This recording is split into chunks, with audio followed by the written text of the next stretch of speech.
The poem of the man God, the second year of the public life. Chapter 187. Towards Jerusalem for the second Passover. From Tarichea to Mount Tabor. 12th of June, 1945. Jesus dismisses the boats, saying, "I am not coming back," and followed by his apostles, and across the area, which appeared to be very fertile also from the opposite shore, he turns his steps towards a mountain, which appears towards the southwest.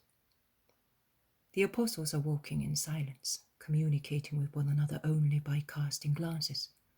In fact, they are not enthusiastic for the journey across this beautiful but wild area, which is full of bog grass that gets entangled with their feet, of reeds that cause a drizzle of dew to fall on their heads from the edges of the leaves, of hazels that strike their faces with the hard canes of their dry fruit, of willow trees, the fragile branches of which hang down everywhere, tickling them, of treacherous patches of grass that seems to be growing on solid ground, whereas it conceals puddles of water into which their feet sink. They are, in fact, patches of foxtails and tares, growing in tiny pools, and so thick as to conceal the element in which they have come up. Jesus, instead, seems to be extremely happy in the midst of all that green and the thousand hues of all the flowers, which creep on the ground or stand upright or cling to other plants to climb up, forming thin festoons strewn with light convolvuli of a very delicate mallow pink, or forming delicate blue carpets for the 1,000 corollas of water myosotis, which open the perfect cups of white, pink, blue corollas among the large flat leaves of the water lilies. Jesus admires the tufts of the water reeds as soft as silk and pearled with dew, and it bends joyfully to watch the delicate features of foxtails, which lay an emerald veil on the water. He stops ecstatically in front of the nests which the birds are building, flying happily to and fro, trilling, darting from branch to branch, working happily with their beaks full of wisps of hay, of down, of reeds, of flocks of wool picked on hedges, which had torn it from migrating sheep. He seems the happiest person in the world. Where is the world with its wickedness, falsehood, sorrows, and snares? The world is beyond this green flowery oasis, where everything scents, shines, smiles, and sings. This is the earth created by the Father, and not desecrated by man, and man can be forgotten here. He wants to share his happiness with the others, but he does not find a favorable ground. The hearts of the apostles are tired and embittered by so much, and they react against things, and also against the Master, by means of a stubborn silence, which is like the stillness of the air before a storm. Only his cousin James, the zealot, and John take an interest in what interests Jesus. All the others are absent, if not hostile. Perhaps they are keeping quiet not to grumble, but inwardly they must be speaking, and speaking too much. It is a more lively exclamation of admiration before the living jewel of a kingfisher which flies down, taking a little silver fish to its mate, that makes them open their mouths. Jesus says, "Can there be anything more gentle?" Peter replies, "Perhaps not more gentle, but I can assure you that a boat is more comfortable. Here it is damp just the same, but we are not comfortable. I would prefer the track for caravans to this garden, if you wish to call it so, and I am in full agreement with Simon," says the Iscariot. "It was you who did not want the caravan route. replies Jesus. Certainly. But I would have not given in to the Gergesenes. I would have gone away from there, but I would have continued beyond the river to Gadara, Pella, and down to the south, grumbles Bartholomew. And his great friend Philip concludes, the roads belong to everybody after all, and we could have passed through them as well. My friends, I am so anguished and disgusted. Do not increase my grief with your pettiness. Let me seek some comfort in things which do not know how to hate. The reproach, kind in its sadness, moves the apostles. You're right, Master. We are not worthy of you. Forgive our foolishness. You can see the beautiful because you are holy, and you look with the eyes of your heart. We are coarse flesh and can only perceive coarse flesh. But never mind. Believe me, even if we were in paradise, we would be sad without you. But with you? Oh, it is always beautiful for our hearts. It is only our limbs that refuse. Many of them whisper. We will soon be going out of here, and will find a more comfortable ground, even if not so cool, promises Jesus. Where are we going exactly? Asks Peter. To give Passover to those who suffer. I have been wanting to do it for a long time, but I could not. I would have done it going back to Galilee. Now that they compel us to go along roads that we have not chosen, I am going to bless Jonah's poor friends. We will be wasting a lot of time. Passover is near. There are always delays for various reasons. Another chorus of complaints rises to the sky. I do not know how Jesus can be so patient. Without reproaching anyone, he says, please do not hinder me. Endeavor to understand my need to love and to be loved. I have but this solace on the earth, to love and do the will of God. And are we going from here? Was it not better to go from Nazareth? If I had suggested that, you would have rebelled. No one will suspect that I am here, and I am doing it for you, because you are afraid. Afraid? No! We're ready to fight for you. Pray the Lord not to put you to the test. I know that you are quarrelsome, resentful, anxious to offend those who offend me, and to humble your neighbor. I know all that, but I do not know you to be brave. As far as I am concerned, I would have gone also by myself and along the main road, and nothing would have happened, because it is not yet the time. But I feel sorry for you. But I have to obey my mother, yes, also that, and I do not want to upset Simon the Pharisee. I will not disgust them, but they will disgust me. And where do we go from here? I am not familiar with this area, says Thomas. We will reach Tabor. We will coast part of it and will go into Nain via Endor. From there to the plain of Esdraelon. Be not afraid. Doris, the son of Doris, and Johanan are already in Jerusalem.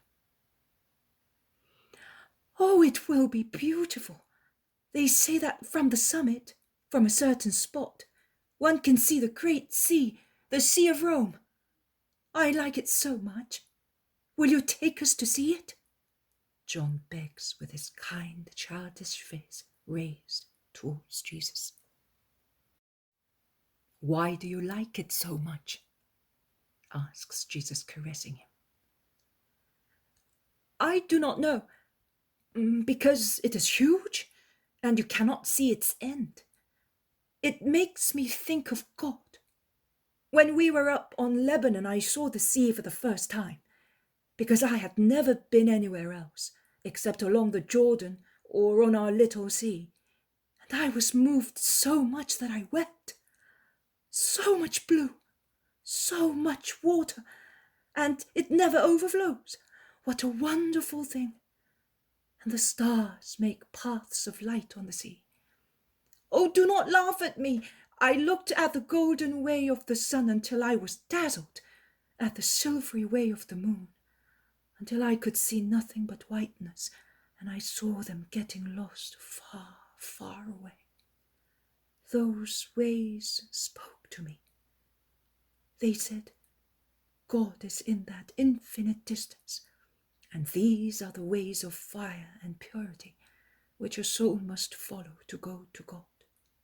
Come, dive into the infinite, traveling on these two ways, and you will find the infinite one. You are a poet, John, says Thaddeus admiringly.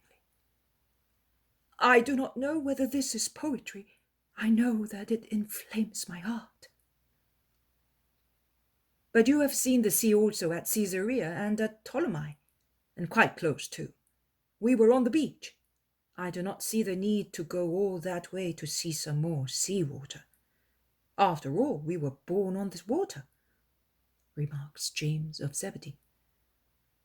And we are in it also now, unfortunately, exclaims Peter, who, diverting his mind for a moment to listen to John, has not noticed a treacherous puddle and has got soaked. They all laugh, and he laughs too. But John replies, That is true, but from high above it is more beautiful. You see more and farther. You think that it is deeper and vaster. You wish, you dream. And John is already dreaming. He looks in front of himself and smiles at his dream. He looks like a flesh-coloured rose spread with minute dewdrops, so downy because of the smooth, clear skin of a young, fair-haired man.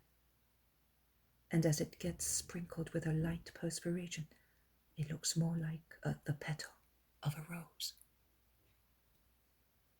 What do you wish? What are you dreaming? Jesus asks his favorite disciple in a low voice, and he looks like a father who questions a dear son speaking in his sleep. Jesus speaks to John's soul, questioning him so gently as not to spoil the dream of his loving disciple. I wish to go on to the infinite sea, towards other lands beyond it. I wish to go and speak of you. I am dreaming of going towards Rome, towards Greece, towards dark places to take the light there, so that those living in darkness may get in touch with you and may live in communion with you. Light of the world. I am dreaming of a better world, to be bettered through the knowledge of you, that is, through the knowledge of the love that makes people good, pure, heroic, of the love that makes the world love and raise your name, your faith, your doctrine, above hatred, sin, flesh, above the vices of the mind, above gold, above everything. And I dream of going with my brothers on the sea of God, on the road of light, to take you, as your mother once brought you down to us from heaven. I dream that I am a child who, knowing nothing but love, is happy also when facing trouble, and sings to comfort the adults who ponder too much, and moves forward, facing death, smiling, towards glory with the humility of one who does not know what he is doing, but knows only that he is coming to you. Love. The apostles have not breathed during John's ecstatic confession. They remained still where they were, looking at the youngest one speaking with his eyes covered by his eyelids, like a veil thrown over the ardour rising from his heart, and looking at Jesus, who is enraptured, finding himself so completely in his disciple. When John stops speaking, slightly bent forward, he reminds me of the gracefulness of the Virgin Mary at the Annunciation in Nazareth.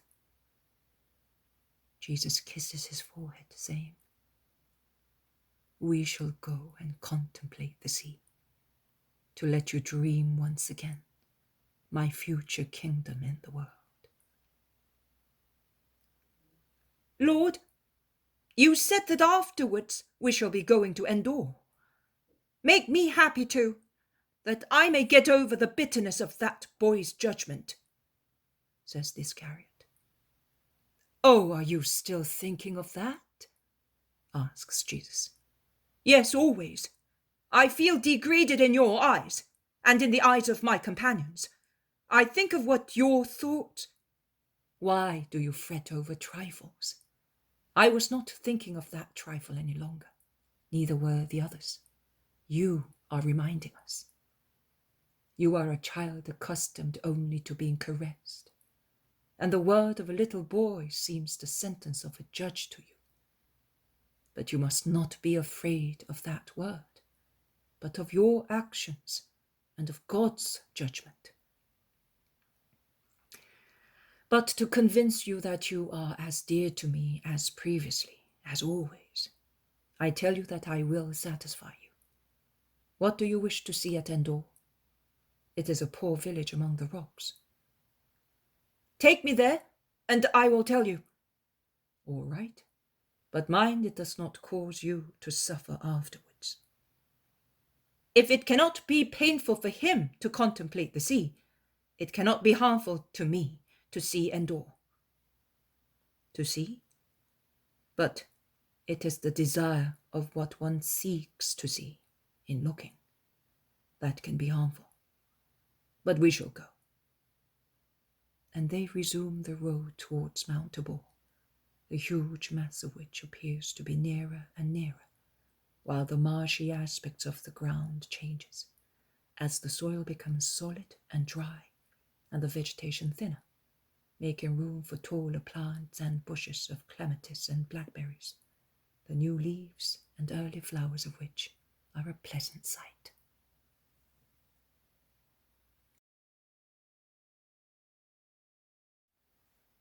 The Poem of the Man-God, the second year of the public life. Chapter 188, From Tabor to Endor, in the cave of the Necromancer. Encounter with Felix, who becomes John. 13th of June, 1945. Jesus and the apostles have passed Mount Tabor and left it behind them. They are now walking on a plain lying between that mountain and another one, facing it, talking of the climb made by them all. Although, at the beginning, the elder ones had not been too keen. But now they are happy they had gone up to the top. The journey is now easy because they are on a main road which is quite comfortable for walking. It is early in the morning because I am under the impression that they have spent the night on the slopes of the Tabor. "That is Endor," says Jesus, pointing to a poor village built on the first heights of the other mountain. "Do you really want to go there?" "If you wish to make me happy," responds the Iscariot. "Let us go then." "But is it a long way?"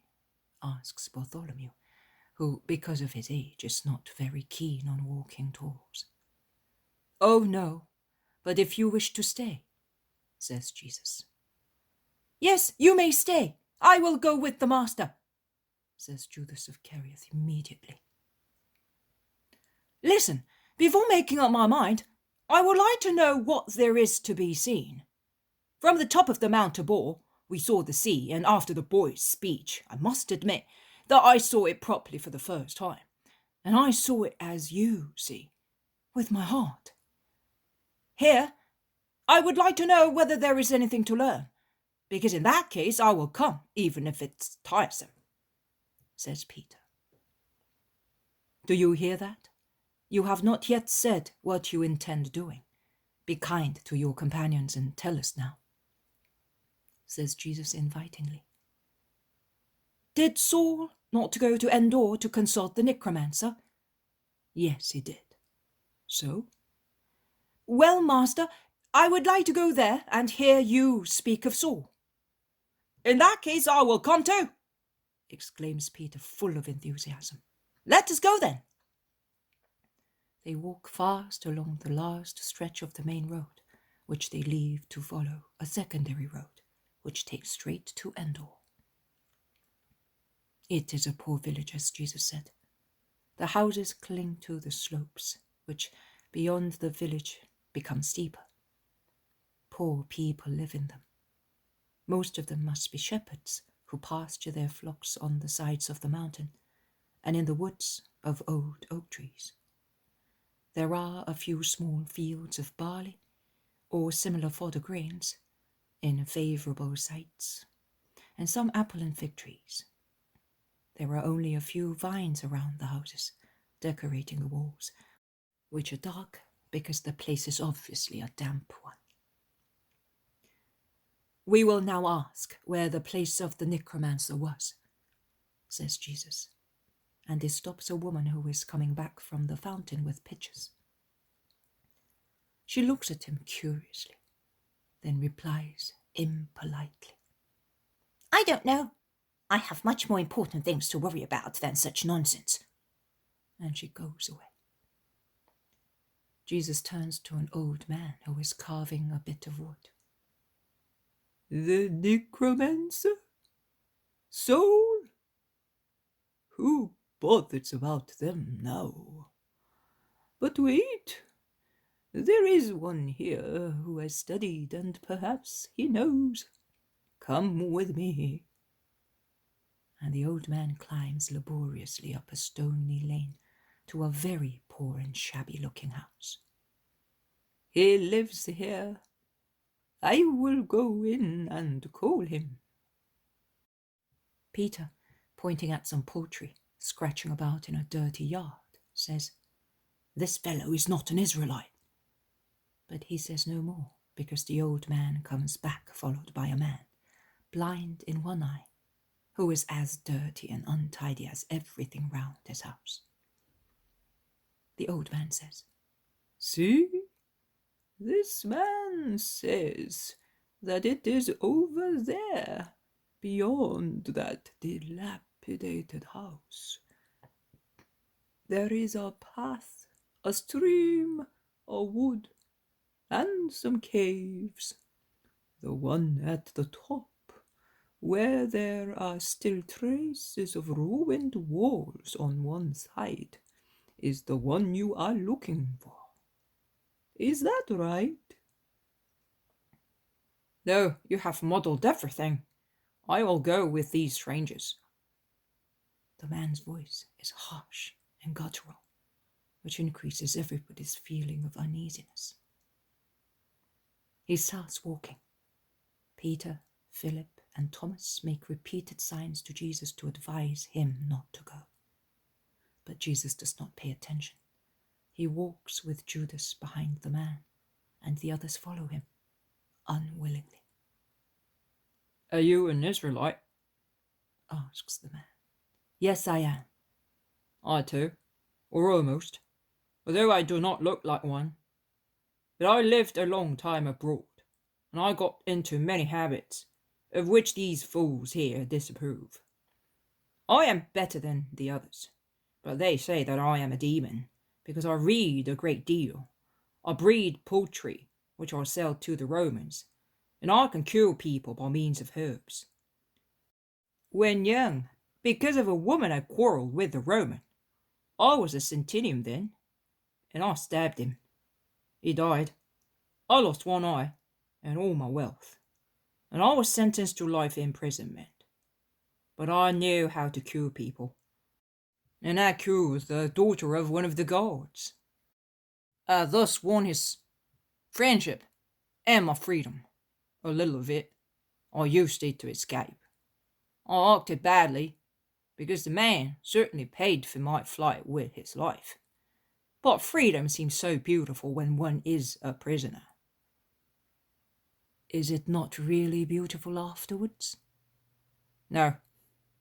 Jail, where one is alone, is better than being in contact with men who do not allow you to be alone and come round us to hate us. Did you study philosophy? I was a teacher at Sintium. I was a proselyte. And now? Now I am nothing. I live according to the reality of facts, and I hate, as I was, and I am still hated. Who hates you? Everybody, and God is the first. She was my wife, and God allowed her to be unfaithful to me and ruin me. I was free and respected, and God allowed me to become a convict serving a life sentence. God blamed me. Men were unfair. Both he and they destroyed me. There is nothing left here. And he strikes his forehead and his chest. Rather, here, in my head, there are my thoughts, my knowledge. It is in here that there is nothing. And he spits contemptuously. You are wrong. You have still two things there. Which? Remembrance and hatred. Remove them. Become really empty, and I will give you something new to put in there. What? Love. You make me laugh. I have not laughed for 35 years, man. Since I had the proof that the woman was unfaithful to me with the Roman wine merchant. Love! Love! To me, it is like me throwing jewels to my chickens. They would die of indigestion unless they passed them out with their excrement. The same would happen to me. Your love would be a burden to me if I could not digest it. No, man, do not say that. Jesus lays his hand on the man's shoulder. He is deeply and openly distressed. The man looks at him with his only eye, and what he sees on that most sweet and beautiful face causes him to be struck dumb and to change his expression. From being sarcastic, he becomes very serious, and then really sad.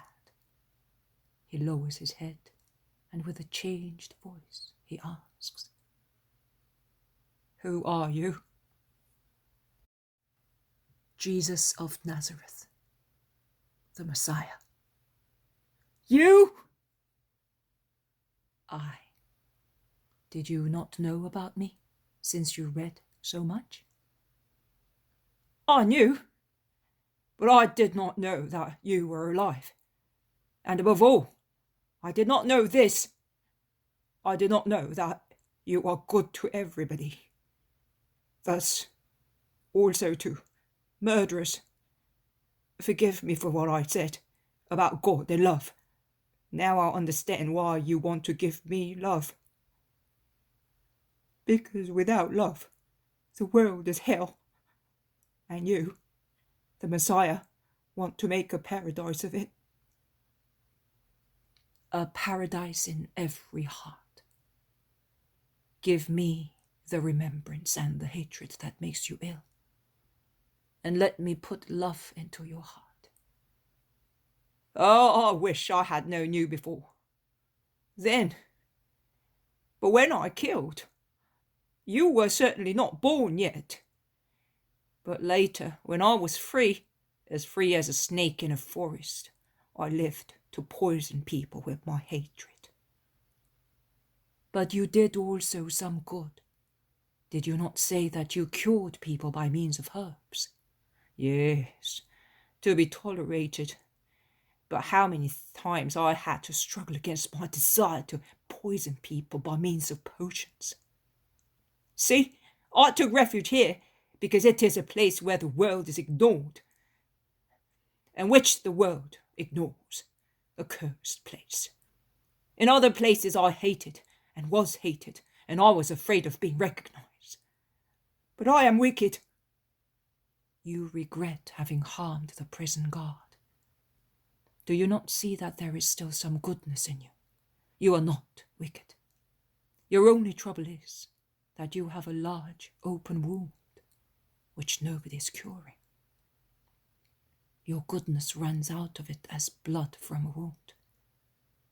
But if someone would cure your wound and heal it, my dear brother, goodness would increase in you, because it would no longer vanish as it forms.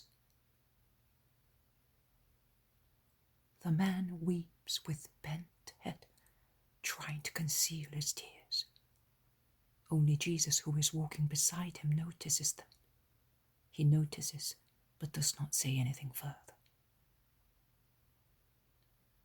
They arrive at a cavern made of rubble and mountain caves. The man endeavors to steady his voice and says, "Here it is. You may go in." "Thank you, my friend. Be good." The man does not say anything and remains where he was, while Jesus with his apostles, passing over large stones, which must have been part of very strong walls, upsetting green lizards and other ugly-looking insects, enter a large smoky grotto, on the walls of which there are still graffiti signs of the zodiac and similar things. In a corner blackened by smoke, there is a niche, and under it a hole which looks like a gully hole for water. Bats, hanging in disgusting bunches, decorate the ceiling, and an owl, upset by the light of a branch which James has lit to ensure they do not tread on scorpions or asps, complains, flapping its wadded wings and closing its ugly eyes, which cannot bear the light. It is perched in the niche, and the foul smell of dead mice, of weasels and birds in decomposition at its feet is mixed with the stench of dung and of the damp soil. "It is really a lovely place," says Peter. "Your Tabor and your sea were much better, my boy." And then addressing Jesus, "Master, satisfy Judas at once, because this is not Antipas' royal hall." "Certainly. What is it that you want to know?" he asks Judas of Kerioth. "Well, I would like to know whether and why Saul sinned coming here. I would like to know whether it is possible for a woman to evoke the dead. I would like to know whether... Oh, it is better if you speak. I will ask you questions." "It's a long story. At least let us get out of there, in the sunshine or on the stones. We will get away from the dampness and the stench," begs Peter, and Jesus agrees. They sit as best they can on the ruins of the walls.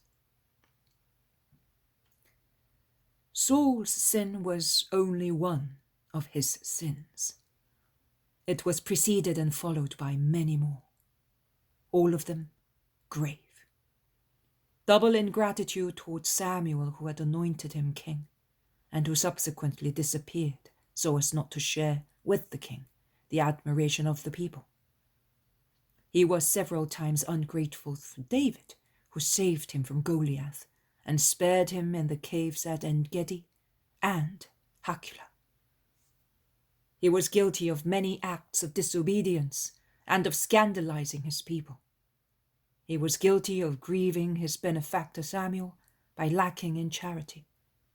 He was guilty of jealousy, of making attempts on David's life, David being another benefactor of his, and finally, of the crime he committed here. "Against whom?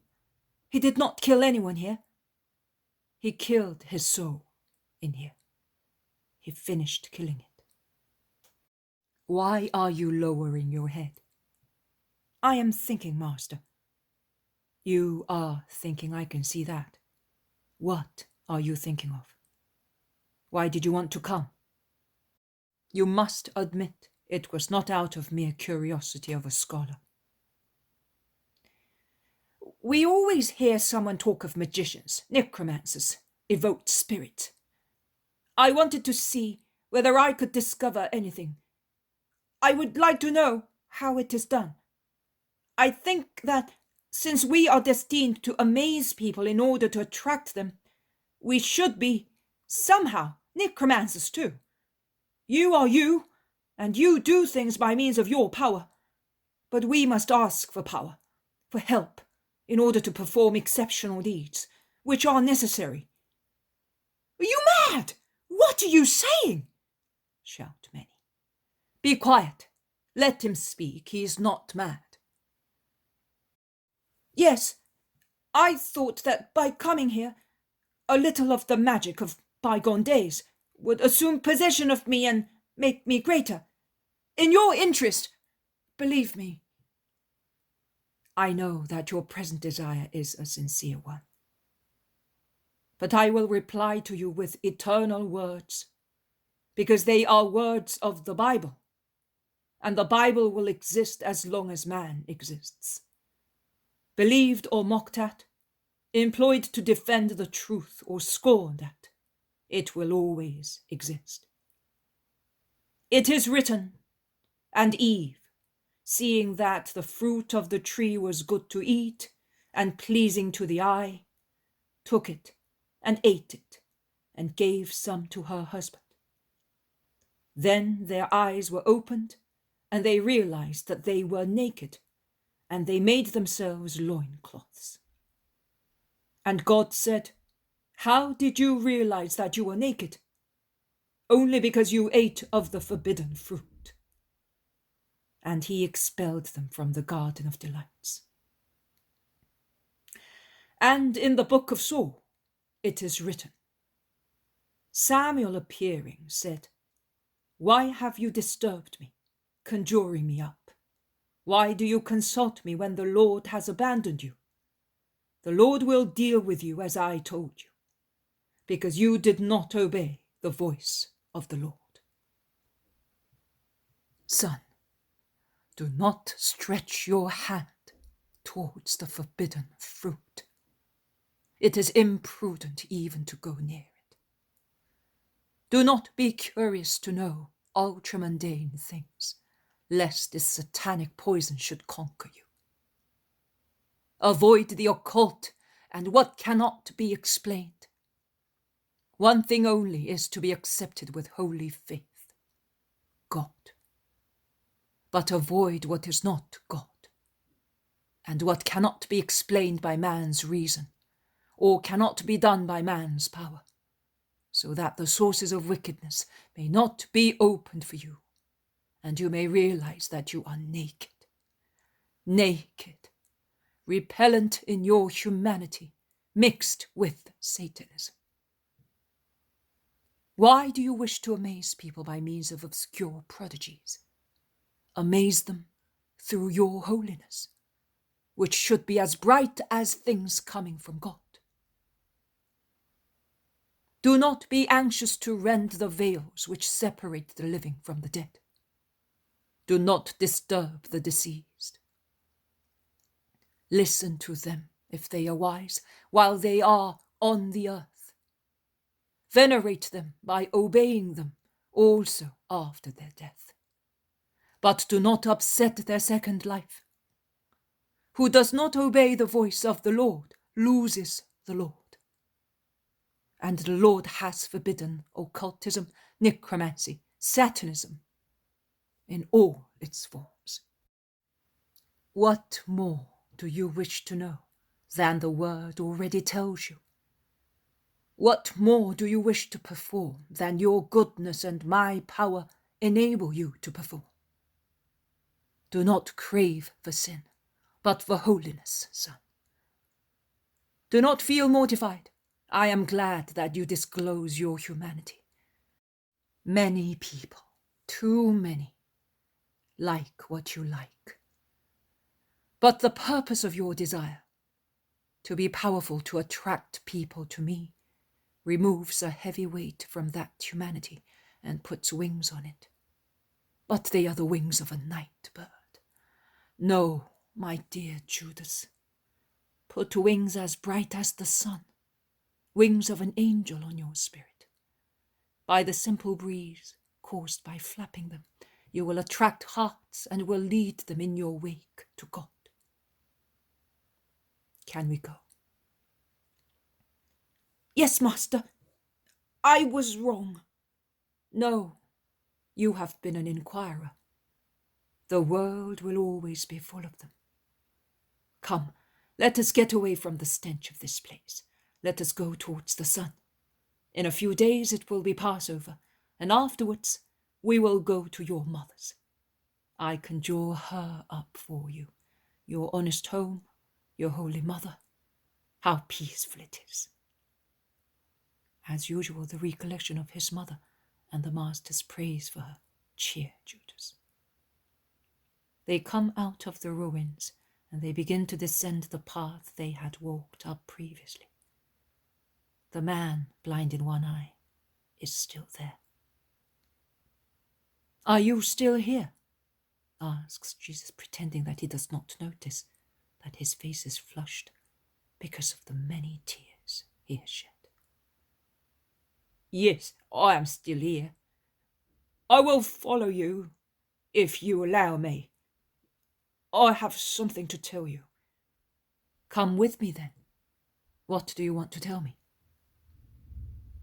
Jesus, I find that to have the strength to speak and to work the holy magic of changing myself, of conjuring up my dead soul, as the Necromancer evoked Samuel for Saul, I must pronounce your name, which is as sweet as your eyes and as holy as your voice. You have given me a new life, but it lacks form and energy. Like the life of a newborn baby after a difficult birth, it still struggles in the creep of wicked old habits. Help me to come out of my death. Yes, my friend. I have realized that there is still a little humanity in my heart. I am not entirely a beast, and I can still love and be loved. Forgive and be forgiven. Your love, which is forgiveness, has taught me. Is it not so? Yes, my friend. Then take me with you. I was Felix. What an irony. But give me a new name, that my past may be really dead. I will follow you like a stray dog, which finally finds a master. I will be your slave if you wish so, but do not leave me alone. Yes, my friend. What name will you give me?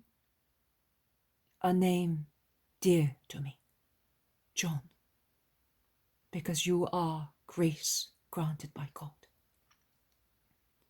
Will you take me with you? Yes, for the time being. Later, you will follow me with my disciples. But what about your house? I have no house any longer.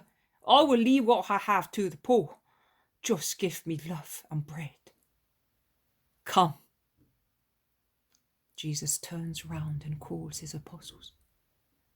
I thank you, my friends, and in you particular, Judas.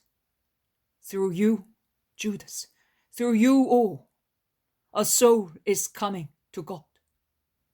Here is a new disciple.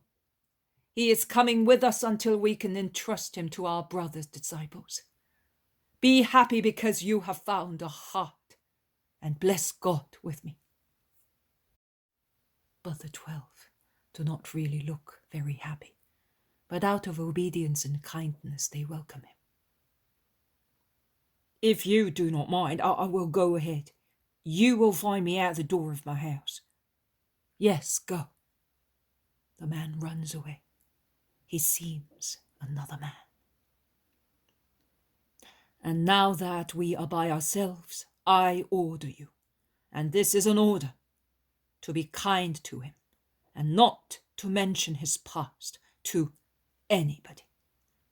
I will immediately reject anyone who should speak or be uncharitable to our redeemed brother.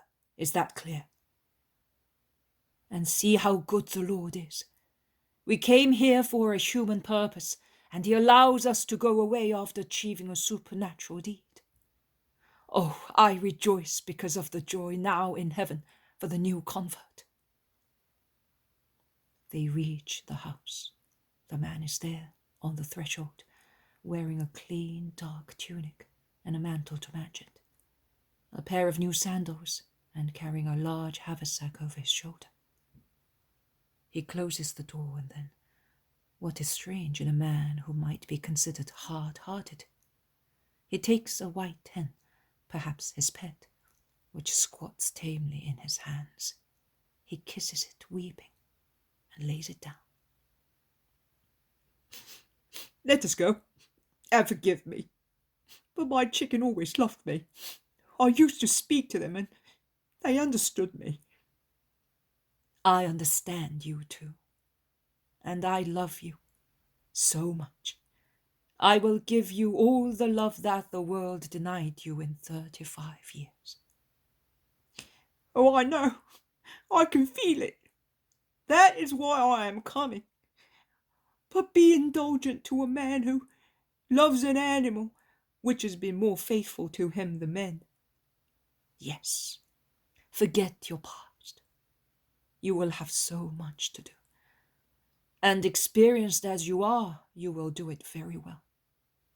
Simon, come here, and you too, Matthew. See, this man was more than a prisoner. He was a leper.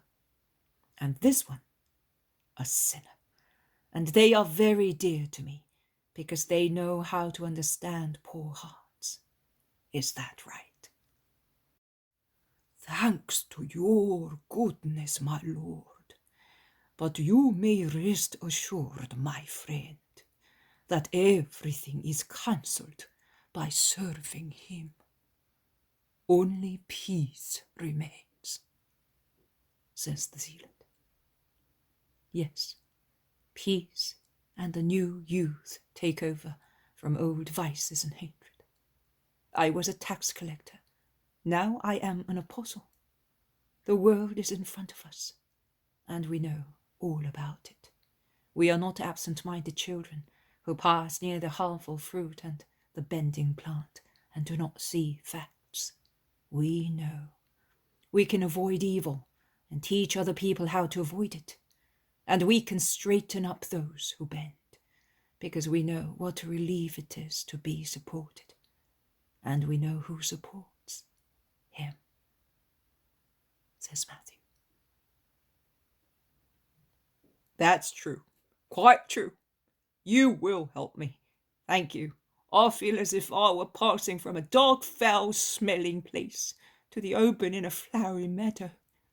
I feel something similar when I came out, at long last, free, after 20 years of imprisonment and brutal work in the mines in Anatolia, and I found myself.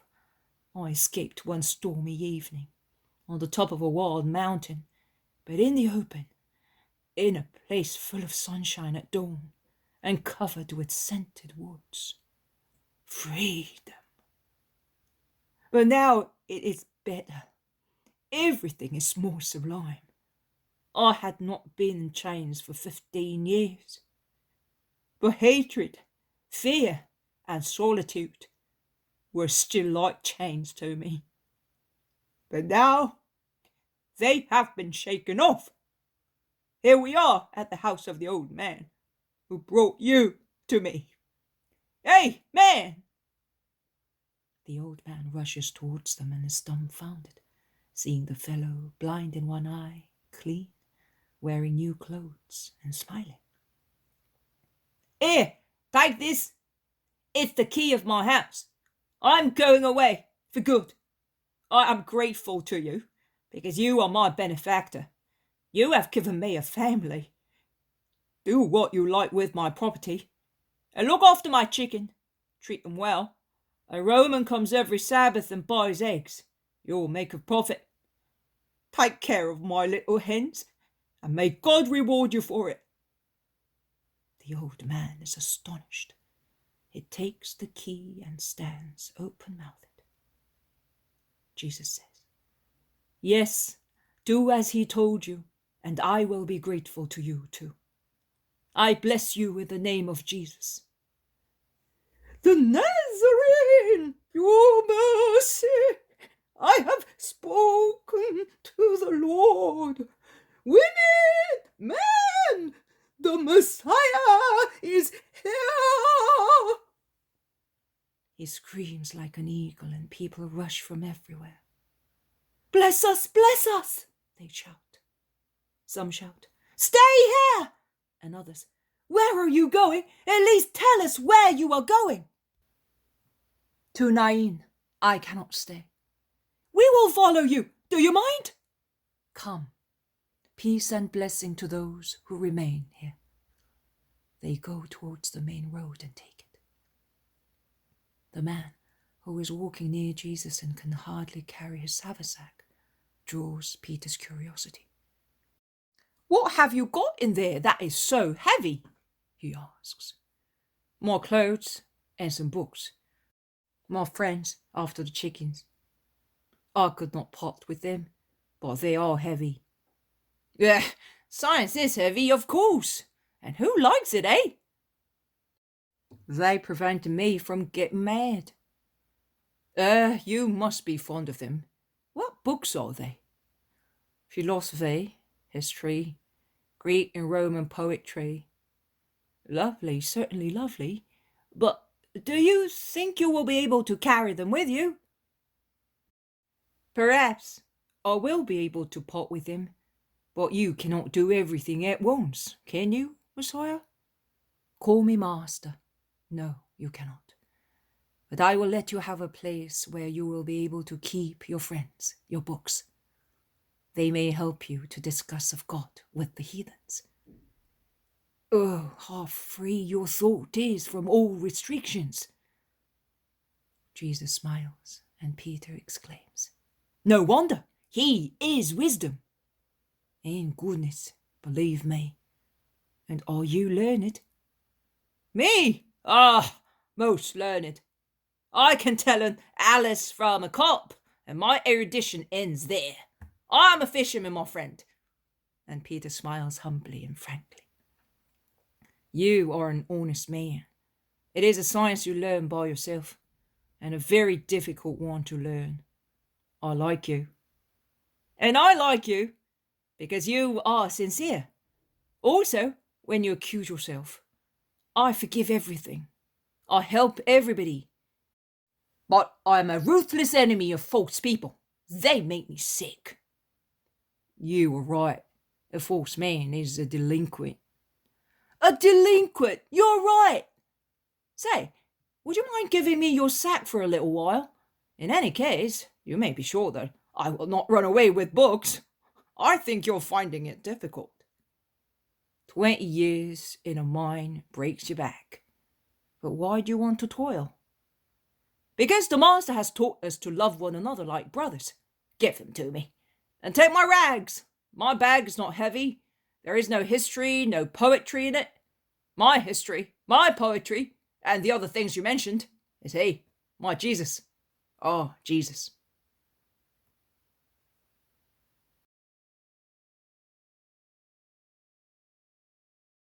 The poem of the man God.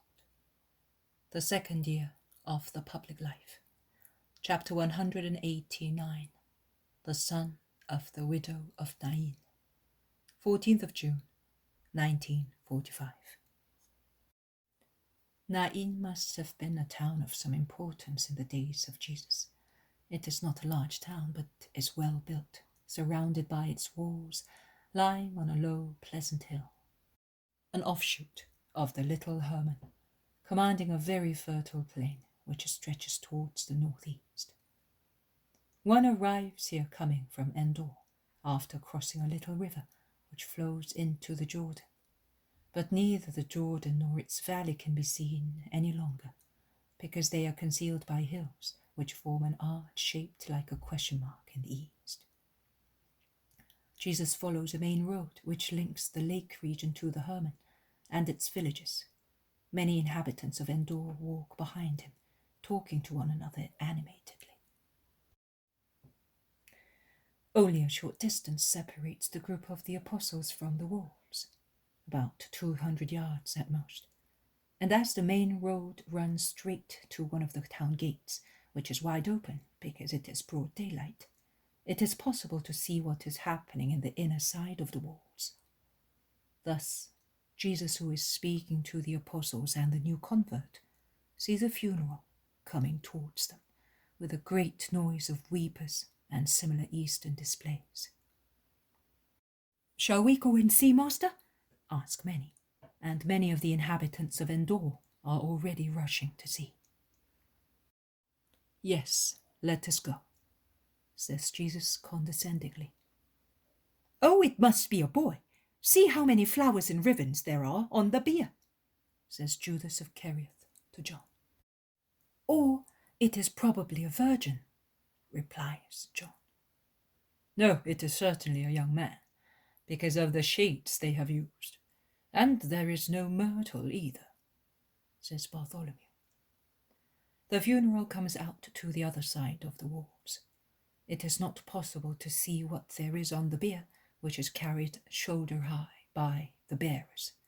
One understands that there is a corpse, enveloped in bandages and covered by a sheet, only because of its outline, and that it is the body of a fully grown person, because it is as long as the bier.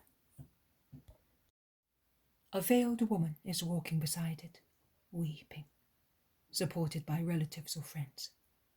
The only sincere tears in all that farce of mourners. And when a bearer trips on a stone or writhes in the ground or stumbles and causes the bier to shake, the mother moans, "Oh, no, be careful. My boy has suffered so much." And she raises her trembling hand to caress the edge of the bier. And as she is unable to do anything else, she kisses the veils and the ribbons, which, blown by a gentle breeze, lightly touch the immobile corpse. Peter, sympathetic, his good, keen eyes welling up with tears, whispers, "She is the mother." But he is not the only one whose eyes are shining with tears at the sight. Also the zealot, Andrew, John, and even the ever-merry Thomas have tears in their eyes. They are all deeply moved. Judas Iscariot whispers, "If it were I, oh, poor mother of mine."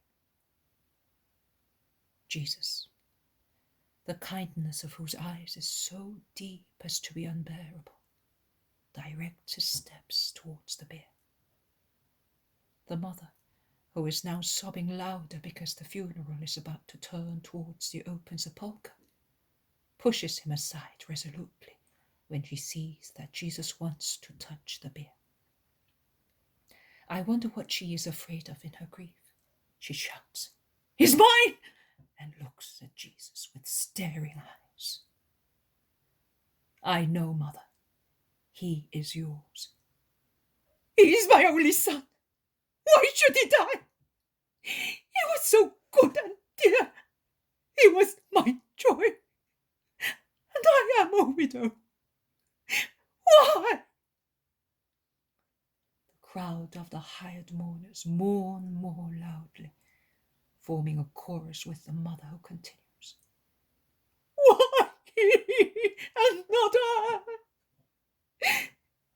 It is not just that she who has borne a child should see her offspring perish. The offspring must live. Otherwise, why was my womb torn to give birth to a man?" And she strikes her abdomen wildly and desperately. "Do not do that. Do not weep, mother." Jesus takes her hands, clenching them firmly in his left hand, while with his right one he touches the bier, saying to the bearers, "Stop and put the bier down." The bearers obey and lower the little bed which rests on its 4 legs. Jesus takes the sheet covering the dead boy and pulls it back, uncovering the corpse. The mother shouts her grief and the name of her son, I think, Daniel. Jesus, still clenching the mother's hands in his, stands up, his eyes imposingly bright, the power of miracle shining majestically on his face. Lowering his right hand, orders in the full strength of his voice, "Young man, I tell you, get up!" The dead boy, enveloped in bandages as he is, sits up on the little bed and calls, "Mother!" He calls her with the stammering, frightened voice of a terrified child. "He is yours, woman. I give him to you in the name of God. Help him to get rid of the Sudarium and be happy." And Jesus makes the gesture of withdrawing. Impossible.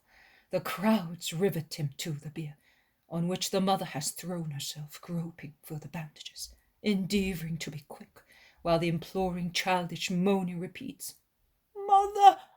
Mother!" The sudarium and bandages are undone, and mother and son can embrace each other, and they do so without bothering about the sticky balms, which the mother removes from his dear face and hands, making use of the same bandages. As she has not clothes to put on him, she takes off her mantle and envelops him in it, caressing him all the time. Jesus looks at her. He looks at the loving group, close together on the edge of the little bed, no longer a bier. And he weeps. Judas Iscariot sees his tears and asks, "Why are you weeping, my Lord?" Jesus turns his face towards him and says, "I am thinking of my mother."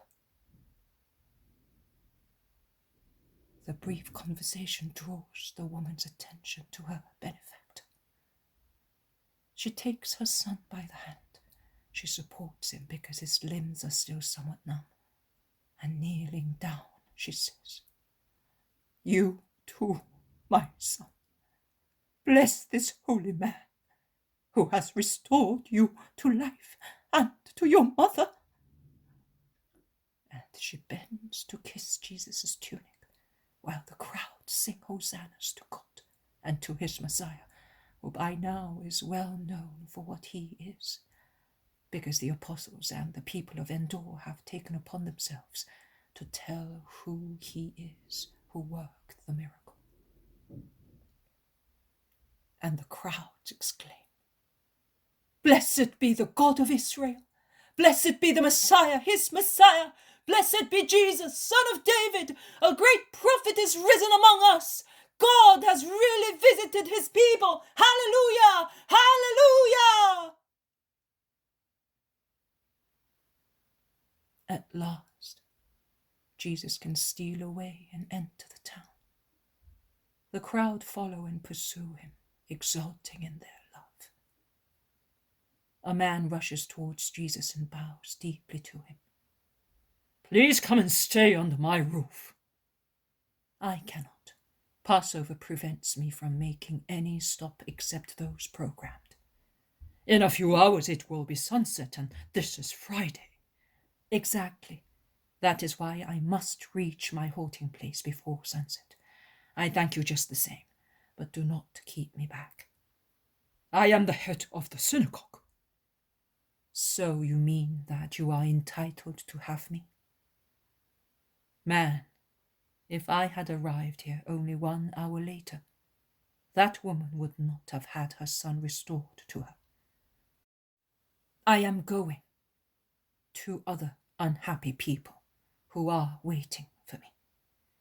Do not be so selfish as to delay their joy. I will certainly come again, and I will be with you in Nain for several days. Now let me go." The man does not insist any more. He only says, "As you said, I will wait for you." "Yes, peace to you and to the citizens of Nain. Also to you, people of Endor, peace and blessings. Go back to your homes.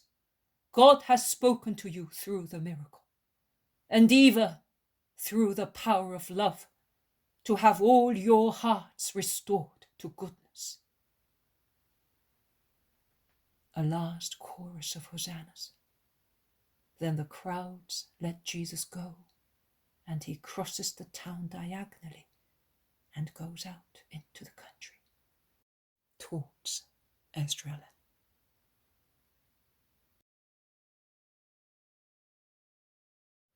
The poem of the man God, the second year of the public life. Chapter 190. From Nain to Esdraelon. Jesus stays at Micah's. 15th of June, 1945. The sun is setting in a red sky when Jesus comes in view of Johannan's fields. "Let us quicken our pace, my friends, before the sun sets. And you, Peter, go with your brother to inform our friends, Doris's men." "I will go indeed, also to see whether the sun has really gone away." Peter stresses the word sun, and he goes away. In the meantime, Jesus proceeds at a slower pace, looking around to see whether any of Johannan's men are about. But he can only see the fertile fields in which the ears of grain are already well formed. At last, a face wet with perspiration appears among the vine leaves, and an exclamation is heard. "Oh, blessed Lord!" And the peasant runs out of the vineyard and prostrates himself at Jesus' feet. "Peace to you, Isaiah." "Oh, you remember also my name." "It is written in my heart." "Stand up. Where are your companions?" "Over there, in the apple orchards. But I will tell them at once. You will be our guest, will you not? The master is not here, and we can welcome you. In any case, what with the fear, what with the joy, it is better. Just imagine, he gave us a lamb this year, and will also allow us to go to the temple. He has given us only 6 days, but we will run all the way. We will be in Jerusalem too. Imagine, and thanks to you." The man is in his 7th heaven of delight, because he has been treated as a man and as an Israelite. "I have done nothing, as far as I know," says Jesus, smiling. No, you have done a great deal. Doris, and the fields of Doris, and these ones here, which are instead so beautiful this year. Johanna was informed of your visit, and he's no fool. He's afraid, and he is afraid." "Of what?" "He's afraid that what happened to Doris may happen to him, both with regard to his life and to his property. Have you seen Doris's fields?" "I have come from Nain." "In that case, you have not seen them. They are a complete ruin." The man whispers that in a low but clear voice, like someone imparting a secret concerning something dreadful. "They're all ruined. There is no hay, no fodder, no fruit. Vines and orchards withered, dead. Everything is dead, like Sodom and Gomorrah. Come, I will show you." "It is not necessary. I am going to see those peasants." "But they are no longer here. Did you not know? Doris, the son of Doris, has scattered them or dismissed them, and the ones he sent to other country places, which belong to him, must not speak of you, or they will be lashed. Not to speak of you, that will be difficult. Also, Johannes said so to us." "What did he say?" "He said, I am not so foolish as Doris, and I will not say to you, I do not want you to speak of the Nazarene. It will be useless, because you would do it just the same, and I do not want to lose you by lashing you to death like untamable animals. On the contrary, I say to you, be good as the Nazarene certainly teaches you, and tell him that I treat you well. I do not want to be cursed too. Of course, he can see what these fields are like after you blessed them, and what the ones you cursed are like. Oh, here are the ones who ploughed the fields for me. And the man runs to meet Peter and Andrew. But Peter greets him briefly and proceeds on his way and begins to shout. Oh, master, there is no one left. They are all new faces, and everything is laid waste. He could very well do without any peasants here. It is worse than the salt sea. I know. Isaiah told me. But come and see. What a sight! Jesus pleases him after saying to Isaiah, I will stay with you. Tell your companions, but do not go to any trouble. I have enough food. All we need is a barn to sleep in and your love. I will come back soon. The sight of Doris's fields is really distressing. Fields and meadows are dry and barren. Vineyards are withered. The foliage and fruit of trees are completely destroyed by millions of insects of all kinds. Also, the garden orchard near the house looks like a desolate dying wood. The peasants wander to and fro, uprooting weeds, crushing caterpillars, snails, earthworms, and the like, shaking branches under which they place basins full of water to drown little butterflies, aphids, and other parasites, which cover the leaves and eat away the plant until it dies. They endeavor to find a sign of life in the vine shoots, which break like dry wood as soon as they are touched, and sometimes fall off the main branch, as if the root had been cut by a saw. The contrast with Johannan's fields, vineyards, and orchards is most striking, and the ruin of the cursed fields seems more impressive when compared to the fruitfulness of the others. The hand of God of Sinai is a heavy one, whispers Simon the Zealot. Jesus makes a gesture as if to say, how right you are. But he does not say anything. He only asks, how did it happen? A peasant replies between his teeth, moles, locusts, worms. But go away. The steward is faithful to Doris. Don't cause us trouble. Jesus sighs and goes away. Another peasant who is bent under an apple tree, earthing it up, in the hope he may save it, says, we will reach you tomorrow when the steward goes to Jezreel for the prayer. We will come to Micah's house. Jesus makes the gesture of blessing and goes away. When he goes back to the crossroad, all the peasants of Johanan are there, and joyful and happy, they surround their Messiah and take him to their poor dwellings. Did you see over there? Yes, I did. Doris's peasants are coming tomorrow. Of course, when the hyenas go to pray. We do that every Sabbath, and we speak of you. We tell what we heard from Jonah, from Isaac, who often come to see us, and what we learn from you in Tishrei. We speak as best we can, because it is impossible not to speak of you. And the more we suffer, the more we are forbidden. The more we speak of you. Those poor people, they drink the essence of life every Sabbath.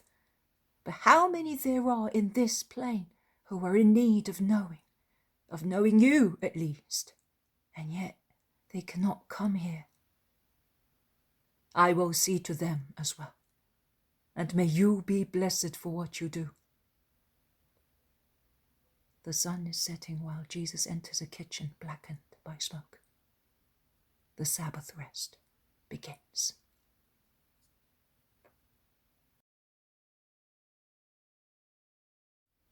The poem of the man God, the second year of the public life. Chapter 191. The Sabbath at Esdraelon, little Jabez. The parable of rich tithes. 16th of June, 1945.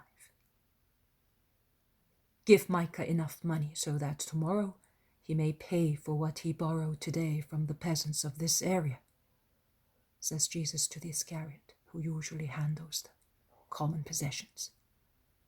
Then Jesus calls Andrew and John and sends them to 2 spots from which it is possible to see the road or the roads coming from Jezreel.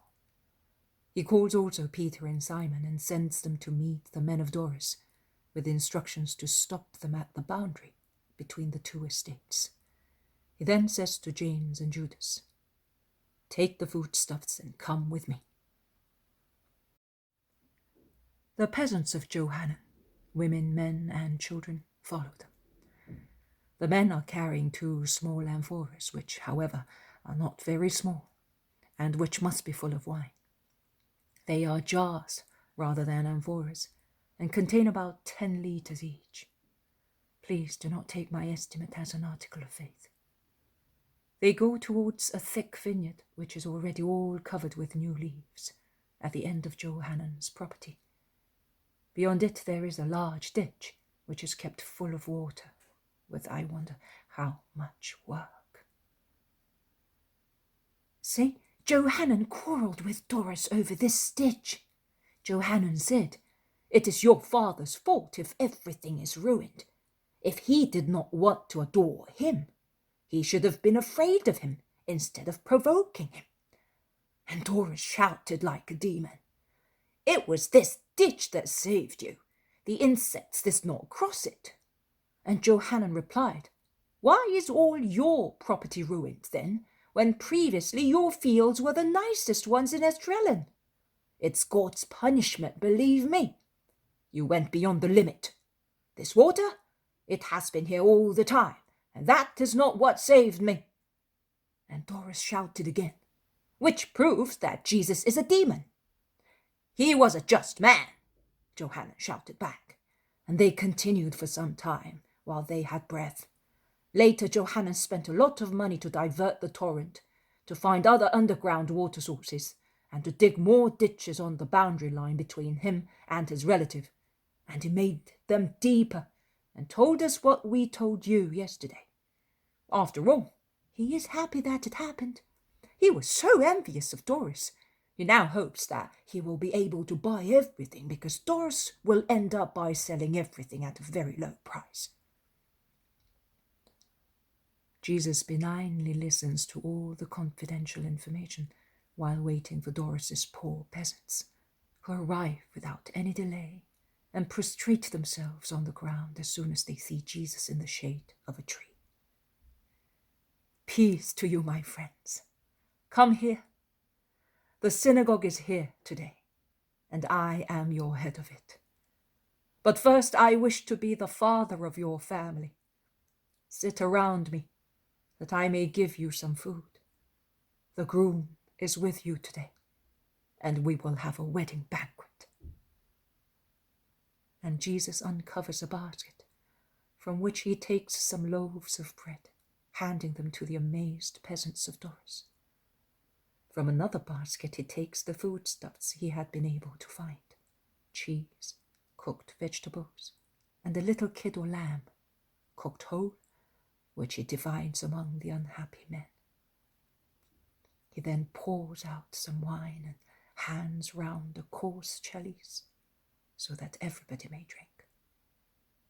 "Why all this, and what about them?" asks Doris's men, pointing to Johanan's men. "They have already had their share." "All this expense, how could you do that?" There are still some good people in Israel, replies Jesus, smiling. But this is Sabbath. Thank this man, says Jesus, pointing at the man from Endor. He got the lamb. It was easy to get the rest. The poor men devoured, it is the right word, the food, the like of which they had not tasted for a long time. One of them, a rather elderly man, is pressing to his side a boy about 10 years old. He eats and weeps. What is the matter, Father? Asks Jesus. It is because your goodness is too great, the man from Endor says in his guttural voice. That is true, and it makes you weep, but the tears are not bitter ones. They are not bitter, that's true. And then there is something I would like. My tears express also a desire. What do you want, Father? See, this child, he is my grandson. He was left to me after the landslide of last winter. Doris does not even know that he has come to me, because I have to let him live like a wild animal in the wood. And I see him only on the Sabbath. If he finds out, he will either drive him away or compel him to work. And this tender offspring of mine will be treated worse than a pack animal. At Passover, I am sending him to Jerusalem with Micah to become a son of the law. And after, he is my daughter's son. Would you give him to me instead? Do not weep. I have many friends who are honest, holy, and without any children. They will bring him up in a holy manner, in my way. Oh, Lord, that is what I have been wishing for since I heard of you. And I prayed that holy man Jonah to save my grandchild from this death, because he knows what it means to belong to this master. Child, would you come with me? Yes, my lord, and I will cause you no grief. That is settled then. But to whom do you wish to give him? Asks Peter, pulling Jesus by the sleeve. Also this one to Lazarus? No, Simon, but there are so many without any children. And I am one of them? Peter's desire seems to make his face grow thinner. Simon, I have already told you. You are to be the father of all the children I will bequeath to you. But you are not to be bound by any child of your own. Do not be upset. You are too indispensable to your master, who cannot detach you from himself because of an affection. I am exacting, Simon. I am more exacting than a very jealous husband. I love you most partially, and I want you to be mine entirely. All right, my lord, all right. Let it be done as you wish. Poor Peter is really heroic in adhering to Jesus' will. He will be the son of my dawning church. All right? He will belong to everybody and to nobody. He will be our child.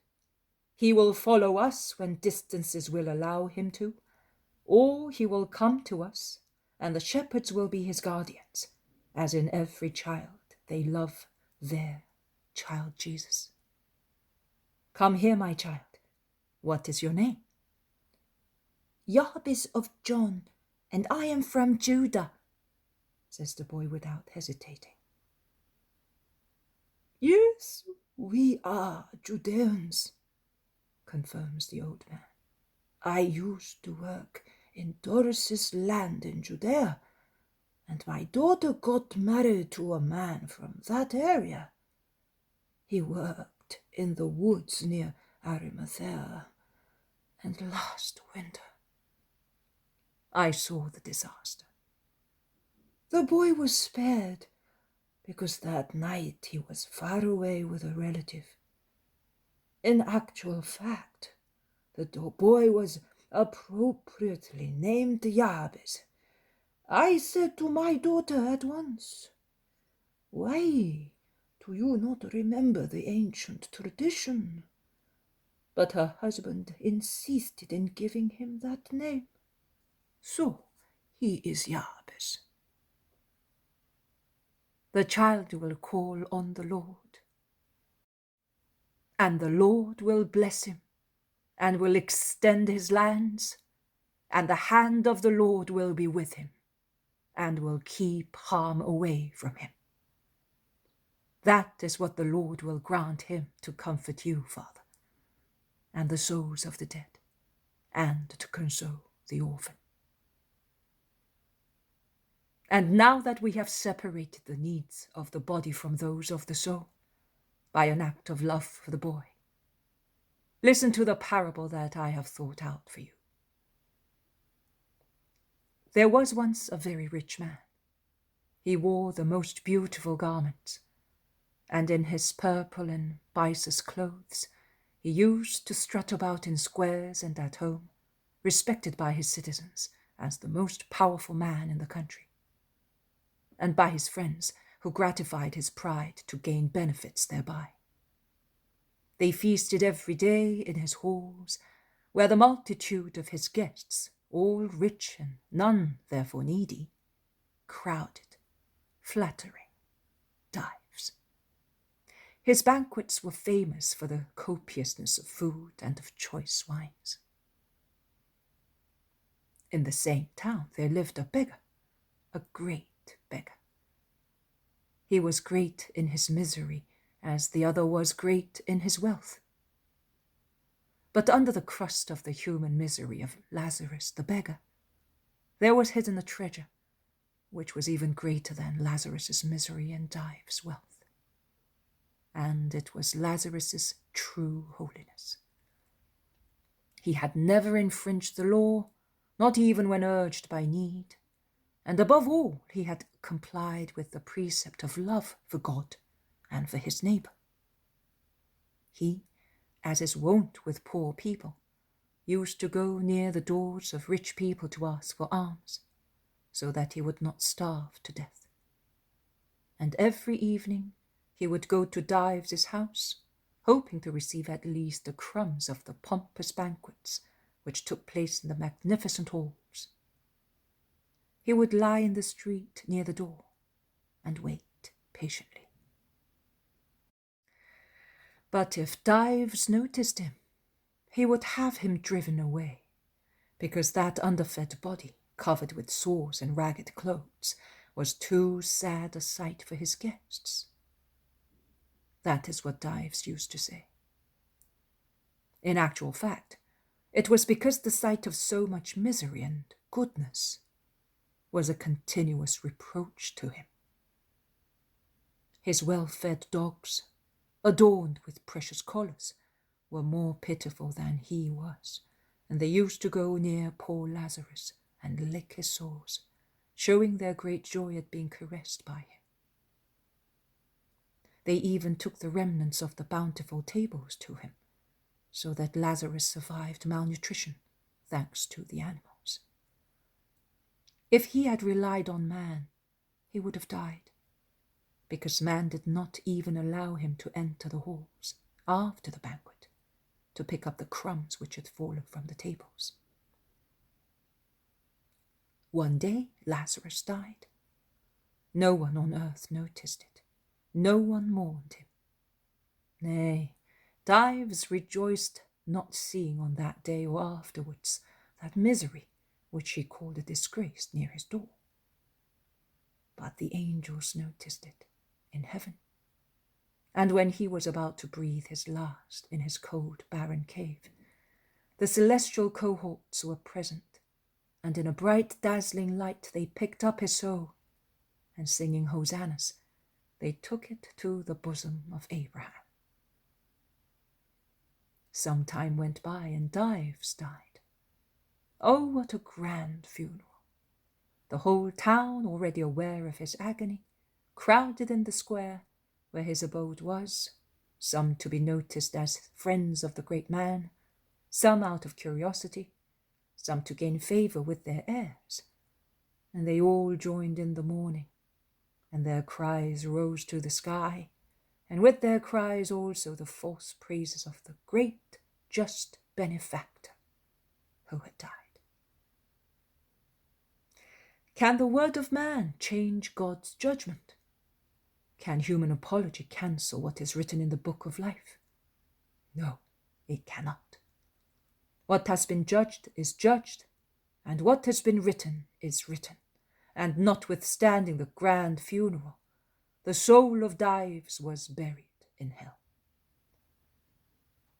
Then, in that horrible jail, eating and drinking fire and darkness, finding hatred and torture everywhere, and in every moment of eternity, he raised his eyes to heaven. He raised his eyes to heaven, which he saw in the brightness of lightning, in the fraction of a second, and the indescribable beauty of heaven remained present in his mind, and tormented him in the midst of atrocious tortures. And he saw Abraham up there, far, but bright, happy. And in his lap, bright and happy, there was also Lazarus, poor Lazarus, once miserable, despised, revolting, and now he was handsome in the light of God and of his holiness, full of God's love, admired not by men, but by the angels of God. Dives, weeping, cried, "Father Abraham, have mercy on me. Send Lazarus, as I cannot possibly hope that you will do it yourself. Send Lazarus to dip the tip of his finger in water and touch my tongue with it, to cool it, for I am in agony with these flames which pierce me continuously and burn me." Abraham replied, "Remember, son, that you had all good things during your life, whereas Lazarus had all bad things. But he turned evil into good, whereas you did nothing but evil of all the good things. It is therefore just that now he should be comforted here, and that you should suffer. In any case, it is not possible to do it. Holy people are spread over the earth, so that men may take advantage of them. But notwithstanding all the opportunities, a man remains what he was, in your case a demon. It is useless to make recourse to saints. We are now separated. Herbs are mixed when they are in the field, but when they are cut, the good ones are separated from the evil ones. That is what happens to you and to us.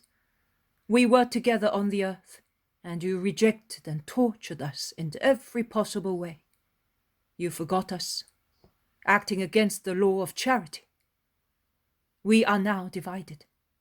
There is an abyss between you and us, and those who wish to cross it and come to you cannot do it. Neither can you, where you are, cross the dreadful abyss and come to us." Dives, crying more loudly, shouted, Holy Father, at least, please, send Lazarus to my father's house. I have 5 brothers. I have never understood what love is, not even among relatives. But now I understand what a terrible thing it is not to be loved. And since where I am there is hatred, in the fraction of a second, when my soul saw God, I understood what love is. I do not want my brothers to suffer the pains which I am suffering. I am terrified because they are leading the same life as I did. Oh, send Lazarus to tell them where I am and why I am here, and let them know that hell does exist, and it is dreadful, and that those who do not love God and their neighbor come to hell. Send him, so that they may provide in good time, and may not come here to this place of eternal torture. But Abraham replied, Your brothers have Moses and the prophets. They should listen to them. And with a deep groan of a tormented soul, Dives replied, O Father Abraham, they will be more impressed by a dead person. Listen to me, have mercy. But Abraham said, If they have not listened to Moses and the prophets, they will not believe either one who has risen from the dead for 1 hour, to speak words of truth to them. In any case, it is not fair that a blessed soul should leave my bosom to go and be insulted by the sons of the enemy. The time of insults is over for such souls. They are now in peace by the order of God, who sees that it is useless to endeavor to convert those who do not even believe in the word of God and do not practice it. That is the parable, and its meaning is so clear that no clarification is required.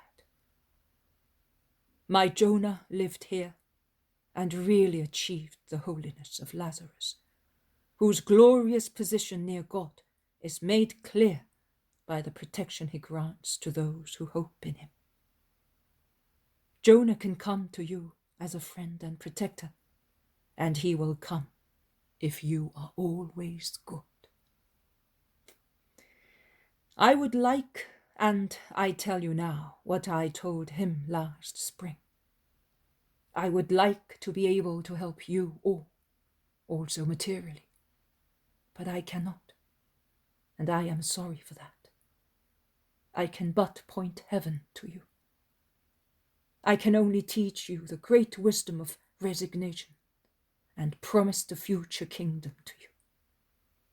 Do not hate, never, for any reason whatsoever. Hatred is strong in the world, but it always has a limit. Love has no limit of power or time. Love, therefore, to possess love, as a defense and comfort on the earth, and as a reward in heaven. It is better to be Lazarus than Dives, believe me. Believe it, and you will be blessed. In the desolation of these fields, you cannot hear one word of hatred, even if facts could have justified it.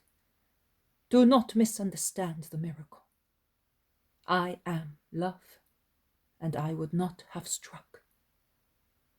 But seeing that love could not bend cruel Dives, I abandoned him to justice, which avenged the martyr Jonah and his brothers. This is what the miracle teaches you, that justice is always vigilant, also when it seems to be absent, and that since God is the master of creation, in pursuance of justice, he can make use also of the least beings, such as caterpillars and ants, to punish the hearts of cruel and greedy people, letting them die choked by a regurgitation of their own poison. I bless you now, and I will pray for you at every dawn. And you, Father, do not worry about the little lamb you are entrusting to me. I will bring him back now and again, that you may rejoice seeing him grow in wisdom and goodness in the way of the Lord. He will be your lamb of this poor Passover of yours, the most pleasing of all the lambs offered at the altar of Jehovah. Jabez, say goodbye to the old father, and then come to your Saviour, to your good shepherd. Peace be with you. Oh, master, good master, how painful it is to leave you. Yes, it is painful, but it is better if the steward does not find you here. I came here deliberately to avoid punishments for you. Please obey for the sake of the love who advises you. The unhappy men rise with tears in their eyes and go back to their cross.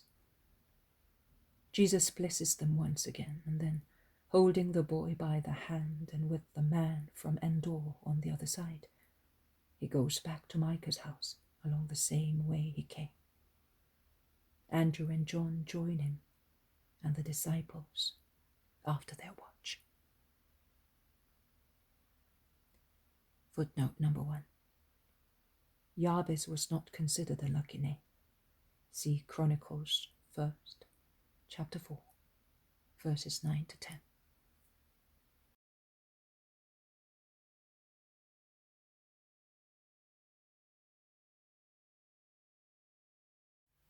The poem of the man God, the second year of the public life. Chapter 192. From Esdraelon to Engannim, stopping at Megiddo. 17th of June, 1945. Is that the top of Mount Carmel, my lord? Asked his cousin James. Yes, it is, brother. That is the chain of the Carmel, and the highest peak is the one that gives the name to the chain. The world must be beautiful also from there. Have you ever been up there? Yes, once, by myself, at the beginning of my mission, and at the foot of it I cured the first leper. But we will go there together to commemorate Elijah. Thank you, Jesus. You have understood me as usual. And as usual, I perfect you, James. Why? The reason is written in heaven. Would you not tell me, brother, since you can read what is written in heaven?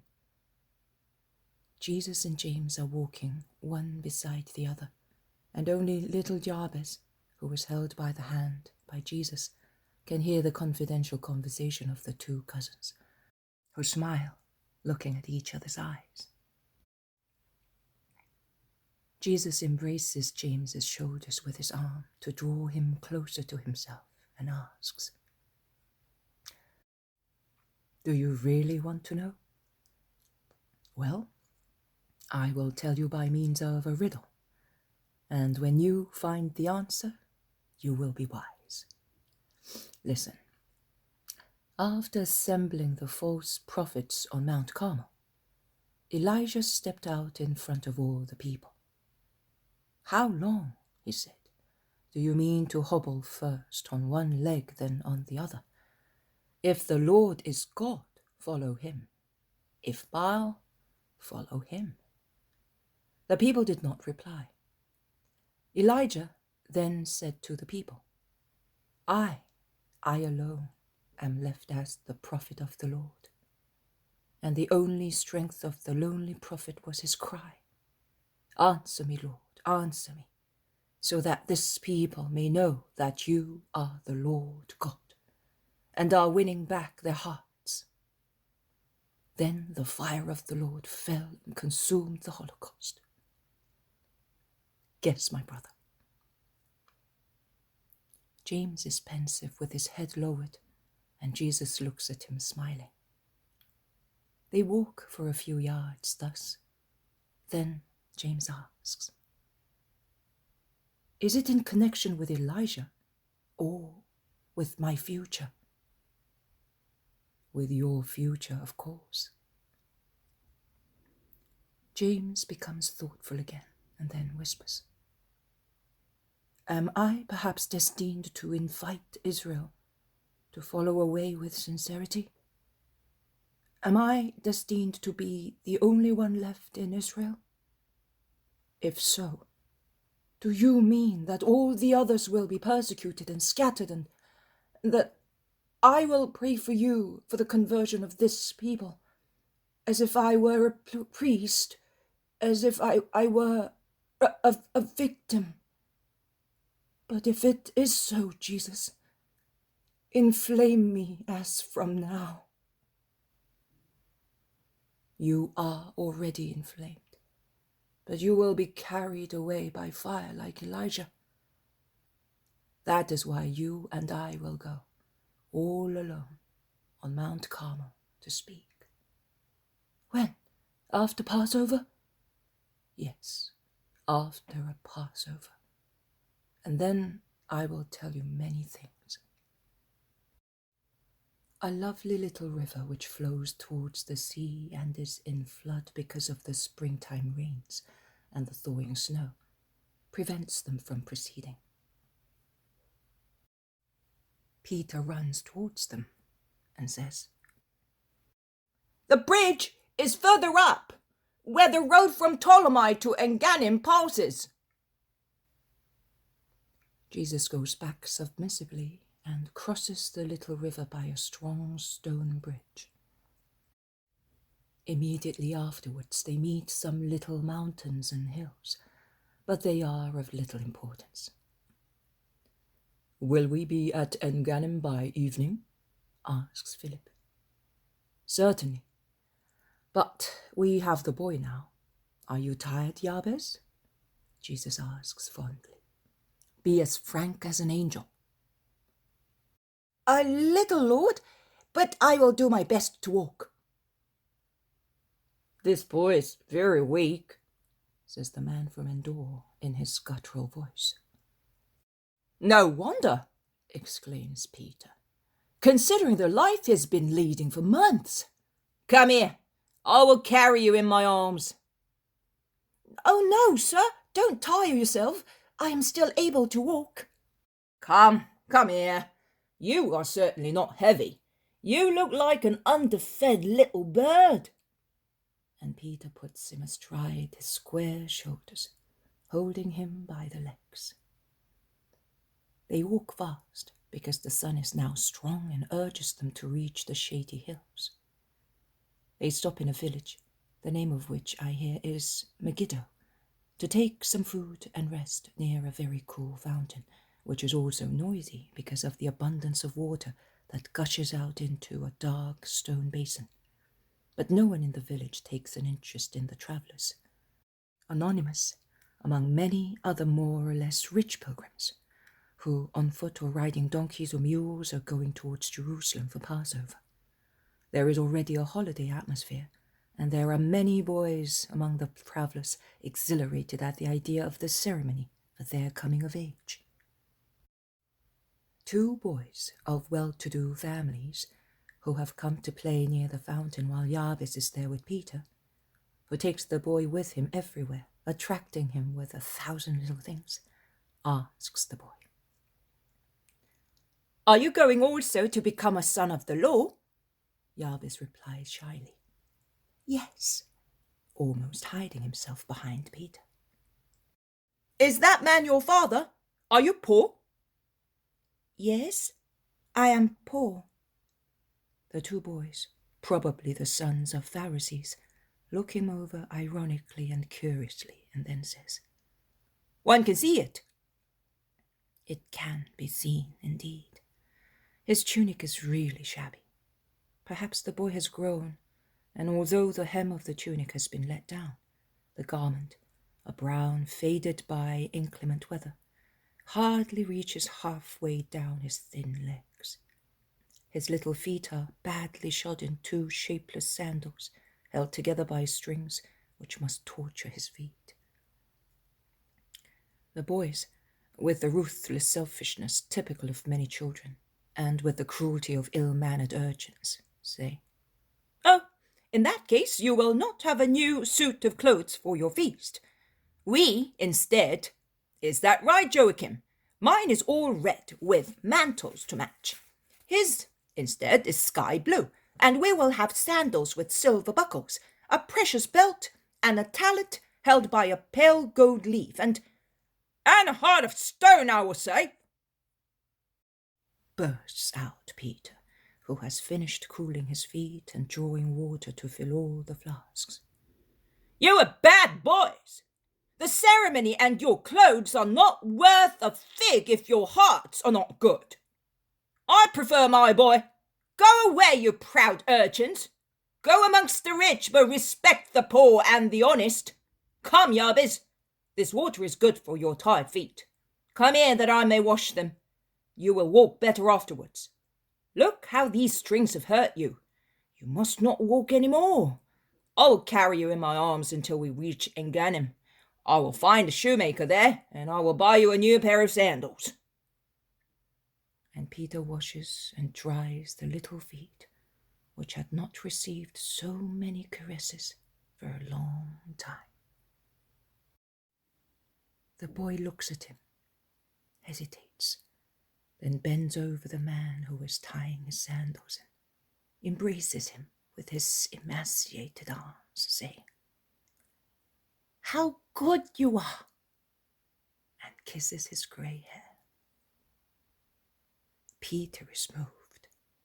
He sits on the damp ground as he is, takes the boy in his lap, and says to him, "Call me father, then." They form a tender group. Jesus and the others approach them.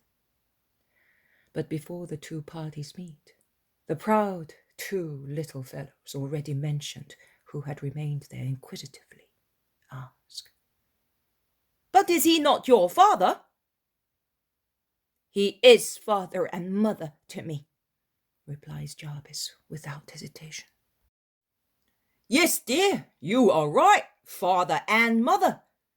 And my little dear gentleman, I can assure you that he will be properly dressed for the ceremony. He, too, will have a dress fit for a king, as red as fire, and a belt as green as grass, and his talent will be white as snow." And although the match is not a very harmonizing one, it shocks the 2 conceited boys and drives them away. "What are you doing, Simon? Sitting on the wet ground?" asks Jesus, smiling. "Wet? Oh, yes, I am just noticing it. What am I doing? I am becoming a lamb again, having innocence on my heart. Oh, master, well, let us go. But you must leave this boy in my hands. Afterwards, I will surrender him, but he's mine until he becomes a true Israelite." "All right, and you will be his guardian like an old father. Is that all right? Let us go, so that we shall be at Engannim before evening, without making the boy run too much." "I will carry him. My fishing net is heavier. He cannot walk with these broken soles. Come here." And with his godson astride his shoulders, Peter takes happily to the road again. The road is now more shady, through woods of various kinds of streets, gently ascending hills, from which one's eyes rove over the fertile plain of Esdraelon. They are already near Engannim, which must be a beautiful little town, supplied with water brought from the hills by means of an elevated aqueduct, probably a Roman work, when the noise of an oncoming military squad makes them take refuge on the edge of the road. The hoofs of the horses resound on the road, which here, near the town, shows signs of a paving that appears through the dust gathered on it with rubble. The road has obviously never been swept with a besom. "Hail, master! how do you happen to be here? Shouts Publius Quintilianus, dismounting from his horse and going towards Jesus with a broad smile, holding the horse by the reins. His soldiers slow down to keep pace with their superior. I am going to Jerusalem for Passover. I am going too. We are reinforcing the guard for the festivity. Also because Pontius Pilate is coming to town too, and Claudia is there. We are her runners. The roads are so insecure. The eagles drive jackals away, says the soldier, laughing, and looks at Jesus. He then continues in a low voice. Double watch this year, to protect the back of filthy Antipas. There is a lot of ill feeling because of the capture of the prophet. Ill feeling in Israel, and consequently dissatisfaction among us. But we have already ensured that the high priest and his stooges have been benignly lectured. And he ends in a low voice. Go without any fear. All the claws have been retracted into the paws. They are afraid of us. If we only clear out throats, they take it for a roar. Will you speak at Jerusalem? Come near the praetorium. Claudia speaks of you as of a great philosopher. This is a good thing, because Claudia is the proconsul. He looks around and sees Peter flushed, perspiring with his load. And that boy? An orphan I brought with me. But that man of yours is working too hard. Boy, are you afraid to come on the horse with me for a few yards? I will keep you under my chlamys, and I will go slow. I will hand you back to him when we are at the gate. The boy does not object. He is as mild as a lamb, and Publius lifts him up onto the saddle. And while he is ordering his soldiers to go slow, he sees also the man from Endor. He stares at him and says, What? You here? I am here. I have stopped selling eggs to the Romans, but the chickens are still there, and I am with the master. Good for you! You will have greater comfort. Goodbye. Hail, master! I will wait for you at that group of trees. And he spurs his horse. Do you know him, and does he know you? Many asks John of Endor. Yes, as his supplier of chicken. He did not know me before, but once I was summoned to the headquarters at Nain to fix the prices, and he was there. Since then he always spoke to me when I went to Caesarea to buy books or tools. He calls me Cyclop or Diogenes. He is not a bad fellow, and although I cannot bear Romans, I have never offended him, because he might be useful to me. Did you hear that, master? My speech to the centurion at Capernaum was a good thing. I feel more relaxed now, says Peter. They reach the thicket in the shade of which the patrol has dismounted. I am handing the boy back to you. Have you orders, master? No, Publius. May God show himself to you. Here! He mounts his horse and spurs it, followed by his men with a loud rattle of hooves and body armor. They enter the town, and Peter, with his little friend, goes to buy sandals. That man is dying for a son, says the zealot, and he concludes, he is right. I will give you thousands. Now let us go and look for a place to rest, so that tomorrow we can start at dawn.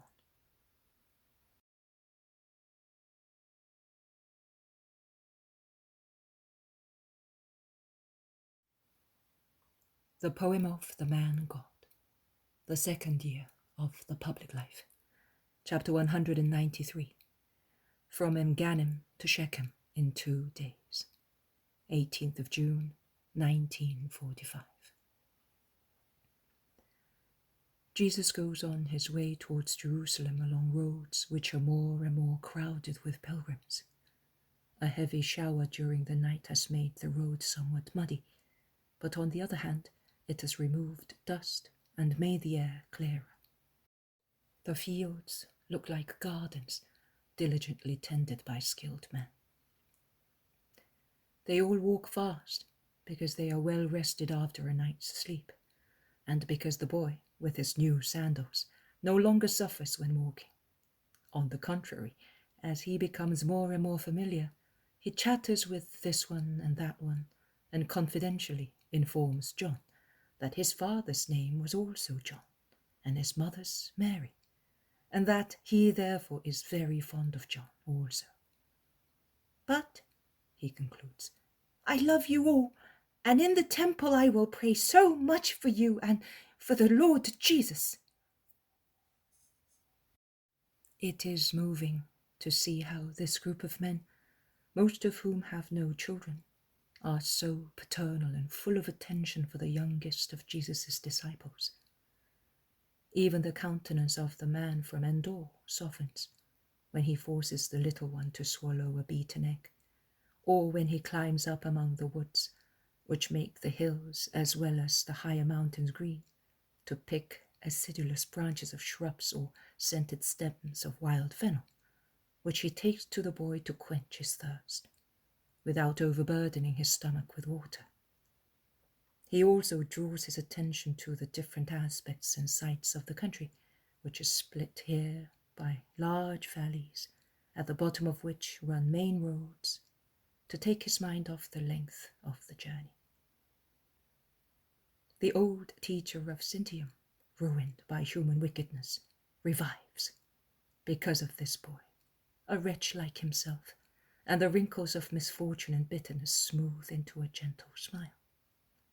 Jabez is already less shabby looking because of his new sandals, and his face is not so sad, because I do not know which hand of an apostle has erased every trace of the wild life the boy led for so many months, sorting his hair so far ruffled and dusty, and now made soft and tidy by a good wash. The man from Endor also is quite different. He is still somewhat puzzled when he hears anyone call him John, but then he shakes his head and smiles, pitying his bad memory. Day by day, his countenance loses its habitual hardness and gains a gravity which is quite serene. Of course, these two wretched people who are reviving through Jesus' kindness gravitate towards the Master in their love. Their companions are dear, but Jesus, when he looks at them or speaks just to them, the expression on their faces is a most happy one. After crossing the large valley and then a beautiful green hill, one can still dimly see the plain of Esdraelon. This causes the child to sigh. What will my old father be doing? And with a very sad sigh and tears in his brown eyes, he exclaims, Oh, he is not so happy as I am, and he is so good. And the lament of the child casts a sad veil over everybody. They begin to descend a very fertile valley, completely covered with cultivated fields and olive groves. A light breeze causes the tiny flowers of vines and of the earlier olive trees to fall like snow. The plain of Esdraelon is out of sight for good. They stop for a meal and then resume the journey towards Jerusalem. But it must have rained heavily, or the area is rich in underground water, because the meadows look like a marsh, owing to the water that glitters among the thick grass and rises lapping on the banked road, which, however, is still very muddy. The adults put their tunics up to prevent them from becoming soiled with mud, and Judas Thaddeus puts the boy on his shoulders to let him rest and to cross more quickly the flooded and perhaps unhealthy area. Daylight is beginning to fade when, after walking along the edge of other hills and crossing a dry, rocky valley, they enter a village situated on a raised, rocky embankment. They push their way through the crowd of pilgrims and look for accommodation in a very rural-type hotel. A large shed under which is spread much straw and nothing else. Small lamps, lit here and there, shed a glow on the supper of the pilgrim families, poor families, like the apostolic one, because most of the rich people have put up tents outside the village, disdaining contact with either the local people or the poor pilgrims. Night and silence fall. The first to fall asleep is the boy, who, tired as he is, reclines his head on the lap of Peter, who lays him on the straw and covers him carefully. Jesus gathers the adults in prayer, and then each throws himself on the straw to rest after the long journey. The day after, the apostolic group that left in the morning is about to enter Shechem in the evening, having passed through Samaria, a beautiful town, surrounded by walls, adorned with splendid imposing buildings, around which are grouped some lovely, tidy houses. I am under the impression that the town, like Tiberias, has been recently rebuilt with systems borrowed from Rome. Outside the walls, around the town, the land is very fruitful and well cultivated. The road from Samaria to Shechem winds down from terrace to terrace in a series of walls supporting the earth, which reminds me of the Fiesole Hills. There is a splendid view of green mountains to the south and of a most beautiful plain westwards. The road tends to descend to the valley, but it climbs now and again to cross other hills from the top of which one commands the land of Samaria, with its lovely olive groves, cornfields, vineyards, watched over from the hill crest by woods of oak and other forest trees, which must be protective against the winds that, blowing through the gorges, are inclined to create whirlwinds, damaging to cultivations. This area reminds me very much of certain spots in our Apennines around Mount Amiata, where one can contemplate at the same time the flat cultivations of cereals in the Maremma and the bright hills and majestic mountains that rise higher inland. I do not know what Samaria is like now. It was very beautiful in those days. Now, between two high mountains, the highest in the area, one can see straight through a valley, in the middle of which there is the very fertile, well-watered land of Shechem. It is here that Jesus and his disciples are caught up with by the joyful caravan of the consul's court, on its way to Jerusalem for the festivity. There are slaves on foot and slaves on the wagons guarding the luggage. My God, how many items they carried with them in those days! And with the slaves, there are wagons that are packed with all sorts of goods, even complete litters and travelling coaches. The four-wheel wagons are very wide, well sprung, with tilt, under which the ladies are sheltered, and then many other carts and slaves. A curtain is drawn by the bejewelled hand of a lady, and the severe profile of Plautina appears. She nods, smiling, but does not say anything. Valeria, whose little girl on her knees trills and smiles, greets people in the same fashion. The other wagon, which is even more stately, passes by, but no curtain is drawn. But when it has gone by, the pinkish face of Lydia looks out from the rear, through the closed curtains, and she nods too. The caravan goes away. "They travel in comfort," says Peter, who is tired and wet with perspiration. But if God helps us, the day after tomorrow evening we will be in Jerusalem. No, Simon, I must take a detour and go towards the Jordan. But why, my lord? Because of the boy. He is very sad, and it would be too sad for him to see the mountain of the disaster. But we will not see it, or rather, we will see the other side. And I take it upon myself to divert his attention, John and I.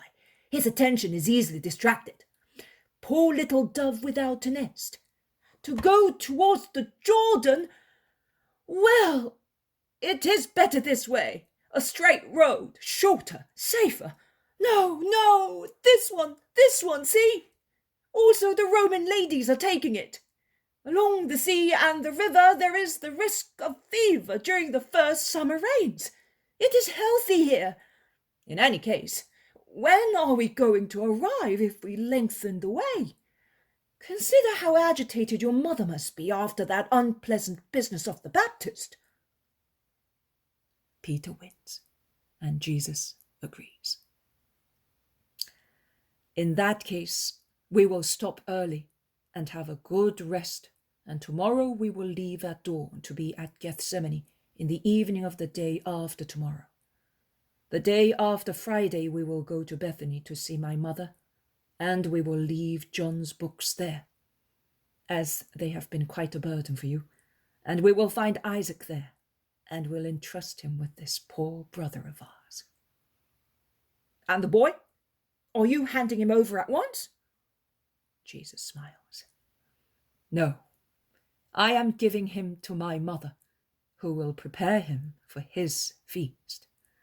And then we will keep him with us for Passover. But after, we will have to leave him. Do not become too attached to him, or rather, love him as if he were your own son, but with a supernatural spirit. As you can see, he is weak and gets tired. I, too, would have liked to teach him myself and bring him up nourished in wisdom by me. But I am the untiring one, and Jabez is too young and too weak to do the work we do. We will go through Judea, and will come back to Jerusalem for Pentecost, and then we will go, evangelizing. We shall find him again in our fatherland in summer. Here we are at the gate of Shechem. Go ahead with your brother and with Judas of Simon, and look for accommodation. I will go to the market square and wait for you there.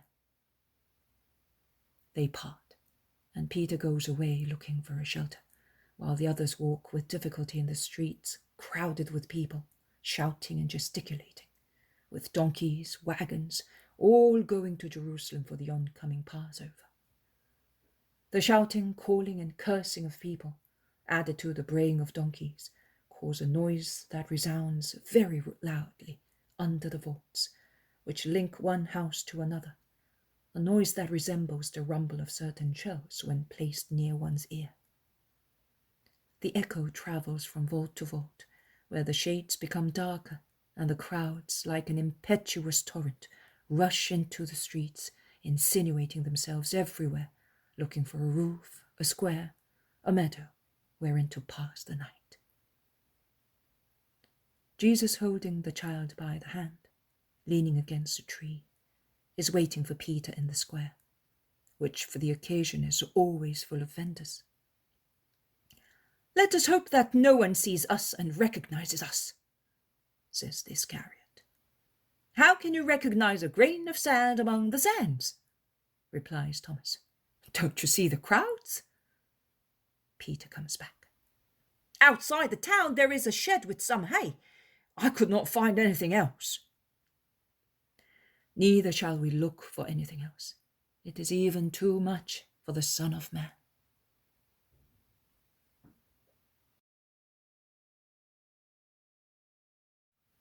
The poem of the Man God. The second year of the public life. Chapter 194.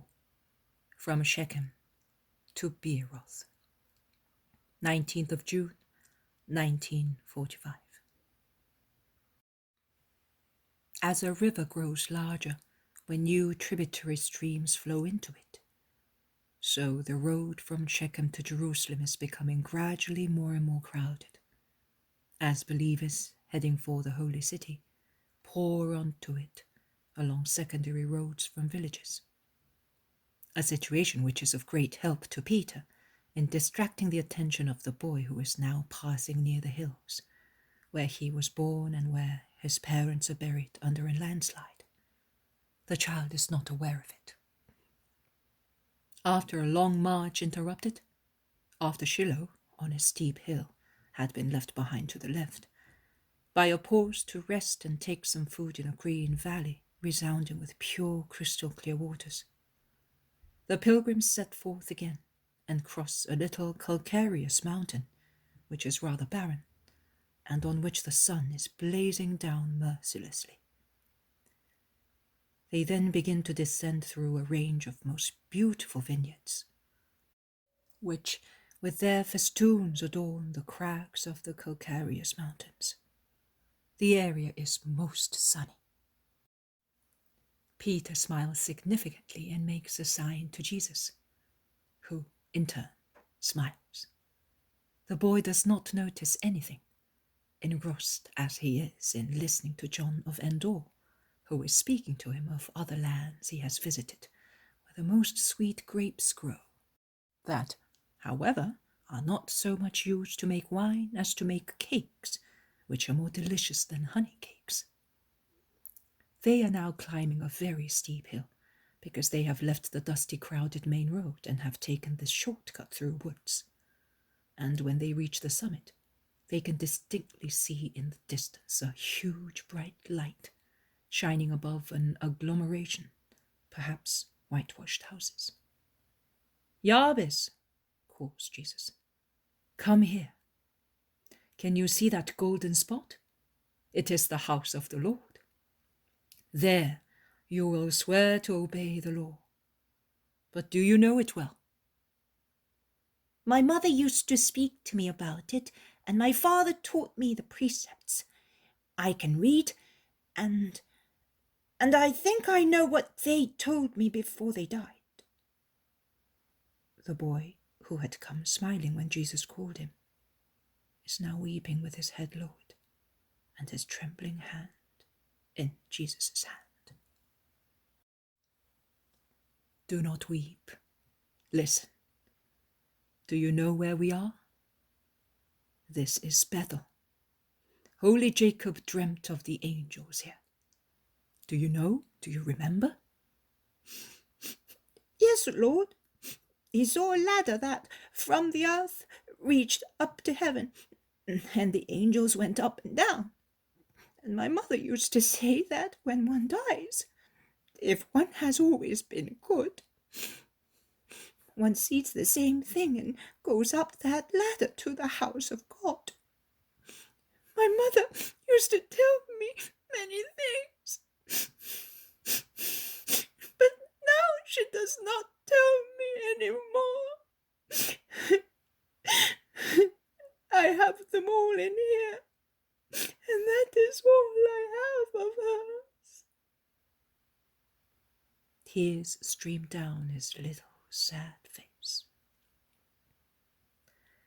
"Do not weep like that.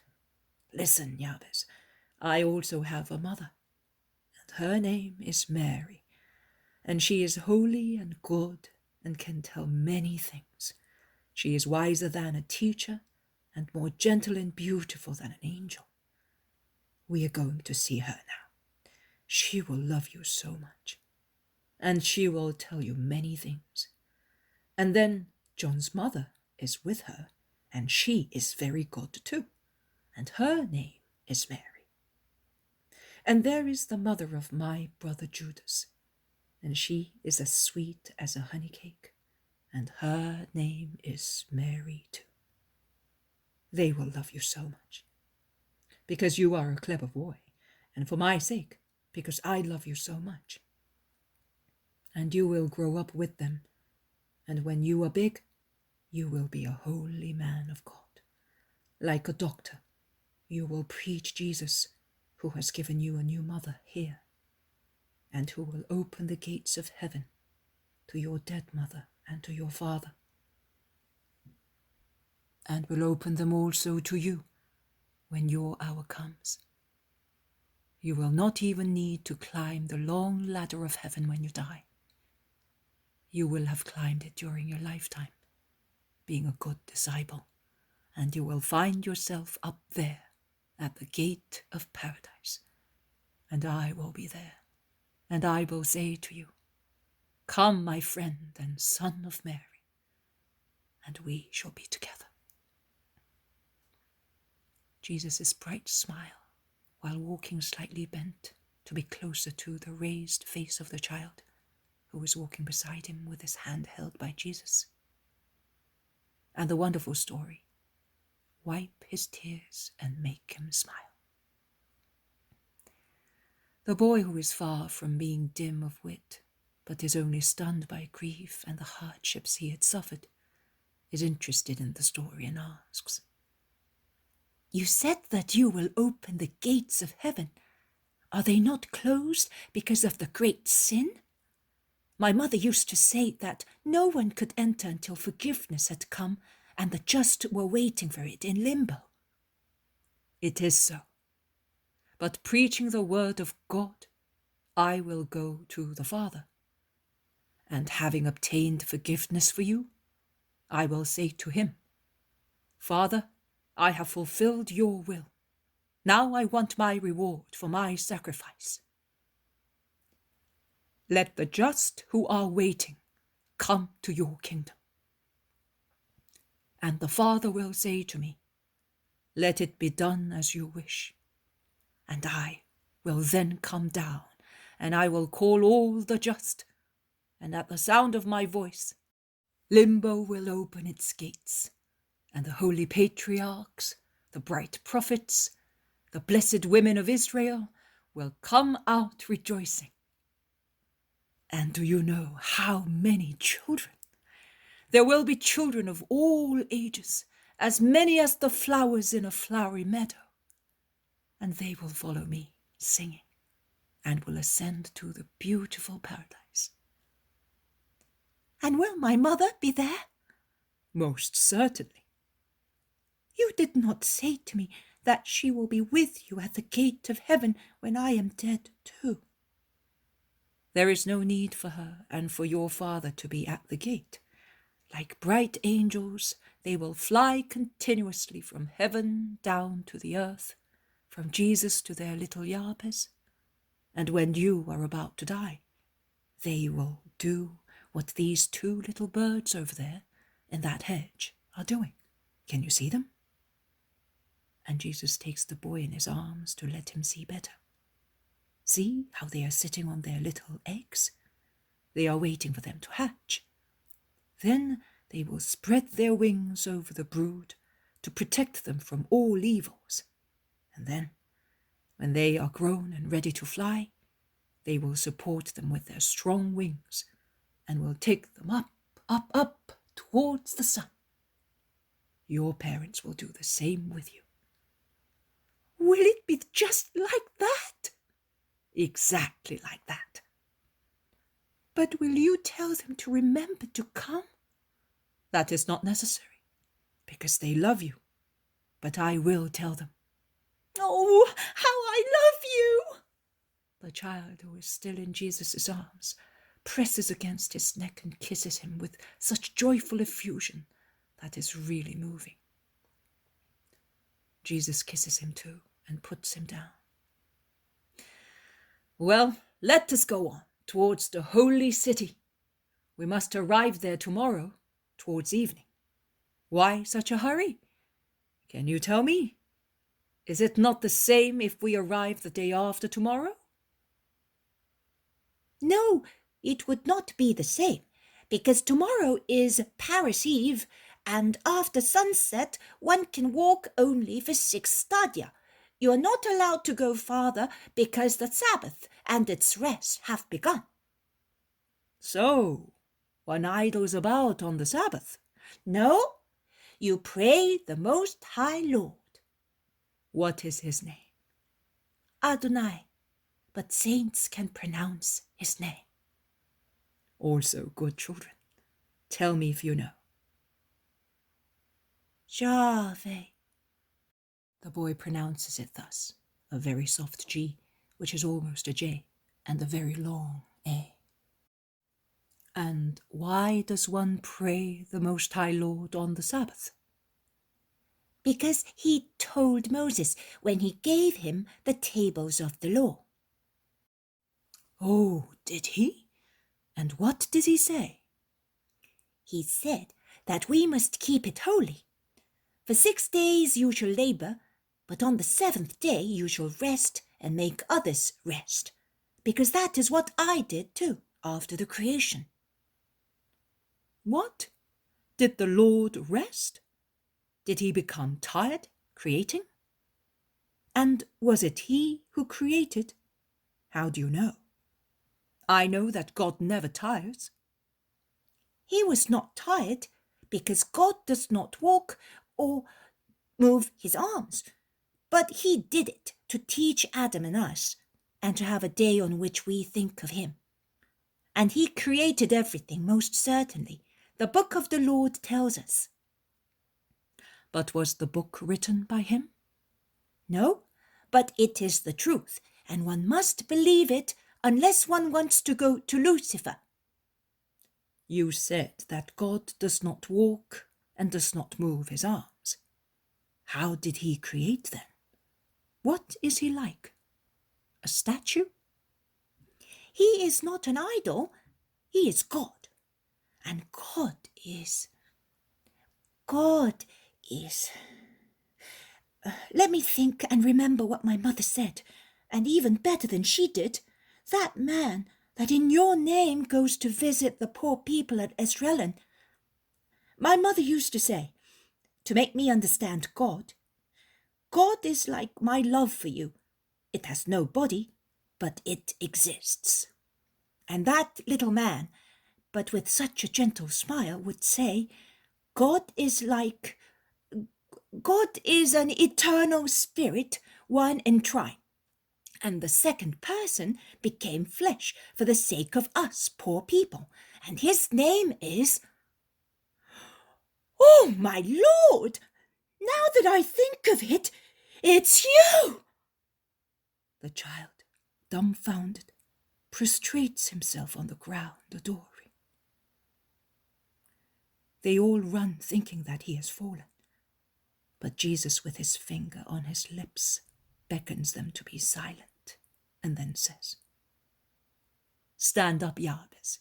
Children must not be afraid of me." The boy looks up reverently and looks at Jesus with a changed expression, almost of fear. But Jesus smiles and stretches out his hand, saying, "You are a wise little Israelite. Let us continue the examination. Now that you have recognized me, do you know whether the book mentions me?" Oh, yes, Lord. From the beginning to now, everything speaks of you. You are the promised Saviour. Now I understand why you will open the gates of limbo. Oh, Lord, Lord! And do you love me so much? Yes, Jabez. No, no longer Jabez. Give me a new name that means that you loved me and saved me. I will choose a name together with my mother. All right? But a name that means just that, and I will have it as from the day I become a son of the law. You will have it as from that day. They pass Bethel and rest in a cool valley, rich in water, to take some food.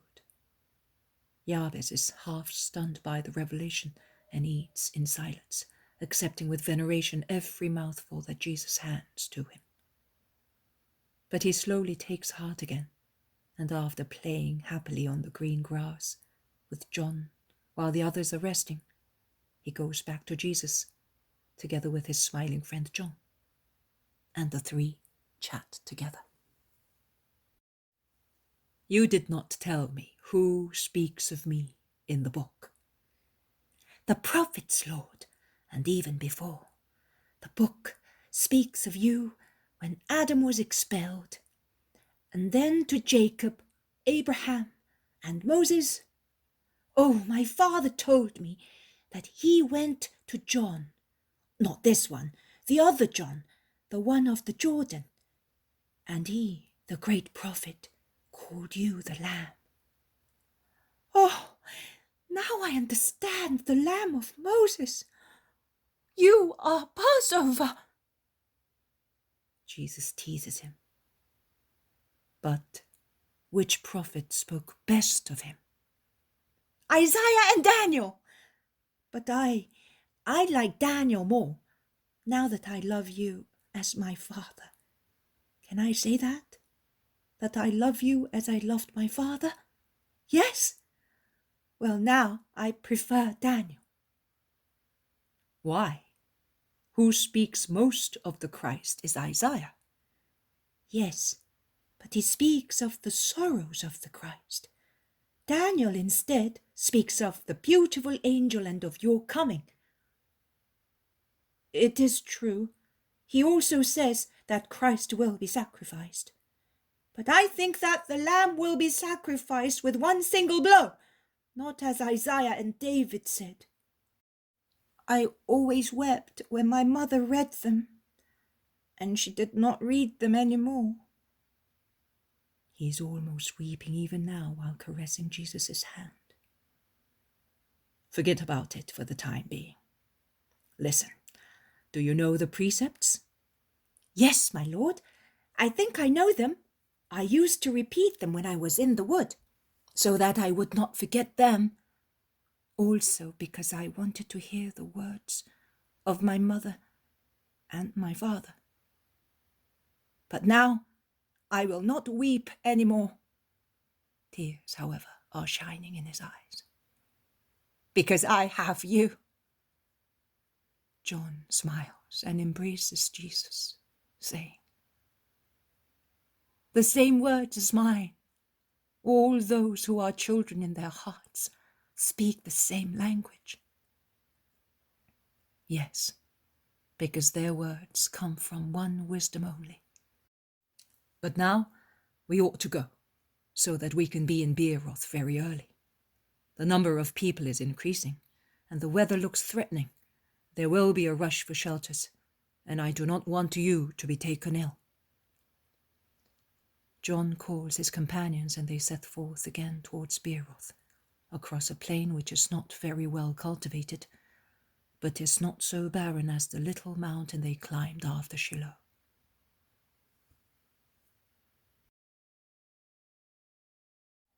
The poem of the man God, the second year of the public life. Chapter 195. From Beeroth to Jerusalem. 20th of June, 1945. It is raining, and Peter seems to me the opposite of Aeneas, because instead of carrying his father, he has little Jabez on his shoulders, completely covered by Peter's large mantle. The boy's little head emerges above the grey-haired head of Peter, who, with the boy's arm round his neck, dabbles in the puddles, laughing wholeheartedly. We might have been spared all this, grumbles the Iscariot, who is irritable because of the water pouring from the sky and splashing his clothes with mud. Many things could be spared, replies John of Endor, staring at handsome Judas with his one good eye, which I think can see as well as two. What do you mean? I mean that it is useless to expect the elements to have consideration for us, when we have none for our neighbour, and concerning matters that are by far more important than a few drops of water or a splash of mud. That is true, but I like to be tidy and clean when I go to town. I have many friends there and high up. Then watch that you do not fall. Are you teasing me? No, but I'm an old teacher and an old pupil. I have been learning since I was born. First, I learned to vegetate. Then, I observed life. Then I became acquainted with the bitterness of life. I practiced a useless justice, the justice of man alone against God and society. God punished me with remorse, society with fetters. So, after all, I was the victim of justice. At last, now, I have learned. I am learning how to live. Now, since I am a teacher and a pupil, you will realize that it is natural for me to repeat the lessons. But I am an apostle. And I am a poor wretch, I know. But I should never take the liberty of teaching you. But, see, you never know what one may become. I thought I was going to die an honest and respected teacher in Cyprus, and I became a murderer and a convict serving a life sentence. But when I raised a knife to take vengeance, and when I was dragging the fetters, hating the universe, if anyone told me that I was to become a disciple of the Holy One, I would have doubted whether his mind was sound. And yet, here I am. So, I may be able to give a good lesson also to you, an apostle, because of my experience. Not because of my holiness, I would not dream of it. That Roman was right in calling you Diogenes. Of course, but Diogenes was looking for a man and could not find one. I, luckier than he, found a snake where I thought there was a woman, and an adulterer where I thought I saw a friendly man. But after wandering about for many years, as I became insane through such experience, I have found the man, the Holy One. I know no other wisdom but Israel's. If that is so, you already have the means for salvation. But now you have also the science, nay, the wisdom of God. It is the same thing. Oh no. It is like a foggy day compared to a sunny day. Well, are you anxious to teach me? I don't feel like it. Let me speak. Once, I used to speak to children. They were absent-minded. Then I spoke to shadows. They cursed me. Then to chicken. They were better, far better than the first two groups. Now I speak to myself, as I am not yet able to speak to God. Why do you want to stop me? I have but one eye. The mind's ruined my life. I have suffered from heart trouble for years. At least let my mind be fruitful. Jesus is God. I know, and I believe it, more than you do, because I have revived through his work. You have not. No matter how good he is still God, and I, a poor wretch, dare not treat him with familiarity as you do. My soul speaks to him. My lips dare not. My soul does, and I think that he perceives it, weeping out of gratitude and repentant love. That is true, John. I do perceive your soul. Jesus comes into the conversation of the two. Judas blushes with shame. The man of Endor with joy. I perceive your soul. That is true. And I perceive also the work of your mind. What you said is correct. When you have been formed in me, Your experience as a teacher and a diligent pupil will be of great help to you. Speak, do speak, also to yourself. Once, master, not long ago, you told me that it is wrong to speak to one's ego, remarks Judas insolently. That is true, I did. But that was because you were grumbling with your ego. This man is not grumbling. He is meditating, and for a good purpose. He is not doing anything wrong. In brief, I am wrong. Judas is aggressive. No, your heart is impatient. But the weather cannot be always good. Farmers want rain. It is charity to pray that it may rain. And also, this is charity. But look, there is a beautiful rainbow forming an arch from Ataroth to Ramah. We are already beyond Ataroth. We have passed a large, sad valley, and here the country is cultivated and pleasant under the sun, which is breaking through the clouds. When we are in Ramah, we shall be 36 stadia from Jerusalem. We shall see the holy city again after that hill, by the men of Gibeah. What a terrible thing is the concupiscence of the flesh, Judas. Judas does not reply. Instead, he delays, splashing angrily in the puddles. What is the matter with him today? Asks Bartholomew. Be quiet, lest Simon of Jonah should hear you. Let us avoid all arguments. And do not let us upset Simon. He is so happy with his boy. Yes, master, but it is not right. I will tell him. He is young, Nathaniel. You were young too.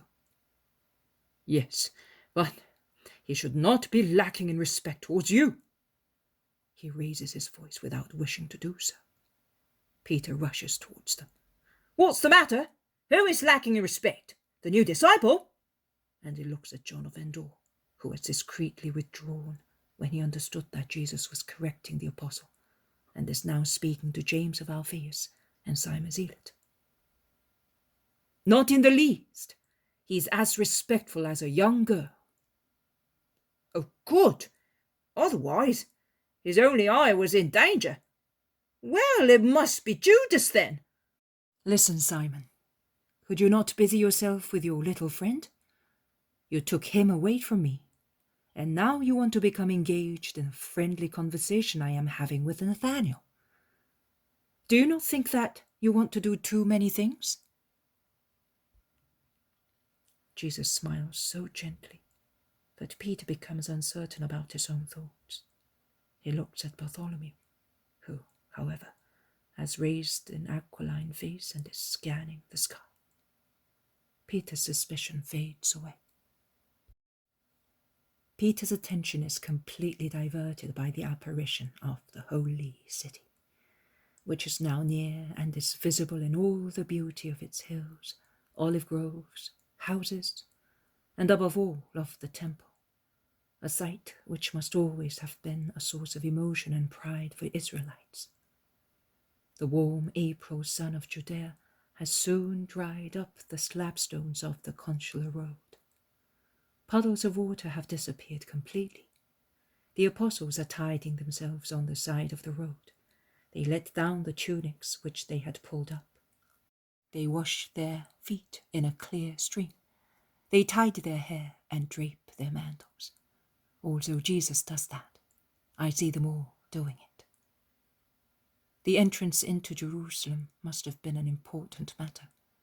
To present oneself at the walls on these feast days was like presenting oneself to a sovereign. The holy city was the real queen of Israelites. I realize that this year because I can notice the crowds and their behavior on the consular road. The processions of the various families form here, the women in one group, the men in another, the children in either, but all very serious and serene at the same time. Some fold up their old mantles and pull out a new one from their travelling bags or change sandals. Their gait then becomes solemn. It is already hieratic.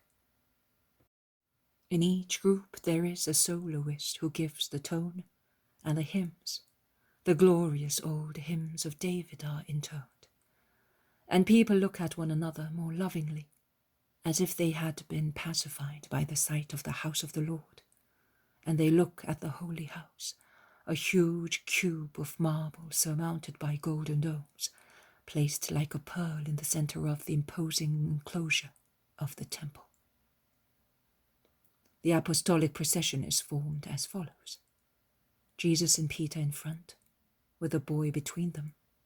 Behind them, Simon the Iscariot and John. Then Andrew, who has forced John of Endor to stay between him and James of Zebedee. In the fourth row, the two cousins of the Lord and Matthew. Last, Thomas, Philip, and Bartholomew. It is Jesus who intones in his beautiful, powerful voice of a light baritone, a mellow voice with refined tenor vibrations, and Judas Iscariot, a pure tenor, answers together with John, with his limpid voice typical of young people. The two baritone voices of Jesus' cousins and the almost bass voice of Thomas, whose baritone voice is so deep that it can hardly be classified as such. The others, who are not gifted with such beautiful voices, follow the chorus of the virtuosi singing in low voices. The psalms are the known ones called gradual psalms. Little Jabez, the voice of an angel among the strong voices of men, sings very well, probably because he knows Psalm 121 better than the others. How I rejoiced when they said to me, "We shall go to the house of the Lord." His little face, which only a few days ago was so sad, is now bright with joy. The walls are now close at hand. Here is the gate of the fish, and the overcrowded streets. They go straight to the temple to say the first prayer, and then peace, in the peace of Gethsemane, then supper and rest. The journey towards Jerusalem is over.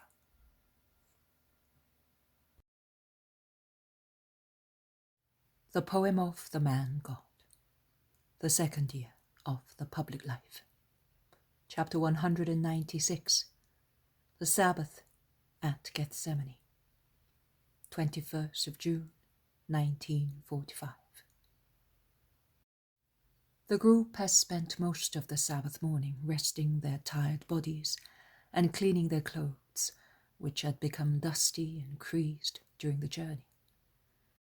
There is so much inviting water in the spacious cisterns of Gethsemane, full of rainwater, and in the foamy Kidron, now in flood, because of the recent downpours, where the water resounds against the stones like a symphony. And the apostles, one after the other, defying the low temperature of the water, plunge into it, and then, clad from head to foot in fresh clothes, their hair rather sleeked by the spray of the torrent, they draw water from the cisterns, pouring it into large vats, in which they have sorted out their clothes according to the colours. Well, once they are soaked in there, it will be less troublesome for Mary to wash them. I suppose that Mary is the woman who stays at Gethsemane. Only you, my dear friend, cannot change. But tomorrow. In fact, the boy is wearing a clean robe, which has been taken from his little sack, so small that it would be quite sufficient for the garments of a doll. But the boy's little tunic is even more discoloured and torn than the other one, and Peter looks at it with apprehension, whispering, "How can I possibly take him to town? I think I will cut one of my mantles in two, because a mantle would cover him completely." Jesus, who has heard this paternal soliloquy, says, "It is better to let him rest now. This evening we are going to Bethany." "But I want to buy him a robe. I promised it." "You certainly will. But it is better to seek my mother's advice. You know, women have more experience in such purchases, and she will be happy to take care of the child. You will go together." Peter is enraptured to the seventh heaven of delight at the idea of going shopping with Mary. I do not know whether Jesus has expressed all his thoughts, or whether he has held back some, those implying that his mother's taste is more refined than Peter's, and would thus avoid the clashing of atrocious hues. The fact is that he achieves his aim without mortifying Peter. They scatter in the olive grove, which is so beautiful on this serene April day. The rain of the past days seems to have silvered the olive trees and sown flowers.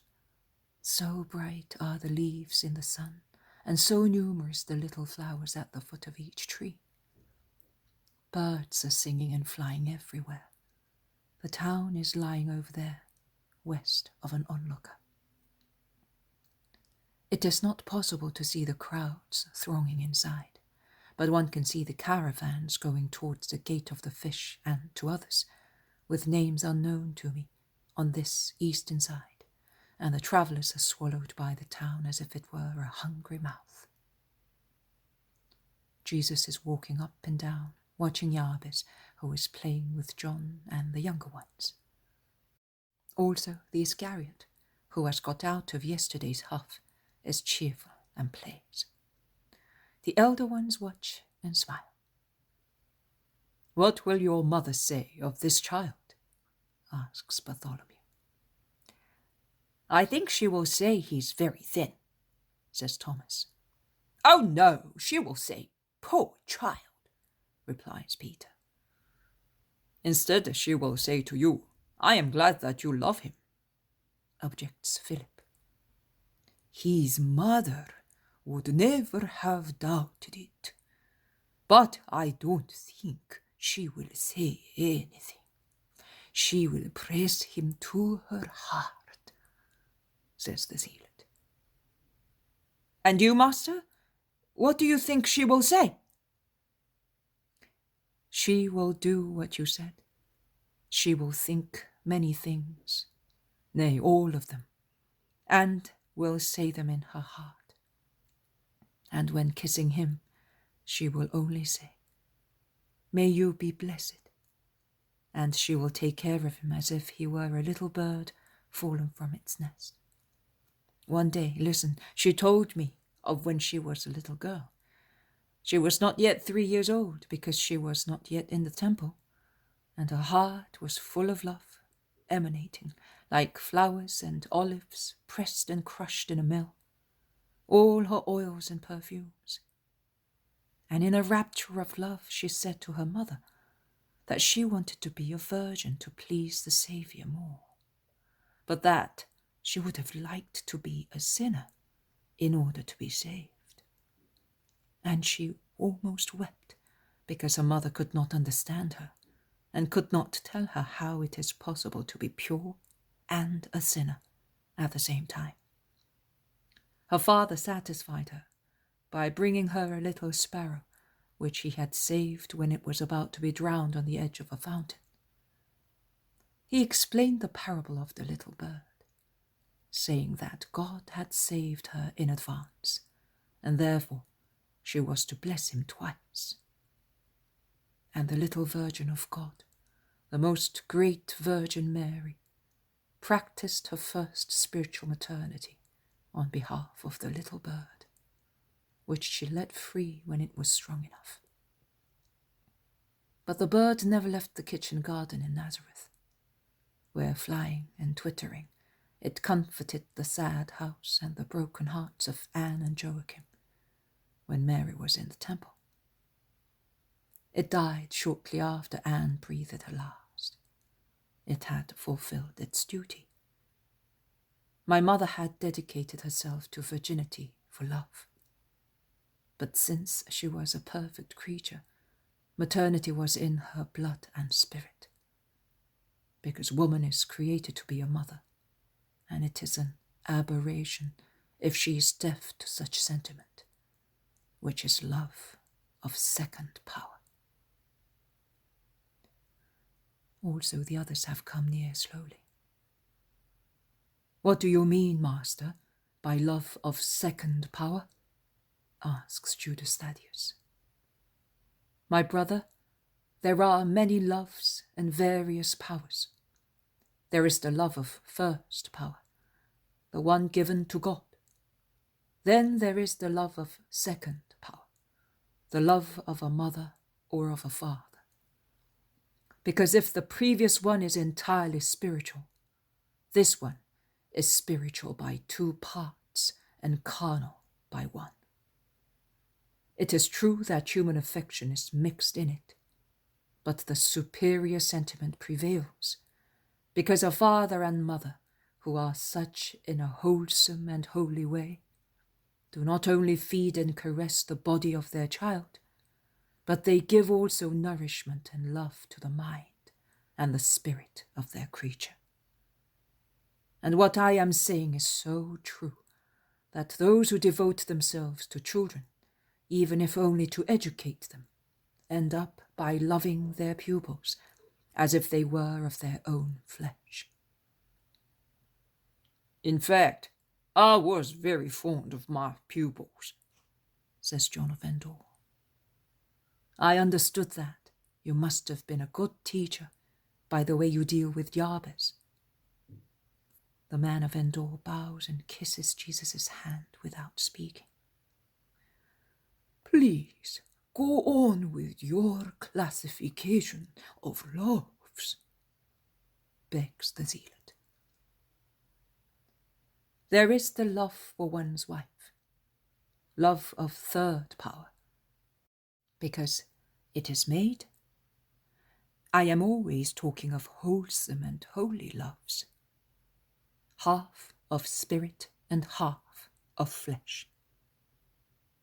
A man, besides being the husband of his wife, is a teacher and a father to her, and a woman is an angel and a mother to her husband, besides being his wife.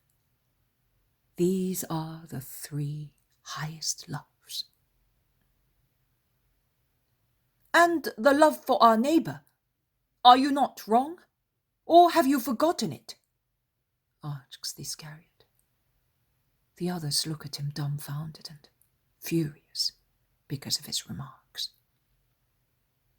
But Jesus replies placidly, No, Judas, watch. God is to be loved because he is God, so no explanation is required to convince one to have such love. He is he who is, that is everything.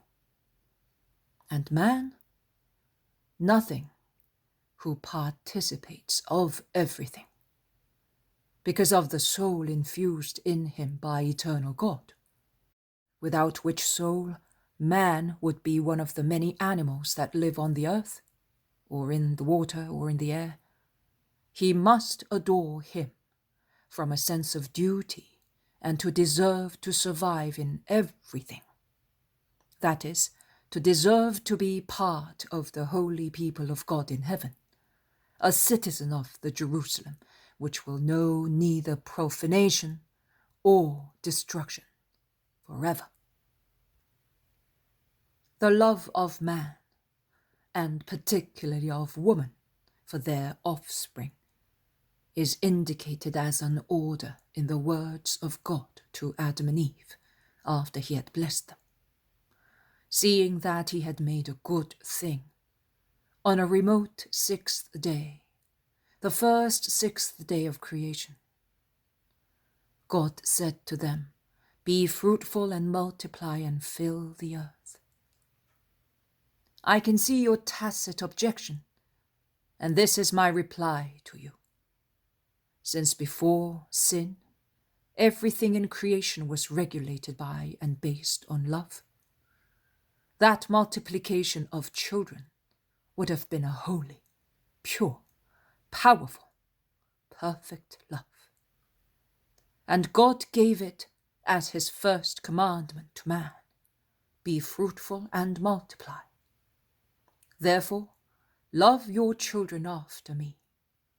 Love, as it is now, the present procreator of children, did not exist then. There was no malice, nor the detestable thirst for sensuality.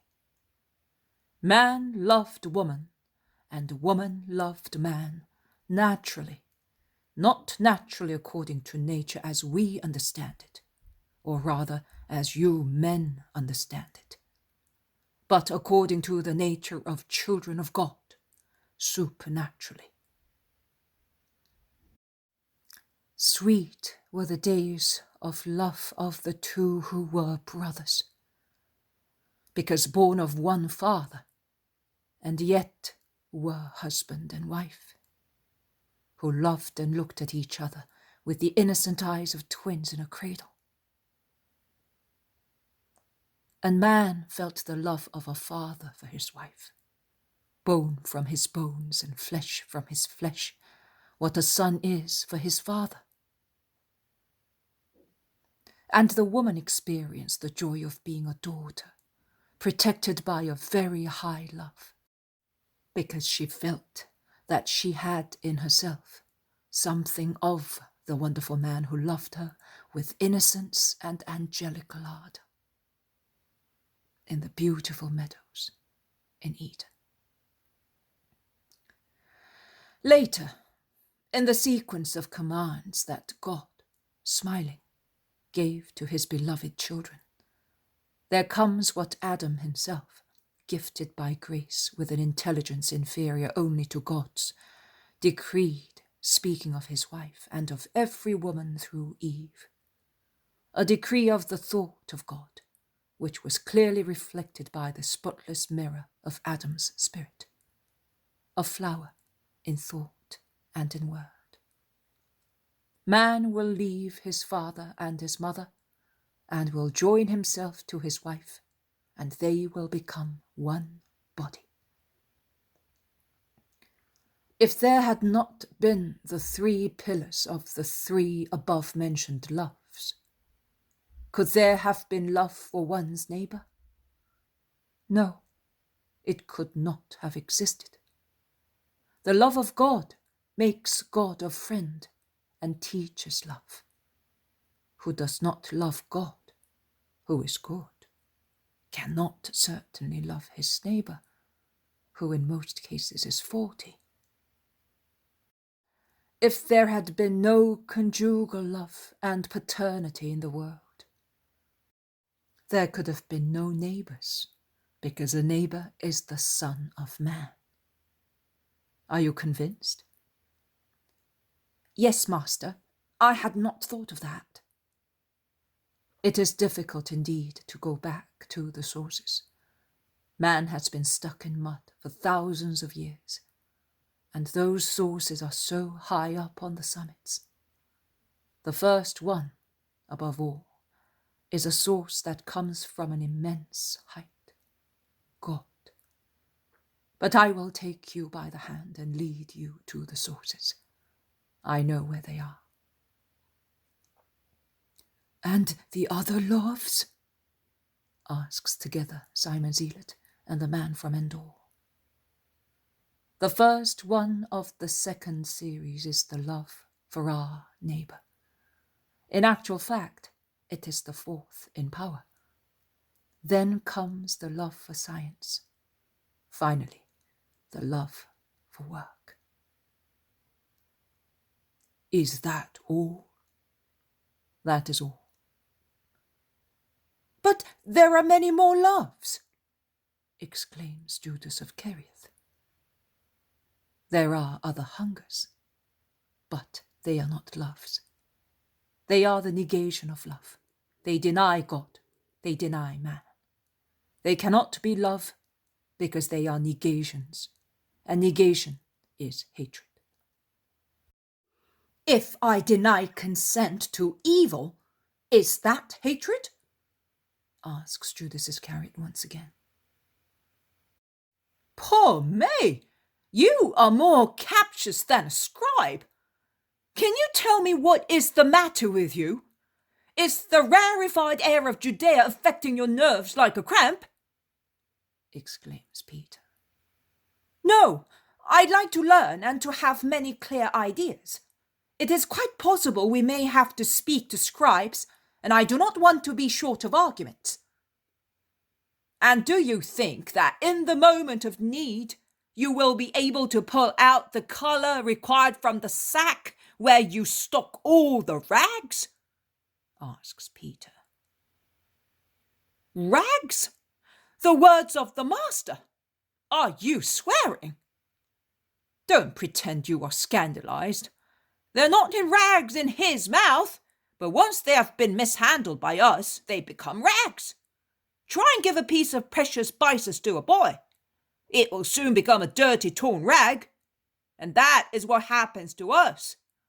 Now, if you expect to fish at the right moment the little rag you need, what with the rag and what with its dirt? I do not know what you will be up to. Don't worry, that is my business. You may be sure that I will not worry. I have enough problems of my own. And then, I am happy providing you cause no harm to the master, because in that case, I will mind also your business. You can do that when I do anything wrong. But that will never happen, because I know how to behave. I am not ignorant. Instead, I am. I know. But because I am, I do not stock any ballast to flaunt it later at the right moment. But I implore God, and God will help me for the sake of his Messiah, of whom I am the least and most faithful servant. We are all faithful, replies Judas haughtily. Oh, you are bad. Why do you offend my father? He is old and he is good. You must not do that. You are bad and you frighten me, says Jabez with stern countenance, after being silent and listening carefully. And that makes two, whispers James of Zebedee in a low voice, touching Andrew with his elbow. Although he has spoken in a low voice, the Iscariot hears him. You can now see, master, whether the words of the silly boy of Magdala have left a trace, says Judas, raging with anger.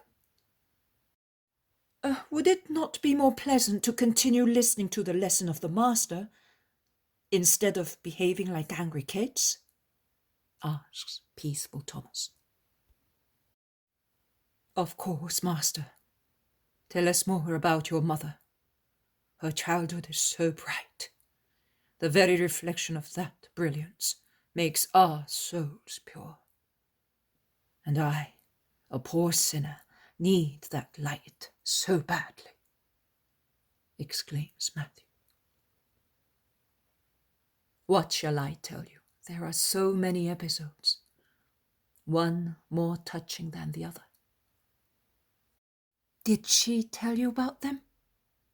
Yes, some. But Joseph told me many more, as the most beautiful stories he could tell a child.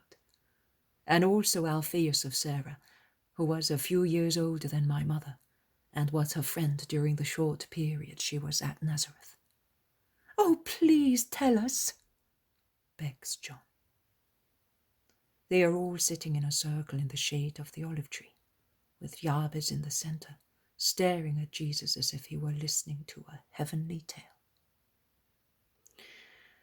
I will tell you about the lesson on chastity that my mother gave her little friend and many more people a few days before entering the temple. A girl in Nazareth, a relative of Sarah's, got married on that day, and also Joachim and Anne had been invited to the wedding. Little Mary went with them, and with other children, she was to spread loose flower petals on the bride's way. They say that She was most beautiful as a child, and everybody contented for her after the joyful arrival of the bride. It was not easy to see Mary every day, as she lived mostly at home, where she loved a little grotto more than any other place, and even nowadays she calls it the grotto of her nuptials. So, when she appeared outside, fair-haired, rosy and kind, she was overwhelmed by caresses. They used to call her the Flower of Nazareth, or the Pearl of Galilee, or also the Peace of God, in remembrance of a huge rainbow which suddenly appeared as soon as she was born. She was, in fact, all that and much more. She is the flower of heaven and of creation, the pearl of paradise and the peace of God. Yes, the peace of God. I am the peaceful one, because I am the Son of the Father and the Son of Mary, the infinite peace and the sweet peace. On that day, everybody wanted to kiss her and take her on their laps.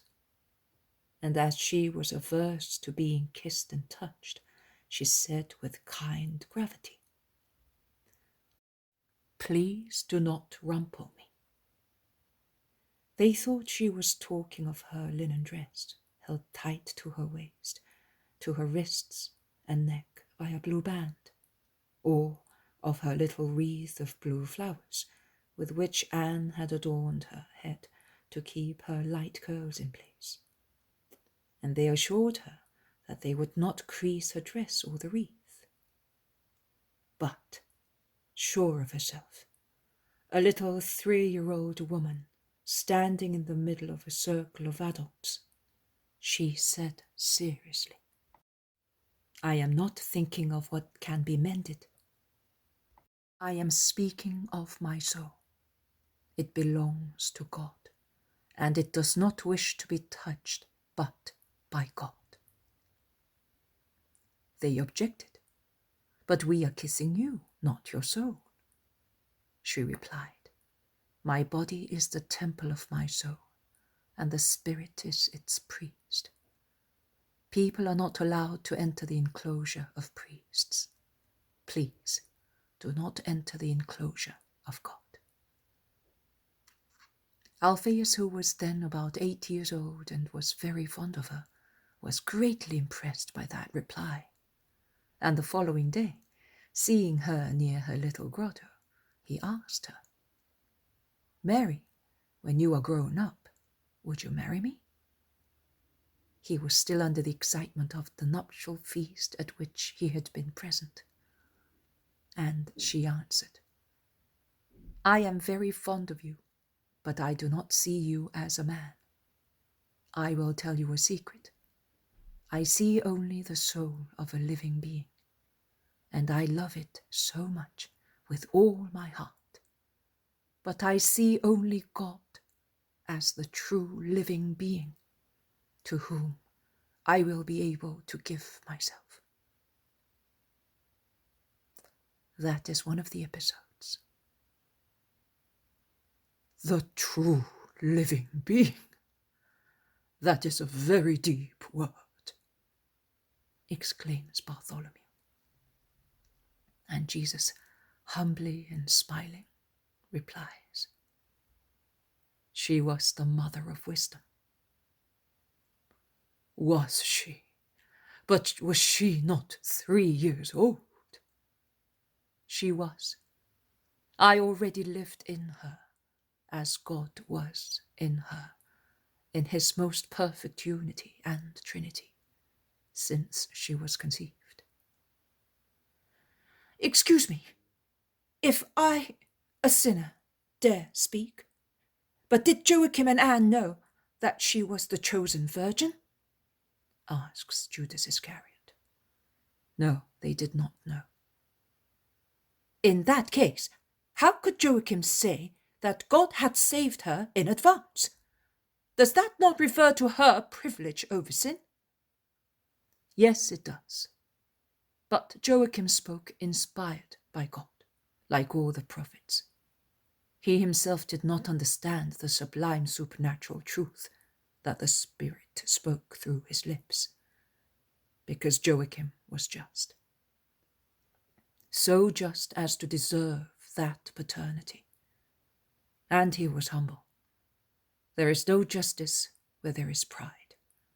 He was just and humble. He comforted his daughter out of fatherly love. He taught her through his wisdom of a priest, as he was such a guardian of the ark of God. As a pontiff, he consecrated her with the sweetest title, the Immaculate One. And the day will come when another grey-haired pontiff will say to the world, "She is the Immaculate Conception," and will give this truth to the world of believers as a dogma which cannot be refuted, so that the most beautiful Virgin of God, crowned with stars, clad with the rays of the moon, which are not so pure as she is, brighter than all stars, the Queen of creation and of God, may shine, fully revealed, in the world which in those days will be sinking deeper and deeper in the grey fog of heresies and vices, because God King has as his Queen in his kingdom Mary. So Joachim was a prophet. He was a just man. His soul repeated like an echo what God said to his soul, which was loved by God. "When are we going to this mother, my lord?" asks Jabez with eager eyes. This evening. What will you say to her when you see her? "I greet you, Mother of the Saviour. Is that all right?" Very good, confirms Jesus, caressing him. But are we going to the temple today? Asks Philip. We shall go there before leaving for Bethany, and you will stay here and be a good boy, will you not? "Yes, my lord." The wife of Jonah, the caretaker of the olive grove, who has come near very quietly, says, "Why don't you take him? The boy is anxious to come." Jesus stares at her without saying anything. The woman understands and says, "I see. I should still have a little mantle of mark. I will look for it." And she runs away. Jabez pulls John's sleeve. "Will the teachers be severe?" Oh no, don't be afraid. In any case, it is not today. In a few days' time, with his mother, you will be more learned than a doctor. John comforts him. The others hear and smile at Jabez's concern. But who will present him as if he were his father? Asks Matthew. Of course I will, unless the master wishes to present him, says Peter. No, Simon, I will not present him. I leave that honour to you. Thank you, master, but you will be there too. Certainly, we shall all be there. He is our boy. Mary of Jonah comes back with a dark violet mantle, which is still good. But what a shade. She says so herself. "Mark never wanted to wear it because he did not like the shade." No wonder it is vile. And poor Jabez with his olive complexion looks ghastly in the violent violet shade. But he cannot see himself, and he is therefore happy to have the mantle in which he can drape himself like an adult. The meal is ready, master. The woman has taken the lamb off its spit just now. Let us go then. And going down from the place where they were, they go into the large kitchen for their meal.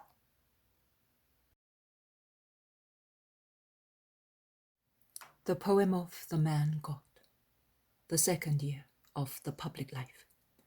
Chapter 197. In the temple at the hour of the offering. 22nd of June, 1945. Peter is really stately while entering the enclosure of the temple, acting as the father of Jabez, whom he is holding by the hand. He is walking so erect that he looks even taller than he really is. All the others are behind him in a group. Jesus is last and is engaged in close conversation with John of Endor, who seems to be ashamed to enter the temple. Peter asks his protégé, "Have you ever been here before?" And the boy replies, "When I was born, Father, but I do not remember," which makes Peter laugh heartily. Also the others, when they are told by Peter, laugh and say gently and wittily, "Perhaps you were sleeping and so," or "We're all like you, we do not remember when we came here when we were born." Also, Jesus asks John of Endor the same question and gets a similar reply. In fact, John says to him, "We were proselyte, and my mother carried me here in her arms just at Passover, because I was born early in Adar, and my mother, who came from Judea, set out as soon as she was able to offer her son to the Lord in good time, perhaps too early, because she was taken ill and never recovered. I was under 2 years of age when I lost my mother, the first misfortune in my life. I was her firstborn. I became her only child because of her disease, and she was very proud to die having complied with the law. My father used to say to me, 'She died a happy death because she had offered you to the temple.' Poor mother, what did you offer? A future murderer." John, do not say that. You were Felix then. Now you are John. Bear in mind the great grace that God granted you. Always remember that. Forget your past debasement. Did you not come back to the temple again? "Oh, yes, when I was 12 years old, and always after that, as long as I was able to. Later, when I could have come, I did not, because I told you that I worshipped only one thing, hatred. And that is why I dare not proceed further here. I feel a stranger in the house of the Father. I have abandoned it for too long." You are coming back to it, led by the hand of me, who am the Son of the Father. If I am taking you up to the altar, it means that I know that everything has been forgiven. John of Endor sobs deeply and says, "Thank you, my God." Yes, thank the Most High. Can you not see that your mother, a true Israelite, had a prophetic spirit? You are the son sacred to the Lord and never ransomed. You are mine, you belong to God. You are a disciple and thus a future priest of your Lord in the new era and in the new religion which will be called after me. I absolve you of everything, John. Proceed confidently towards the holy. I solemnly tell you that among those who live in this enclosure, there are many more guilty and less worthy than you to go near the altar. Peter, in the meantime, is busy showing the boy the most noteworthy things in the temple. But he asks the more learned ones, particularly Bartholomew and Simon, to help him, because in the fulfillment of his duty as a father, he feels more at ease with the elder ones. They are near the treasury to make their offering, and Joseph of Arimathea calls them. "You are here. When did you arrive?" he asks after greeting them. "Yesterday evening." "And the master?" "He's over there with a new disciple. He's coming."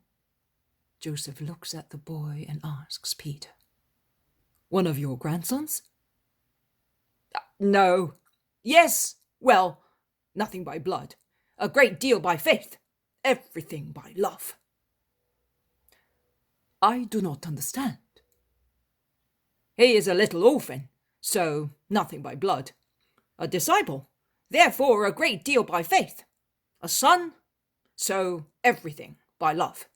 The master took him, and I caress him. He is becoming of age in the next few days. Already 12 years old, and so small. The master will tell you. Joseph, you are good. One of the few good people in here. Tell me, would you help me in this matter? You know, I am presenting him as if he were my son. But I am a Galilean, and I am a nasty leper. A leper? Exclaims Joseph inquisitively, moving away in fright. Don't be afraid. I am a leper because I belong to Jesus, the most loathsome form of leprosy for those of the temple, with a few exceptions. No, don't say that. It's the truth, and we must admit it. So I am afraid they will be cruel to the boy because of me and because of Jesus. In any case, I do not know how much he knows of the law, of the Halasha, of the Haggadah, and of the Midrashot. Jesus says that he knows quite a lot. Well, if Jesus says so, don't be afraid. Only to cause me trouble, they would. You are very fond of this little fellow. Do you keep him with you all the time? I cannot. I'm always about. The boy is too young and delicate. But I will willingly come with you, says Jabez, who has been reassured by Joseph's caresses. Peter is bright with joy, but he says, The master says that we must not do that, and we will not do it. But we shall meet now and again just the same. Joseph, will you help me? Of course I will. I will come with you. They will not do him an injustice in front of me. When? Oh, master, give me your blessing. Peace to you, Joseph.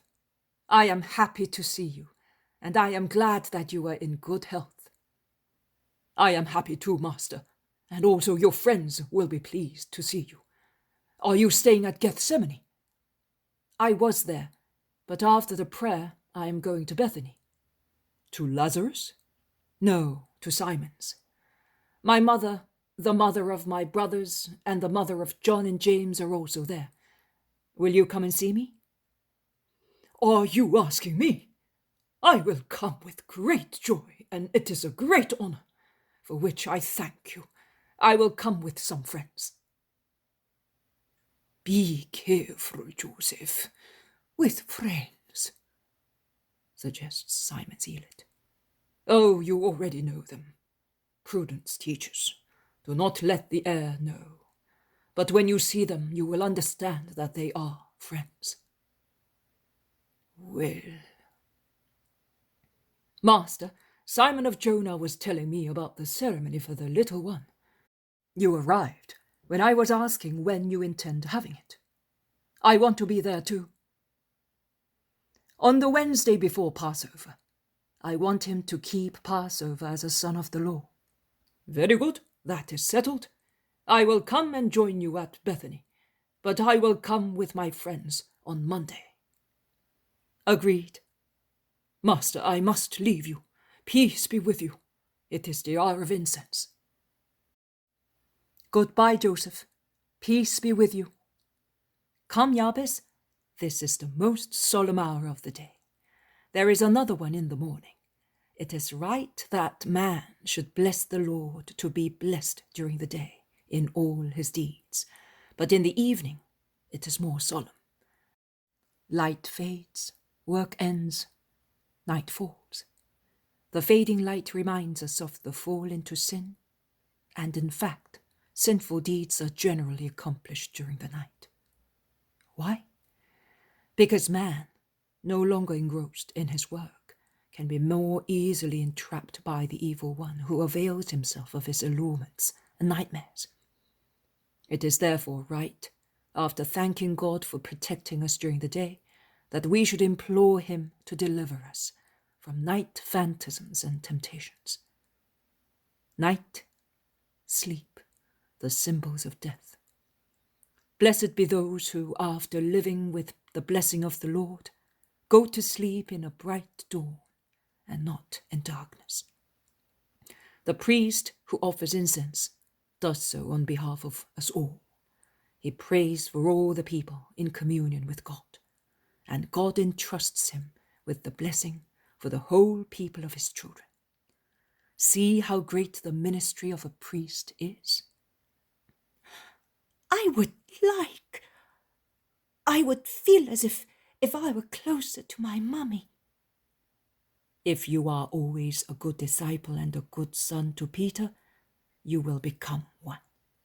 Come now, the trumpets are announcing that the time has come. Let us go and praise Yahweh with veneration.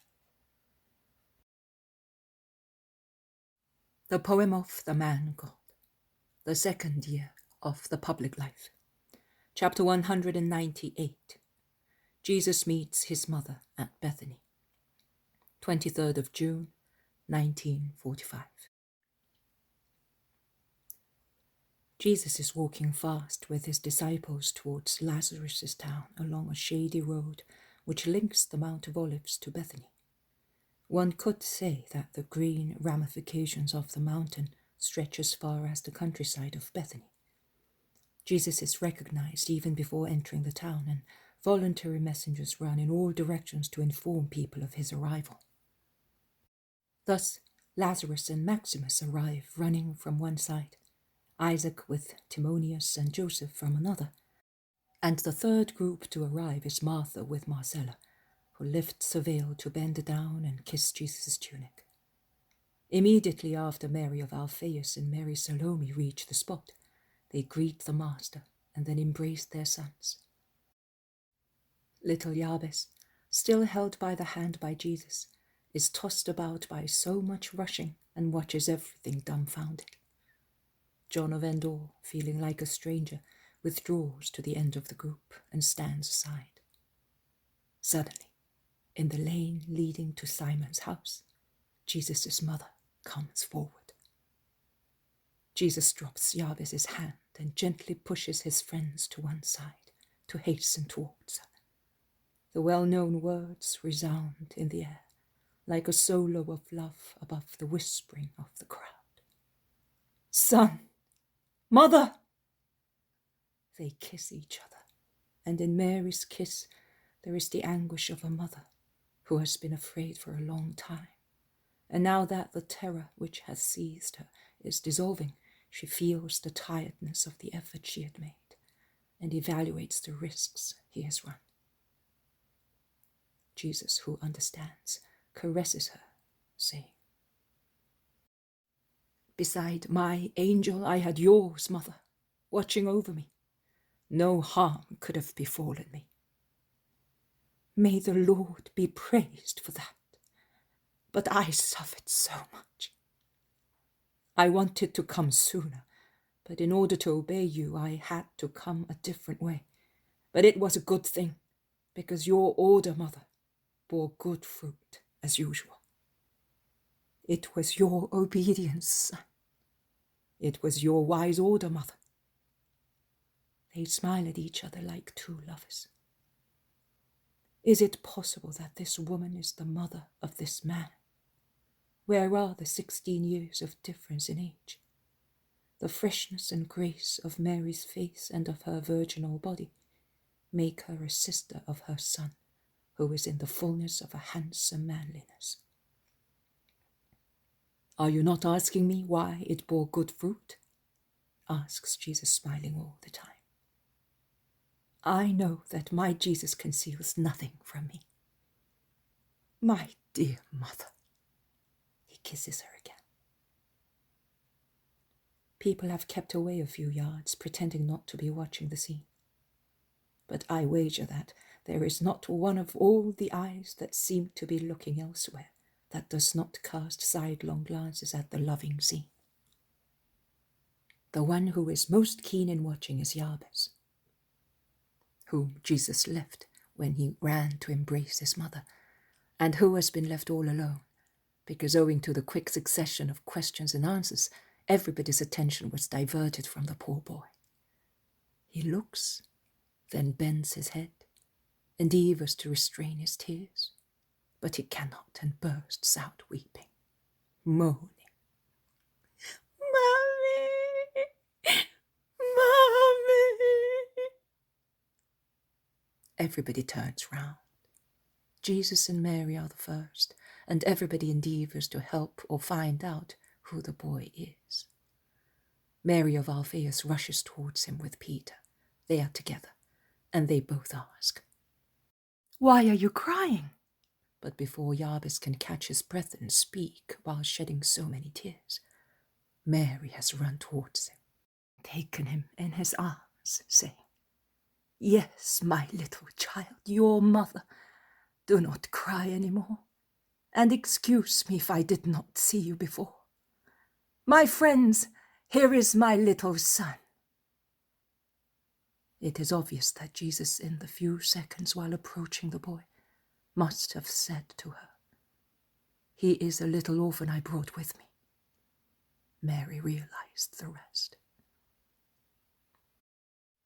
The boy is still weeping, but not so disconsolately, and as Mary is holding him in her arms and kissing him, he ends up by smiling while his face is still wet with tears. "Let me dry those tears of yours. You must not cry any more. Give me a kiss."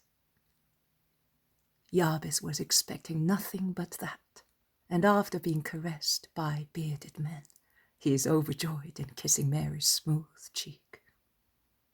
Jesus has been looking for John of Endor, and when he sees him, he goes to get him in his remote corner. And while all the apostles are greeting Mary, Jesus comes towards her, holding John of Endor by the hand, and he says, "This is the other disciple, Mother. Your command gained these 2 sons for you. It was your obedience, son," repeats Mary, and she greets the man, saying, "Peace to you." The man, the coarse, restless man of Endor, who has changed so much since that morning when Judas' whim took Jesus to Endor, completely divests himself of his past while bowing to Mary.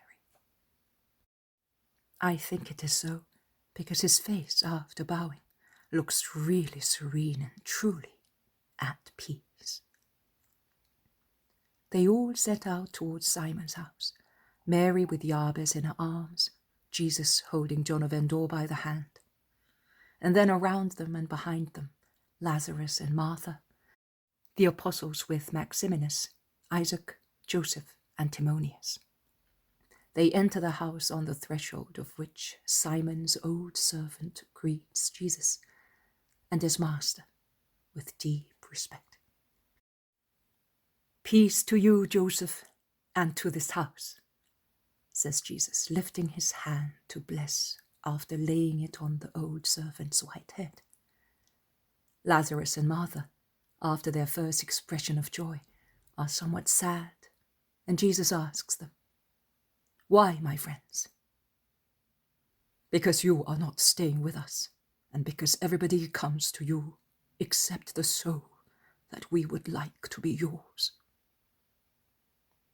Fortify your patience, your hope, and your prayers. After all, I am with you.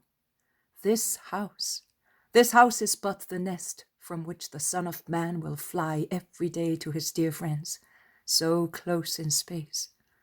But if we consider the situation in a supernatural way, infinitely closer in love. You are in my heart, and I am in yours. Can we be closer than that? But we will be together this evening. Please, sit at my table." "Oh, poor me, and I am idling about. Come, Salome, there is a lot to be done." The exclamation of Mary of Alphaeus makes everybody laugh, while Jesus' good relative gets up immediately to do her work. Martha joins her. "Don't worry about the food, Mary. I will go and give the necessary instructions. Just lay the table. I will send you enough chairs and what is necessary. Come, Marcella, I will be back at once, master. I saw Joseph of Arimathea, Lazarus. He is coming here on Monday with some friends. Oh, well, you are my guest on that day. Yes, he is coming to spend the day with us, but also to arrange a ceremony concerning Jabez. John, take the boy up to the terrace. He will enjoy himself there.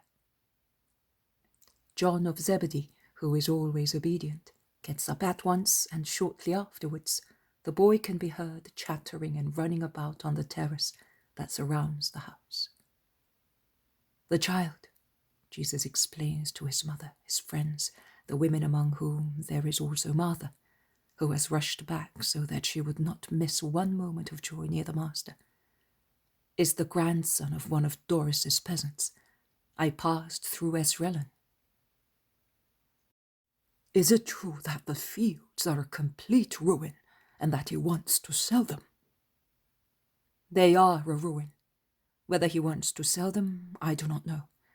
One of Johannan's men mentioned it to me, but I do not know whether it is certain. If he should sell them, I would willingly buy them to have a refuge for you, also in the middle of that nest of snakes. I do not think that you will be successful. Johanan is ready to buy them. We shall see. But go on. Who are the peasants? He scattered all the former servants. Yes, he did. The present ones come from his land in Judea. At least the old man, the boy's relative, does. The boy was kept in a wood like a wild animal, so that Doris could not see him. And he had been there since last winter. Oh, poor boy! But why? The women are all moved. Because his father and mother were buried under the landslide near Emmaus, the whole family, father, mother, and his little brothers. He survived because he was not at home. They took him to the old father. But what could a peasant of Doris do? Isaac, also in this case, you spoke of me as a saviour. Was that wrong? Asks Isaac humbly. You did the right thing. God wanted it. The old man gave me the boy, who is to become of age in the next few days. Oh, poor little thing, so tiny at 12 years of age. My Judas was twice his size at that age. And Jesus, what a beautiful flower, says Mary of Alphaeus. And Salome. Also my children were much stronger. Martha whispers. He is really tiny. I thought he was not 10 yet. Hey, hunger is a nasty thing, and he must have suffered from starvation since he was born. And now, what could the old man give him, if they are all dying of starvation there? Says Peter. Yes, he suffered a great deal, but he is good and intelligent. I took him to comfort both the old man and the boy. Are you going to adopt him? Asks Lazarus. No, I cannot. Well, I will take him. Peter sees his hopes vanish, and he utters a really deep groan. Lord, everything to him. Jesus smiles. Lazarus, you have already done so much, and I am grateful to you. But I cannot entrust this child to you. He is our boy. He belongs to all of us. He is the joy of the apostles and of the Master.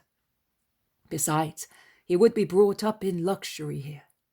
I want to make him a present of my royal mantle. Honest poverty. The poverty that the Son of Man wanted for himself, to be able to go near the greatest miseries without mortifying anybody. You have had a gift from me also recently. Ah, yes, the old patriarch and his daughter. The woman is very active, the old man very good. Where are they now? I mean, in which place? They are here in Bethany. Do you think I was going to send away the blessing you had sent me? The woman weaves linen. Light, skillful hands are required for that job. Since the old man insists in working, I put him at the beehives. Yesterday he had a long golden beard, didn't he, sister? The bees swarmed and clung to his long beard, and he was speaking to them as if they were his daughters. He is happy. I am sure he is. May you be blessed, says Jesus. Thank you, Master. But that boy will cost you a lot. You will allow me at least to... I will see to his clothes for the ceremony, shouts Peter. They all laugh at his impulsive reaction. All right, but he will need other clothes. Simon, be good. I have no children either. Allow Martha and me to find some solace, seeing to some little garments to be made for him. Peter, who has been thus besought, is moved at once, and he says, His clothes? Yes, but his dress for Wednesday, I am going to get it. The master promised me, and he told me that I would be going with his mother to buy it tomorrow. Peter explains everything in detail, lest there should be some unexpected change to his disadvantage. Jesus smiles and said, Yes, mother, please, go with Simon tomorrow. Otherwise he will die of heart failure. You will give him some advice as to what he should choose. I said, a red dress and a green sash. He will look lovely, much better than the shade he is on now. Red will be all right. Also, Jesus was dressed in red. But I would say that a red sash would be better on a red dress, or at least it should be embroidered in red, says Mary gently. I was saying green because I see that Judas, who is swarthy, looks very smart with those green stripes on his red tunic. These are not green, my friend, laughs Judas. No? What shade are they then? This hue is called agate vein. How do you expect me to know that? They look green to me. I saw that hue also on the leaves. The Most Holy Virgin interrupts benignly. Simon is right. It is the exact shade of leaves at the first rain in the month of Tishri. That's it! And since leaves are green, I was saying it was green, concludes Peter happily. The sweet mother has settled also this small matter peacefully. Will you call the boy, please?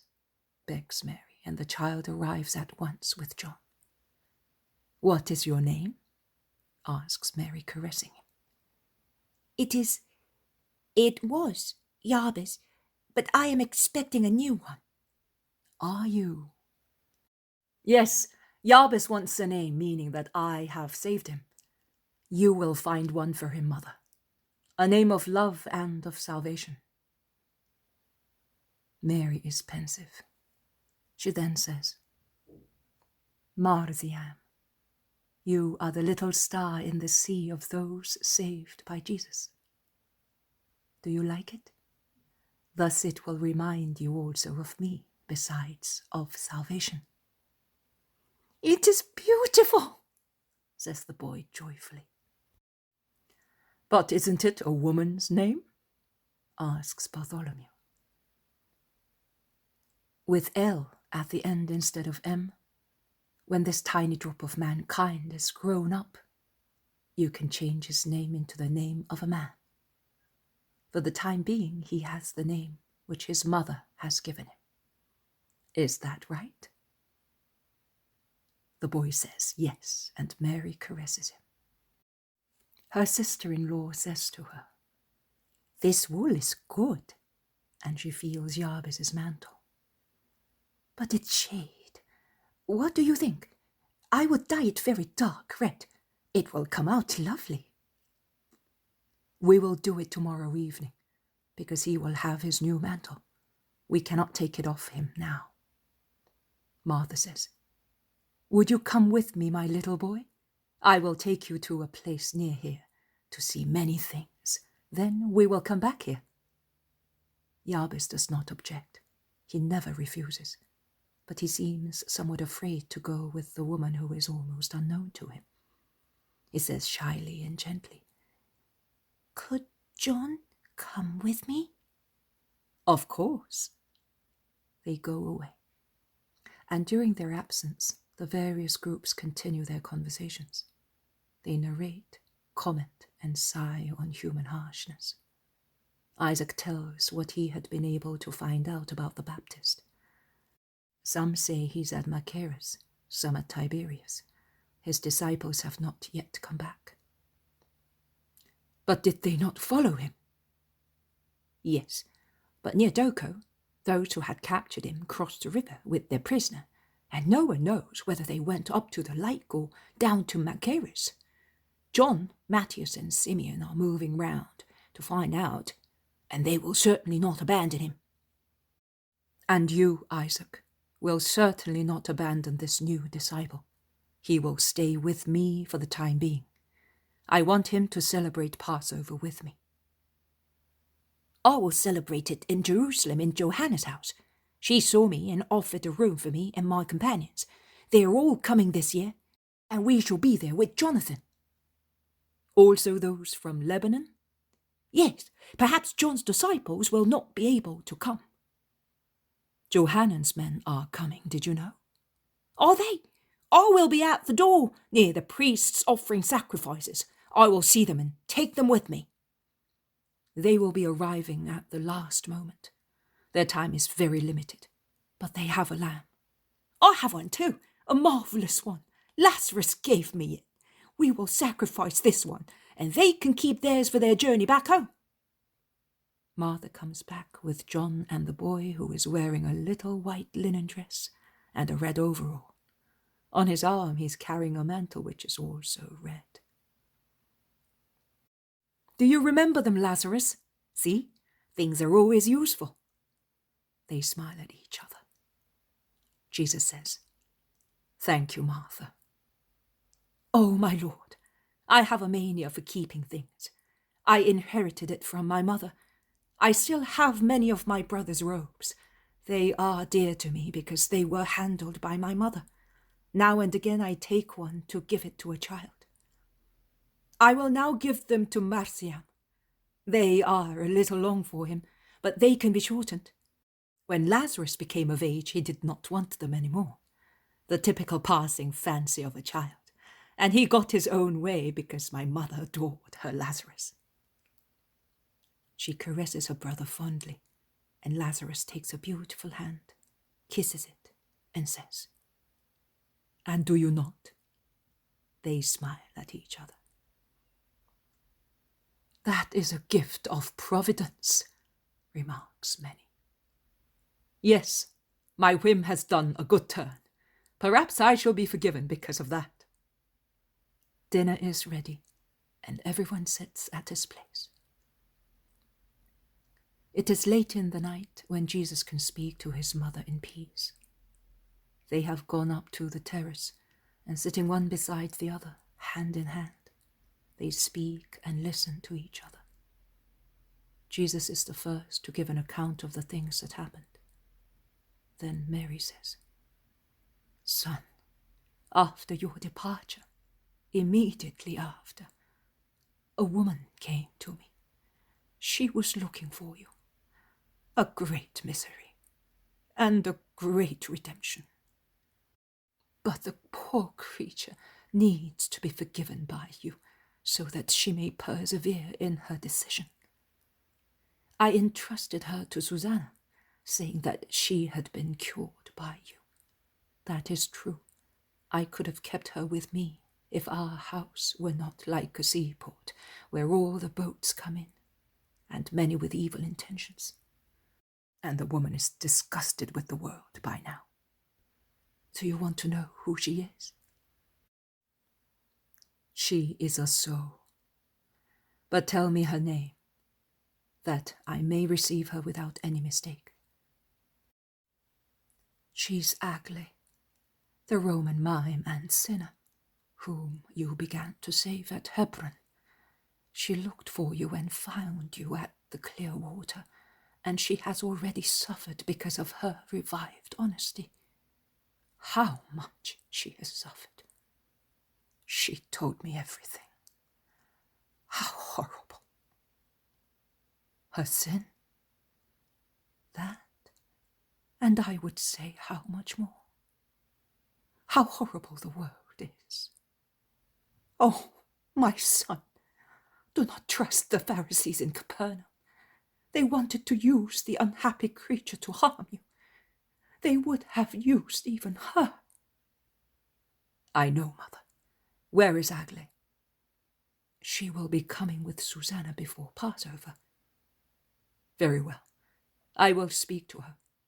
I will be here every evening, and with the exception of Passover evening, which I am reserving for the family, I will wait for her. All you need to do is tell her to wait if she comes. It is a great redemption, as you said, and such a spontaneous one. I solemnly tell you that in few hearts my seed took root with the same strength as it did in this unhappy soil. And later, Andrew helped it to grow until it was fully formed. She told me. Mother, what did you feel when that ruin approached you? Disgust and joy. I seemed to be on the brink of a hellish abyss, and at the same time I felt as if I were being carried into the blue sky. You are God indeed, my son, when you work such miracles. They remain silent, under the very bright stars and the pale light of the first quarter of the moon, which is tending to become full. Silent, loving each other and resting in each other's love.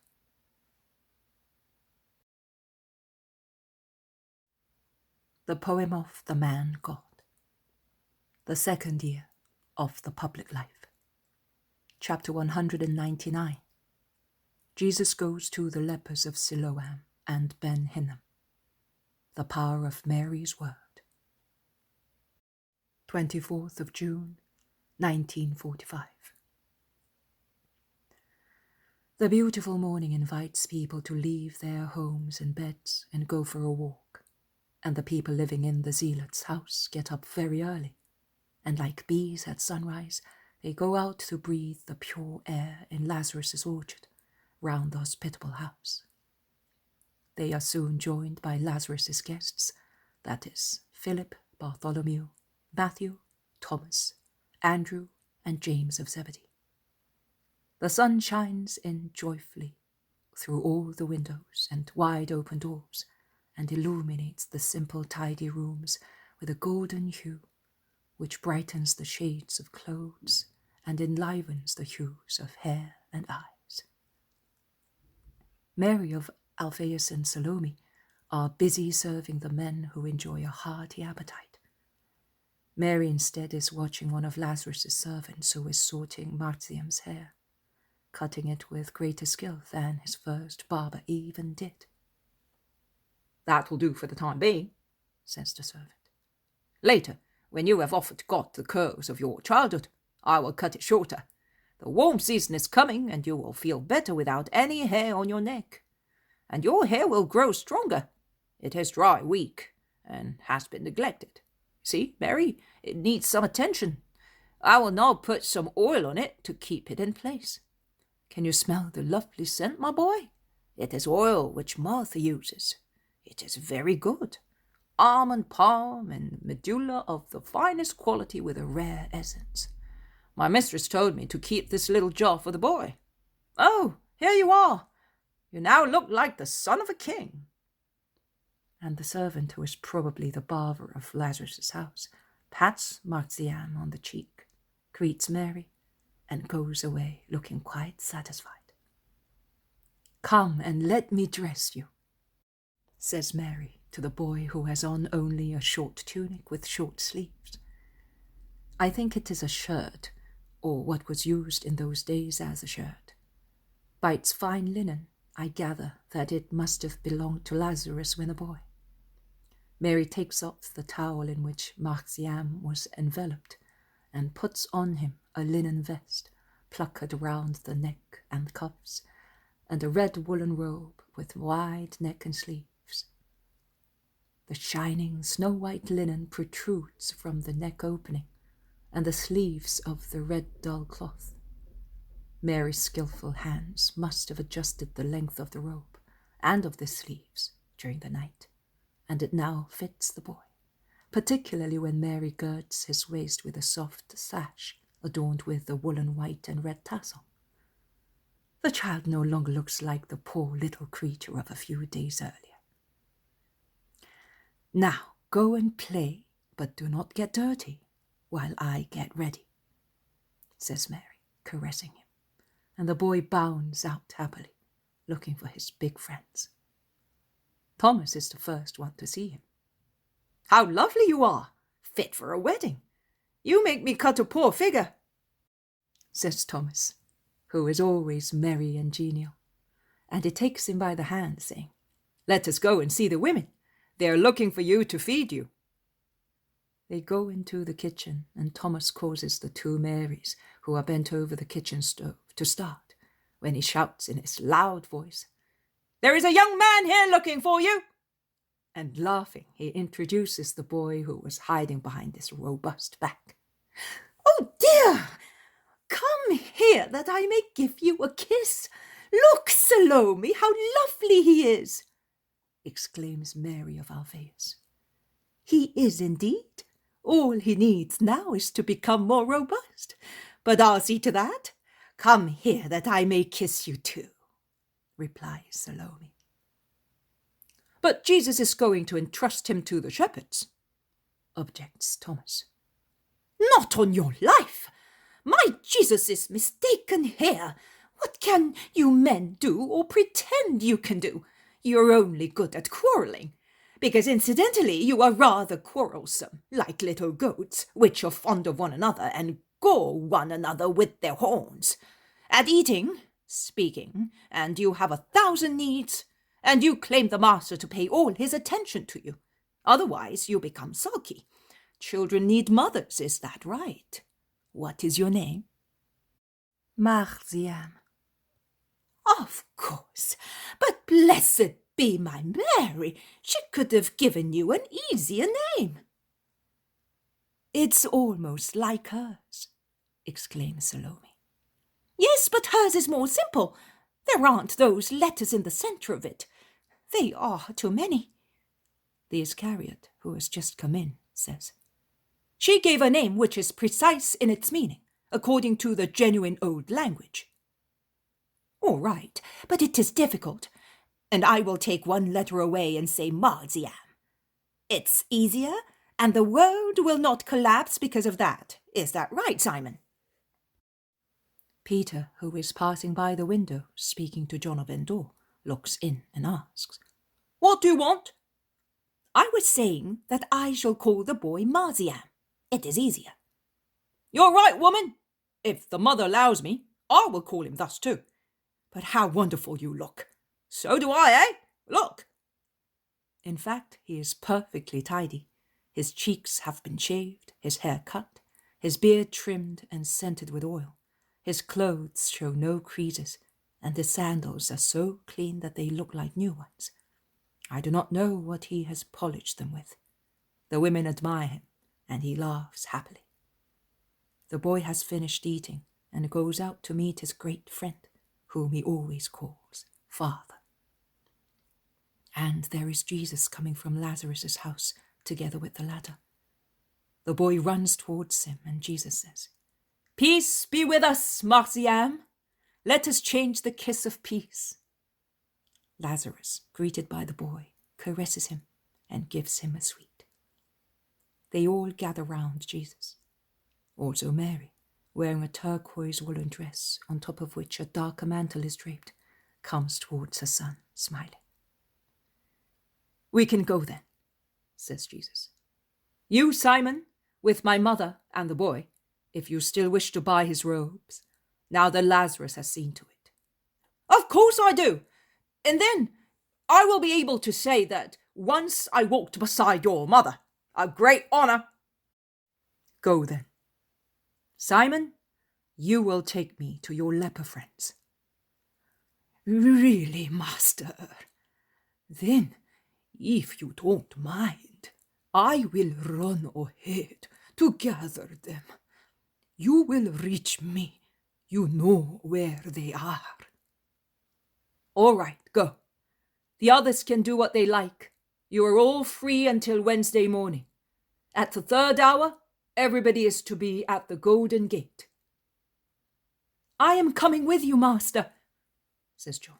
Also I, says his brother James. And we too, says the 2 cousins. I will come too, says Matthew and Andrew after him. And I would like to come too, but if I go to do the shopping, I cannot come, says Peter, pressed by 2 desires. It can be done. We shall go to the lepers first, while my mother with the boy goes to the house of a friend in Ophel. We will reach her later, and you will go with her, while the others and I go to Johanna's. We will meet at Gethsemane for our meal, and towards sunset we will come back here. If you allow me, I will go to see some friends, says Judas Iscariot. I have already told you. Do what you like. In that case, I will go to my relatives. Perhaps my father has already come. If he is there, I will bring him to see you, says Thomas. What about us 2? What do you say, Philip? We could go and see Samuel. Very good, Philip replies to Bartholomew. And what about you, John? Jesus asks the man of Endor. Do you prefer to remain here and sort out your books, or do you wish to come with me? Really, I would prefer to come with you. My books, I am already less fond of them. I prefer to read you, the living book. Come then. Goodbye, Lazarus. I will come too. My legs are a little better, and after we have seen the lepers, I will leave you and go to Gethsemane and wait for you there. Let us go. Peace to you, women. They remain all together until they are near Jerusalem. Then they part. The Iscariot goes on his own and enters the town, probably through the gate near the Antonia Tower. Thomas, Philip, and Nathanael walk for about 10 more yards with Jesus and their companions, and then enter the town through the suburb of Ophel, together with Mary and the boy.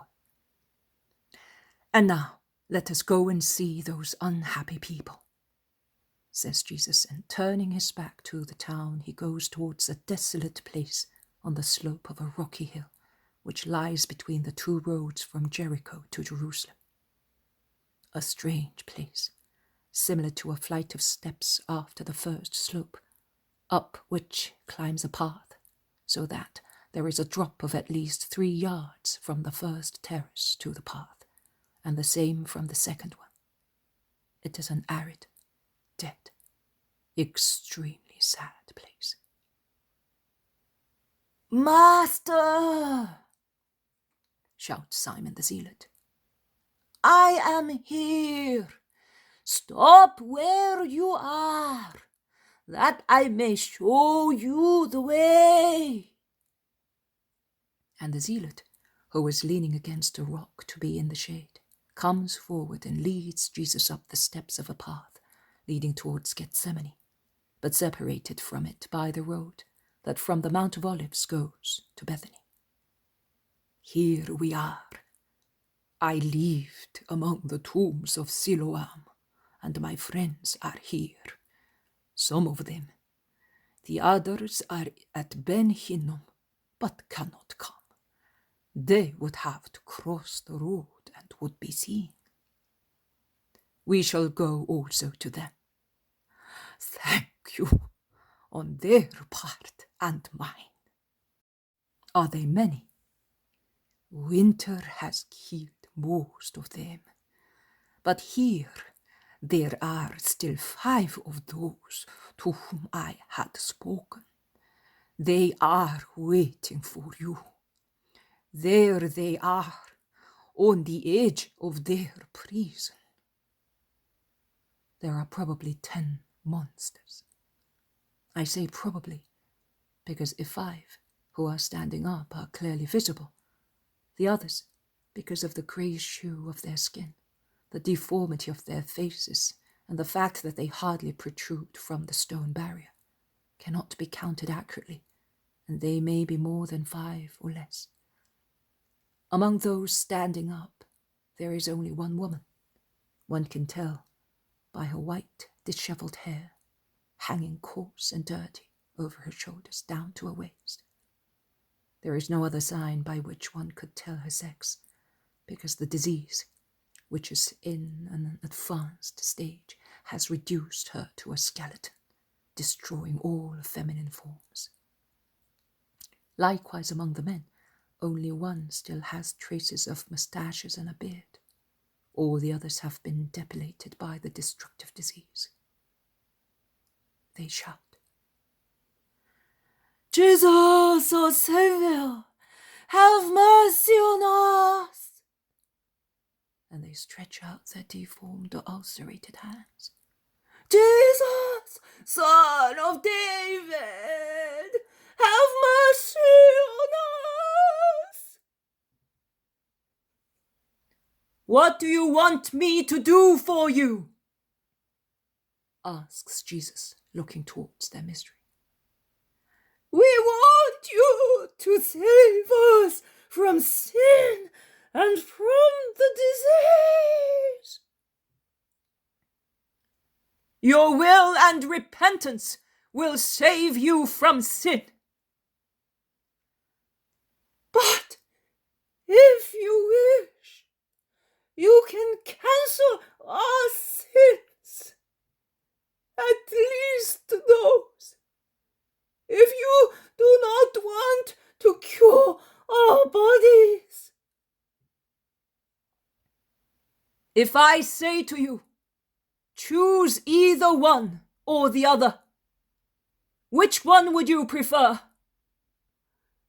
"God's forgiveness, Lord, to be less desolate."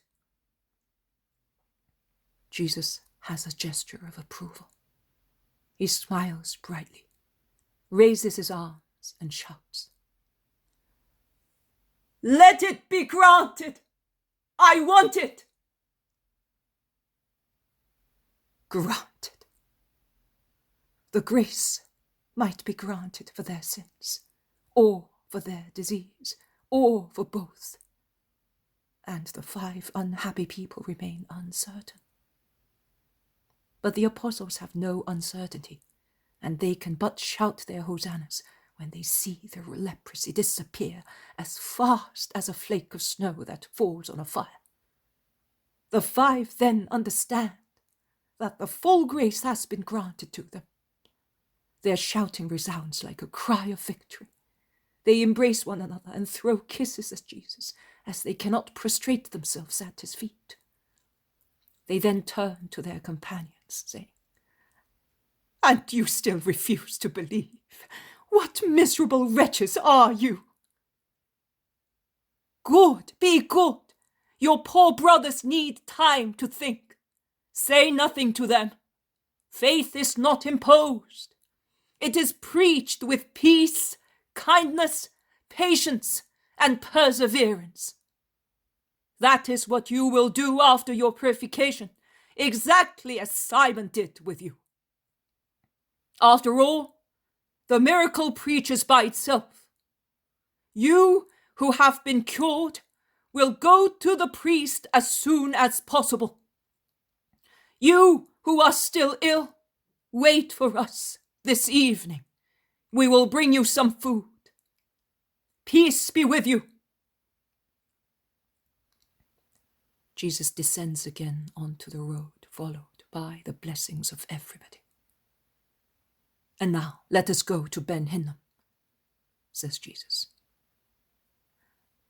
"Master, I would like to come, but I realize that I cannot. I will go to Gethsemane, says Lazarus. Go, Lazarus, peace be with you. While Lazarus is slowly walking away, the Apostle John says, Master, I will go with him. He walks with difficulty and the road is not very good. I will join you later at Bethany. Yes, you may go. Let us go. They cross the Kidron, walk along the southern side of Mount Tophet, and enter the little valley completely strewn with tombs and filth. There is not one tree or any shade from the sun, which blazes down on the southern side, heating the stones of these new, hellish terraces, where the stinking smell of burning rubbish increases the heat. And inside the sepulchres, similar to crematoria, there are poor bodies which are wasting away.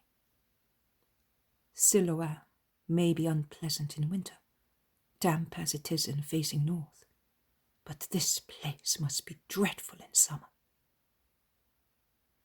Simon Zealot lets out a shout calling them, and first 3 lepers, then 2, then 1, and another one come as best they can to the prescribed limit. There are 2 women here, and one of them is holding by the hand a horrible-looking boy whose face is particularly affected by leprosy. He's already blind. And there is a noble-looking man, notwithstanding his miserable state. He speaks on behalf of everybody.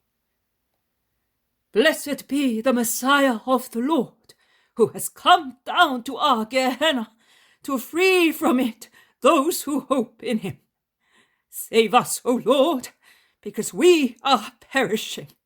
Save us, Saviour, King of the house of David, King of Israel. Have mercy on your subjects, O shoot of the stock of Jesse, of whom it is said that in your time there will be no evil. Stretch out your hand and pick up the remains of your people. Cast away this death from us. Wipe our tears, because that is what is said of you. Call us, Lord, to your delicious pastures, to your fresh waters, for we are thirsty. Lead us to the eternal hills, where there is no sin or sorrow. Have mercy, Lord. Who are you? John of the temple. I was probably infected by a leper. As you can see, I caught the disease only recently. But these, some of them have been awaiting death for years. And this little girl came here even before she could walk. She does not know what is the creation of God. What she knows, or what she remembers of the wonders of God, are these tombs, these merciless sun, and the stars at night. Have mercy on the guilty and the innocent ones, O Lord, our Saviour. They have all knelt down, stretching out their hands. Jesus weeps at so much misery. He then opens his arms, shouting, Father, I want it. Health, life, sight and salvation for them. He remains with his arms stretched out, praying intensely with all his spirit. He seems to become thinner and to rise in prayer, a flame of love, white and powerful in the powerful gold of the sun. Mummy, I can see! Is the first cry, which is answered by the shout of the mother, who clasps her cured little girl to her heart.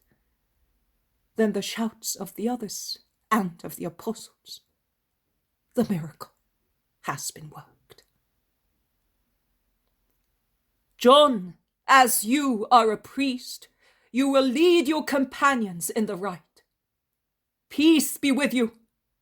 Towards evening, we shall bring some food also to you." He blesses and is about to go away. But John the leper shouts, "I want to follow your steps. Tell me what I must do. Where must I go to preach you? In this desolate, barren land, which must turn to the Lord, let the town of Jerusalem be your field. Goodbye."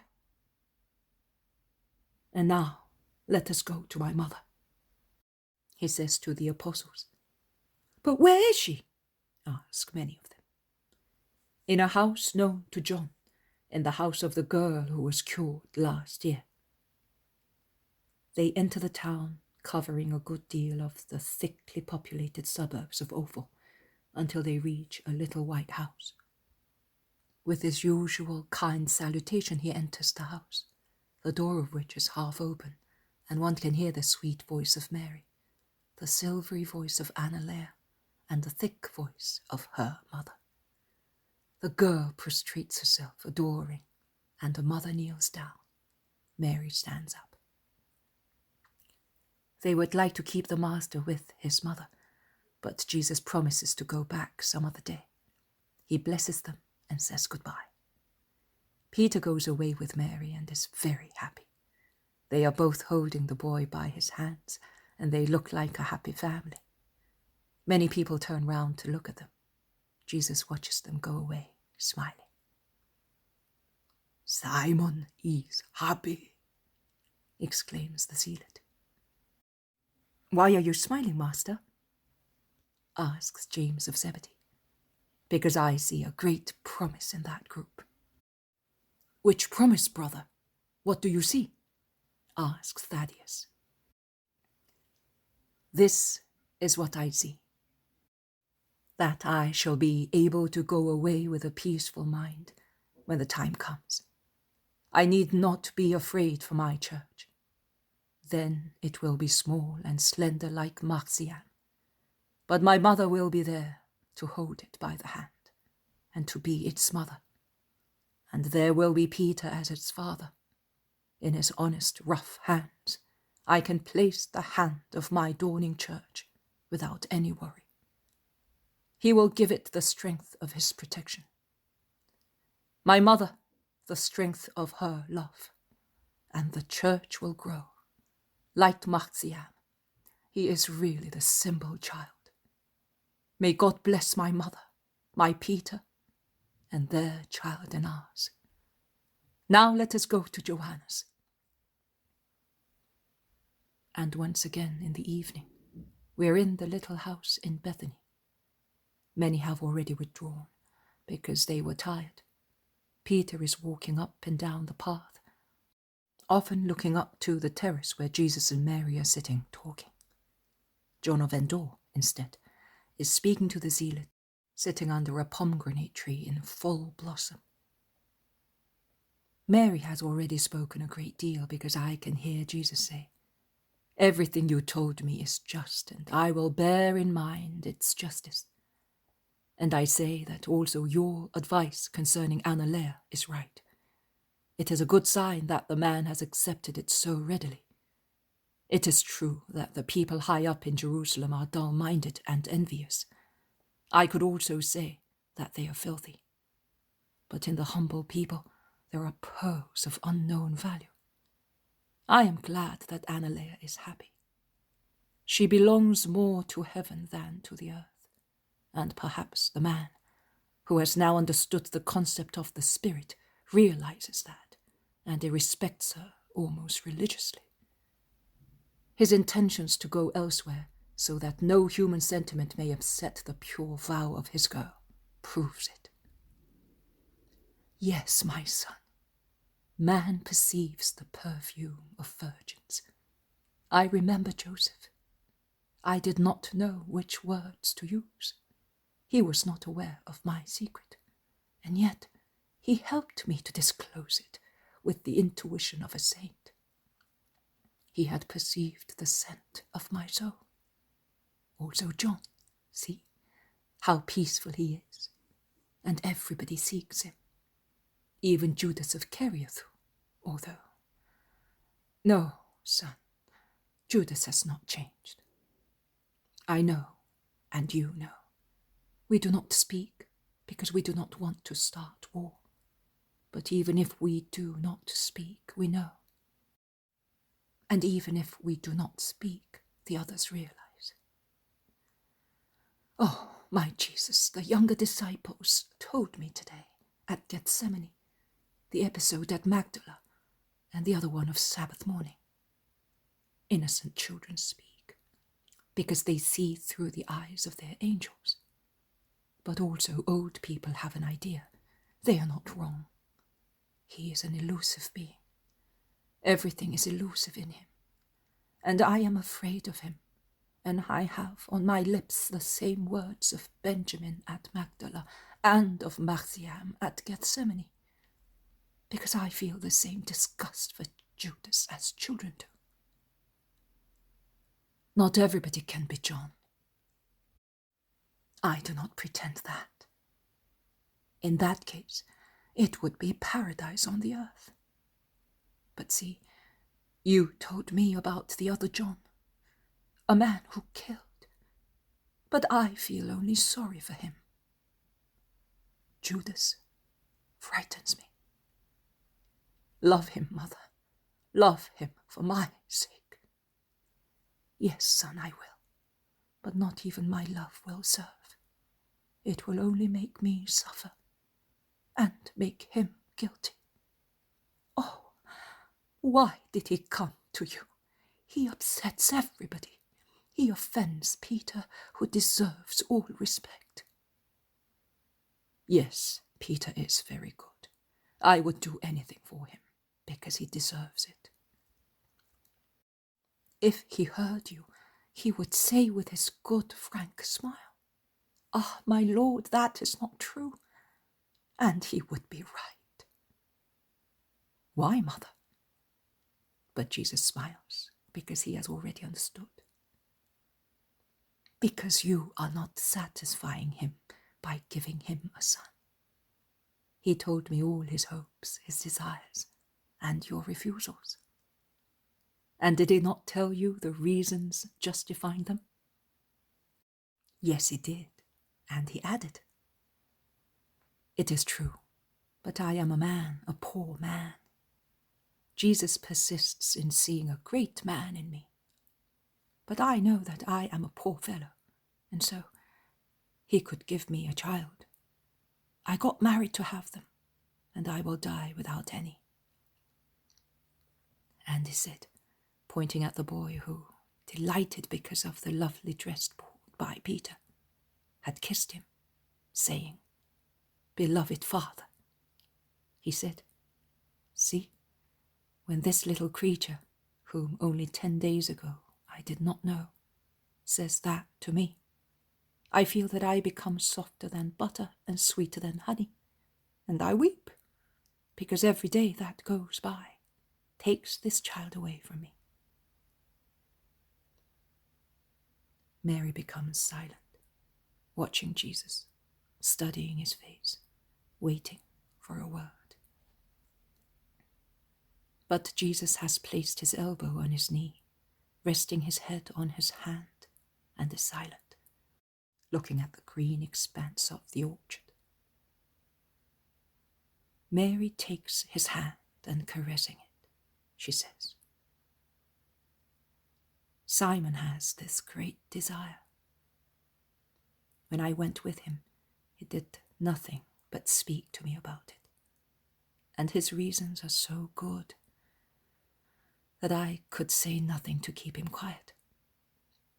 They are the same reasons that all women and mothers think of. The boy is not strong. If he were as strong as you were, oh, he could have faced the life of a disciple without any fear. But he's so thin. He is very intelligent, very good, but nothing more. When a little dove is so delicate, you cannot throw it in the air to let it fly very early, as you do with strong ones. The shepherds are good, but they are still men. children need women. Why do you not leave him with Simon? While you refuse him a son of his own, born of him, I understand the reason. A son is like an anchor. And Simon, who is destined to such a great task, cannot be hindered by anchors. But you must agree that he is to be the father of all the sons you will be leaving him. How can he be a father if he has had no training with a child? A father must be sweet. Simon is good, but not sweet. He is impulsive and intolerant. Only a little creature can teach him the fine art of being indulgent to whoever is weak. Consider Simon's destiny. He is your successor after all. Oh, I must say that cruel word. But for all the sorrow it causes me saying it, listen to me. I would never advise you anything unless it were good. Marcian, you want to make a perfect disciple of him, but he's only a boy. You will be going before he is a man. To whom, then, can you give him to complete his formation better than Simon? Finally, poor Simon, you know how much trouble he has had with his mother-in-law, also because of you. And yet he has not picked up a tiny part of his past, of his freedom of a year ago, to be left in peace by his mother-in-law, whom not even you have been able to change. And his poor wife, she is longing so much to love and be loved. Her mother, oh, her husband, a dear, domineering man. No affection is ever given to her without exacting too much. Poor woman. Leave her the boy. Listen, son. For the time being, we will take him with us. I will come to Judea too. You will take me to one of my companions of the temple, who is almost a relative, because she is of the house of David. She lives at Bethsur. I will be pleased to see her, if she is still alive. Then, when we go back to Galilee, we will give him to Porphyria. When we are near Bethsaida, Peter will take him. When we come here so far, the boy will stay with her. Oh, you are smiling now. So you are going to please your mother. Thank you, my Jesus. Yes, let it be done as you wish. Jesus stands up and calls out loud. Simon of Jonas, come here! Peter starts and rushes down the steps. What do you want, master? Come here, you usurper and corrupter! Me? Why? What have I done, Lord? You have corrupted my mother. That is why you wanted to be alone. What shall I do with you? But Jesus smiles, and Peter recovers confidence. Oh, he says, you really frightened me, but now you're laughing. What do you want from me, master? My life? I have bought that, because you have taken everything. But if you want, I will give it to you. I do not want to take anything from you. I want to give you something. But do not take advantage of your victory, and do not disclose the secret to the others. You most artful fellow who defeats the master by means of the weapon of his mother's word. You will have the boy, but Jesus can say no more. Because Peter, who has knelt down, bounces to his feet and kisses the master with such delight that he makes the words die on his lips. Thank her, not me. But remember that this must be of assistance to you, and not an impediment. My lord, you will not have to repent of the gift. Oh, Mary, Mary, may you be always blessed, you holy and good. And Peter, who has fallen on his knees again, weeps, kissing Mary's hand. The poem of the man God, the second year of the public life. Chapter 200. Aglae meets the Master. 25th of June, 1945. Jesus goes back to the zealot's house alone. It is getting dark and the evening is quiet and serene after so much sunshine. Jesus looks in at the kitchen door, says hello, and then goes upstairs to meditate in the upper room, which has already been prepared for supper. He does not look very happy. He often sighs and walks to and fro in the large room, looking now and again at the surrounding country, which can be seen through the many doors of this large room, shaped like a cube, above the ground floor. He goes out also and walks on the terrace, making a tour of the house, and he stops at the rear side, looking at John of Endor, who is kindly drawing water from a well and handing it to busy Salome. He looks, shakes his head, and sighs. The power of his glance draws the attention of John, who looks up and asks, "Master, do you want me?" "No, I was only looking at you."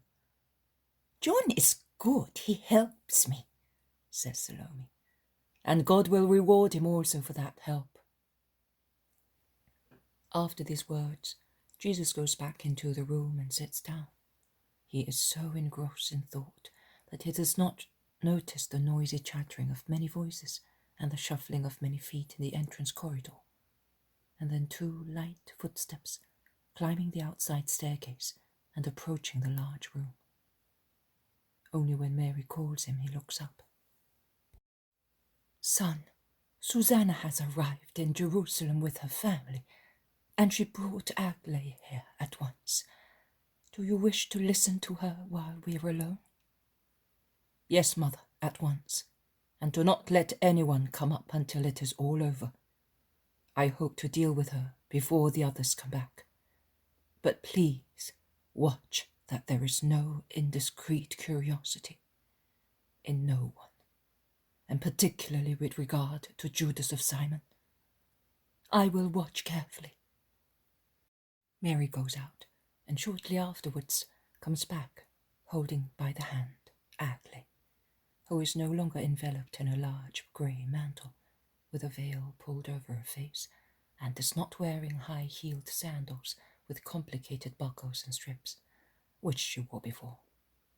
She is now dressed like a Jewess, with low, flat, very plain sandals, like Mary's, a dark blue dress on which her mantle is draped, and a white veil, which she is wearing in the style of common Jewish women, that is, simply covering her head with one edge falling on her shoulders, so that her face is only partially veiled. Her plain dress, identical with the one worn by most women, and the fact that she was with the other Galileans, prevented her from being recognized. She enters with her head lowered, blushing at every step, and I think that she would have knelt down on the threshold if Mary had not kindly pulled her towards Jesus. "Here, son, is the woman who was looking for you for such a long time. Listen to her," says Mary when she is near Jesus, and then withdraws, pulling the curtains over the wide open doors and closing the one which is near the staircase. Aglae puts down the little bag she was carrying on her shoulder. Then she kneels down at Jesus' feet and bursts into tears. She prostrates herself on the floor, her head resting on her arms crossed on the floor. "Do not weep thus. This is not the time for tears. You should have wept when you were hateful to God, not now that you love him and are loved by him." But Aglae continues to weep. Do you not believe that it is so? She manages to speak through her sobs.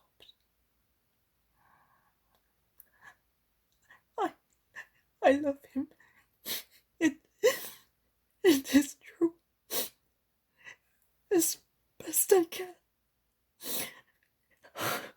But although I know and believe that God is bounty, I cannot possibly hope to be loved by him. I have sinned too much.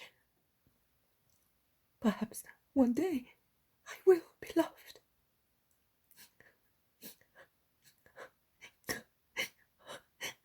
But I still have to weep so much. For the time being I am alone in my love. All alone. It is not the desperate solitude of past years. It is a solitude full of longing for God. So it is no longer hopeless. But it is so sad.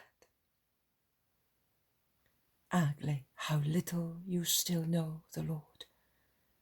This longing for him is the proof that God is replying to your love, that he is your friend, who calls you, invites you, and wants you. God is incapable of remaining insensible to the desire of a creature, because he, the Lord and Creator of all creatures, excited that desire in that heart. He excited it because he loved with privileged love the soul that is now longing for him. The desire of God always precedes the desire of the creature, because he is most perfect, and therefore his love is by far more eager and ardent than the love of the creature. But how can God love my filth? Do not endeavour to understand with your intelligence.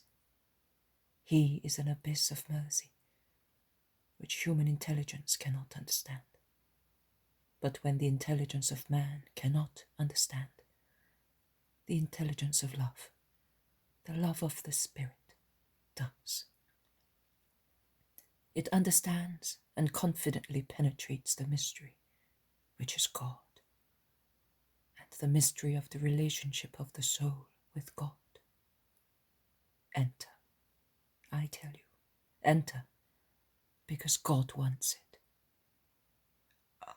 Oh, my Saviour! So I am really forgiven. I am really loved. Must I believe it? Did I ever lie to you? Oh, no, Lord. Everything you told me at Hebron came true. You saved me because your name is salvation. You looked for me, a poor lost soul. You gave me the life of this soul, which I was carrying dead within me. You told me that if I had looked for you, I would find you, and it was true. You told me that you are wherever man needs a doctor and medicine, and it is true. Everything you told poor Agle, from the words on that morning in June to the other words at the clear water. So you must believe also these. Yes, I believe. I do believe. But say to me, I forgive you. I forgive you in the name of God and of Jesus. Thank you. But now, what must I do? Tell me, my Saviour, what I must do to have eternal life. Man becomes corrupt only by looking at me. I cannot live in perpetual fear of being discovered and entrapped. During this journey I trembled every time a man looked at me. I do not want to sin any more, neither do I want to cause others to sin. Tell me the road I must follow. I will follow it, whatever it may be. You can see that I am strong also in privations. And even if I should die, because of too many privations, I am not afraid. I will call death my friend, because death will rid me of the dangers of the earth, and forever. Speak, my Saviour. Go to a desert place. Where, my Lord? Wherever you wish, where your spirit will lead you. Will my spirit, which is just formed, be capable of so much? Yes, because God is leading you. And who will speak to me of God again? Your risen soul, for the time being. Will I see you again? Never again in this world. But before long, I will have redeemed you completely, and then I will come to your spirit to prepare you to ascend to God. How will my complete redemption take place if I do not see you again? How will you give it to me?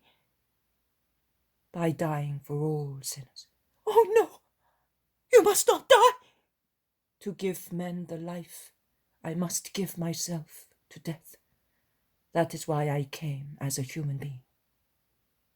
Do not weep. You will soon join me, where I shall be after my sacrifice, and yours. My Lord, will I die for you too? Yes, but in a different way. Your flesh will die hour by hour, and because your will wants that, it has been dying for almost 1 year. When it is completely dead, I will call you. Will I have the strength to destroy my guilty flesh? In your solitude, where Satan will attack you with livid violence, the more you will become worthy of heaven. You will find an apostle of mine, once a sinner and later redeemed. Not the blessed apostle who spoke to me of you. He could not have been a sinner because he's too honest. No, not that one. Another one. He will reach you at the right moment. He will tell you what you cannot know just now. Go in peace. The blessing of God be with you. Adley, who has been kneeling all the time, bends to kiss the feet of the Lord. She dares no more. She then picks up her sack and turns it upside down. Some plain dresses, a little tinkling purse, and an amphora of fine pink alabaster fall out of it. Adley puts the dresses into the sack, picks up the purse, and says, This is for the poor. It is what is left of my jewels. I kept only some coins for my journey, because even if you had not told me, I intended going to a remote place. And this is for you. It is not so sweet as the perfume of your holiness, but it is the best the earth can give. And I used it for the worst. Here, may God grant me to smell at least like this in your presence in heaven. and she removes the precious cap of the amphora and pours its contents onto the floor. Waves of a strong scent of roses rise from the floor bricks, which become impregnated with the precious essence. Aglae puts away the empty amphora, saying, "In remembrance of this hour." And she bends again to kiss Jesus' feet. She then stands up, withdraws backwards, goes out, closes the door.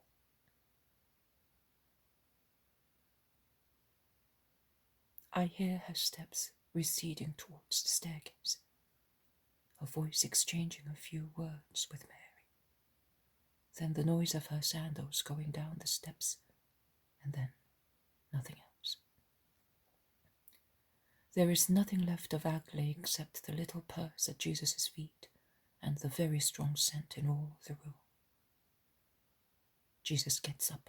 He picks up the purse, puts it in his bosom, goes towards an opening looking onto the road, and smiles, seeing the woman going away, all alone, in a Jewish mantle, towards Bethlehem.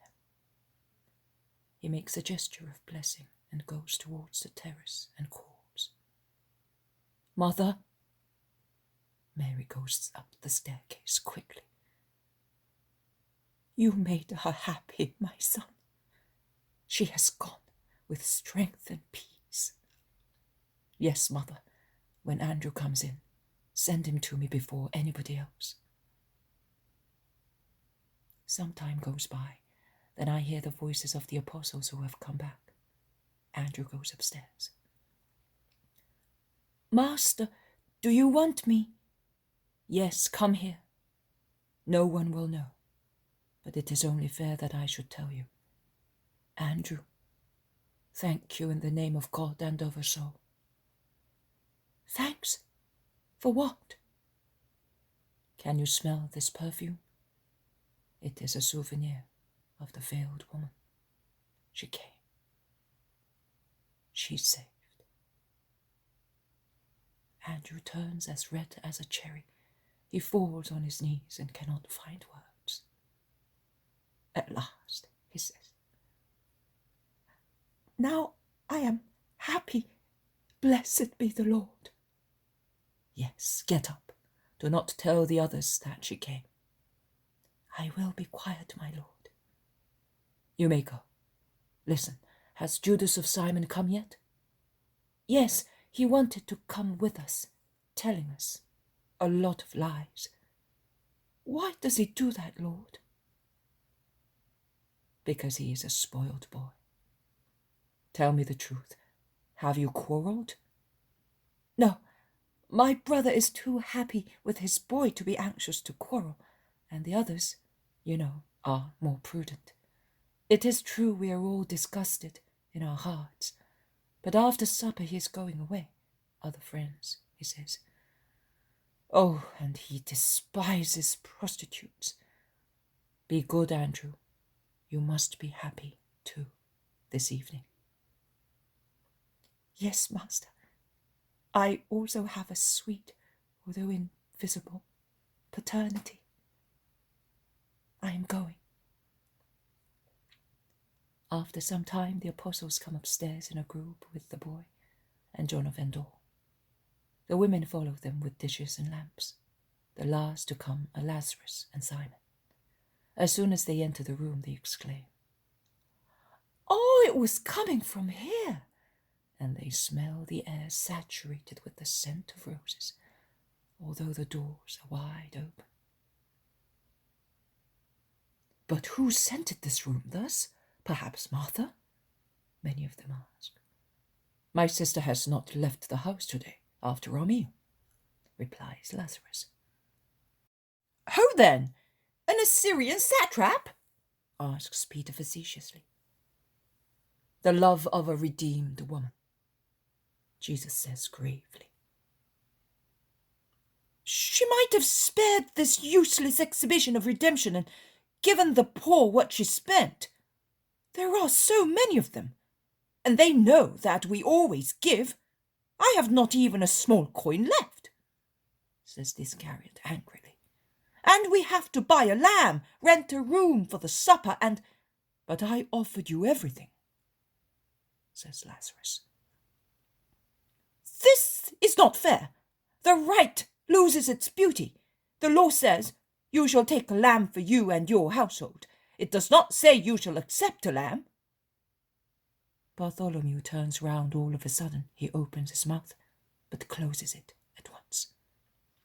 Peter turns crimson in the effort to keep quiet, but the zealot, who is in his own house, feels he can speak and says, "Those are rabbinical quibbles. May I ask you to forget about them and have, instead, respect for my friend Lazarus?" "Well done, Simon," Peter will burst if he does not speak. "Very good. I think also that we are forgetting too much, that only the master is entitled to teach."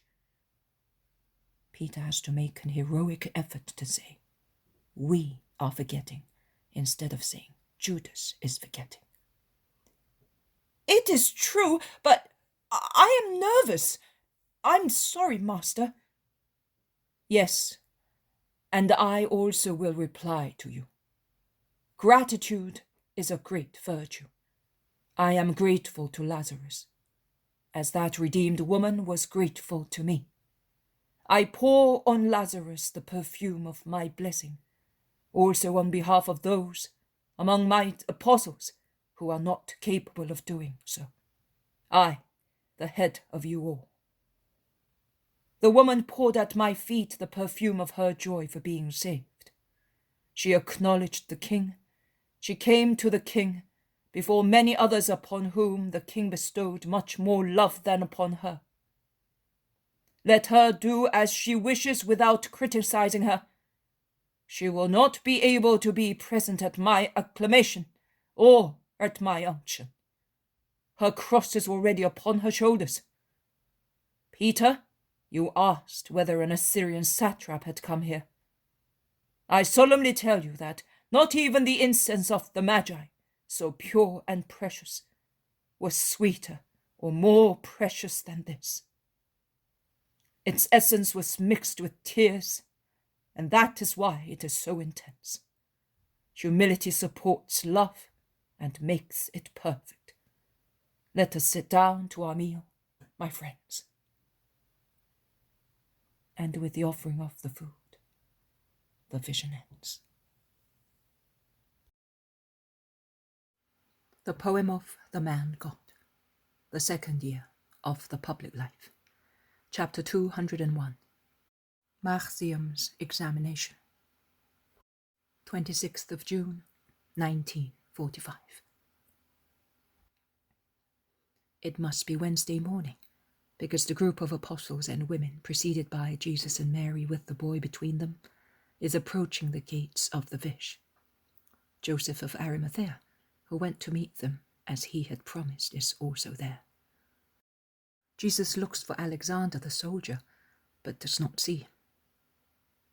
He is not here today either. I wonder why.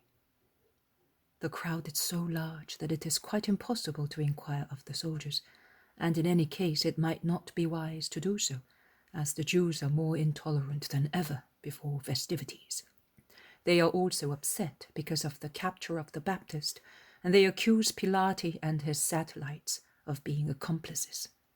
I realize that the situation is such because the epithets which are exchanged during squabbles between soldiers and citizens at the gate, where picturesque, rude insults crack every moment like fireworks.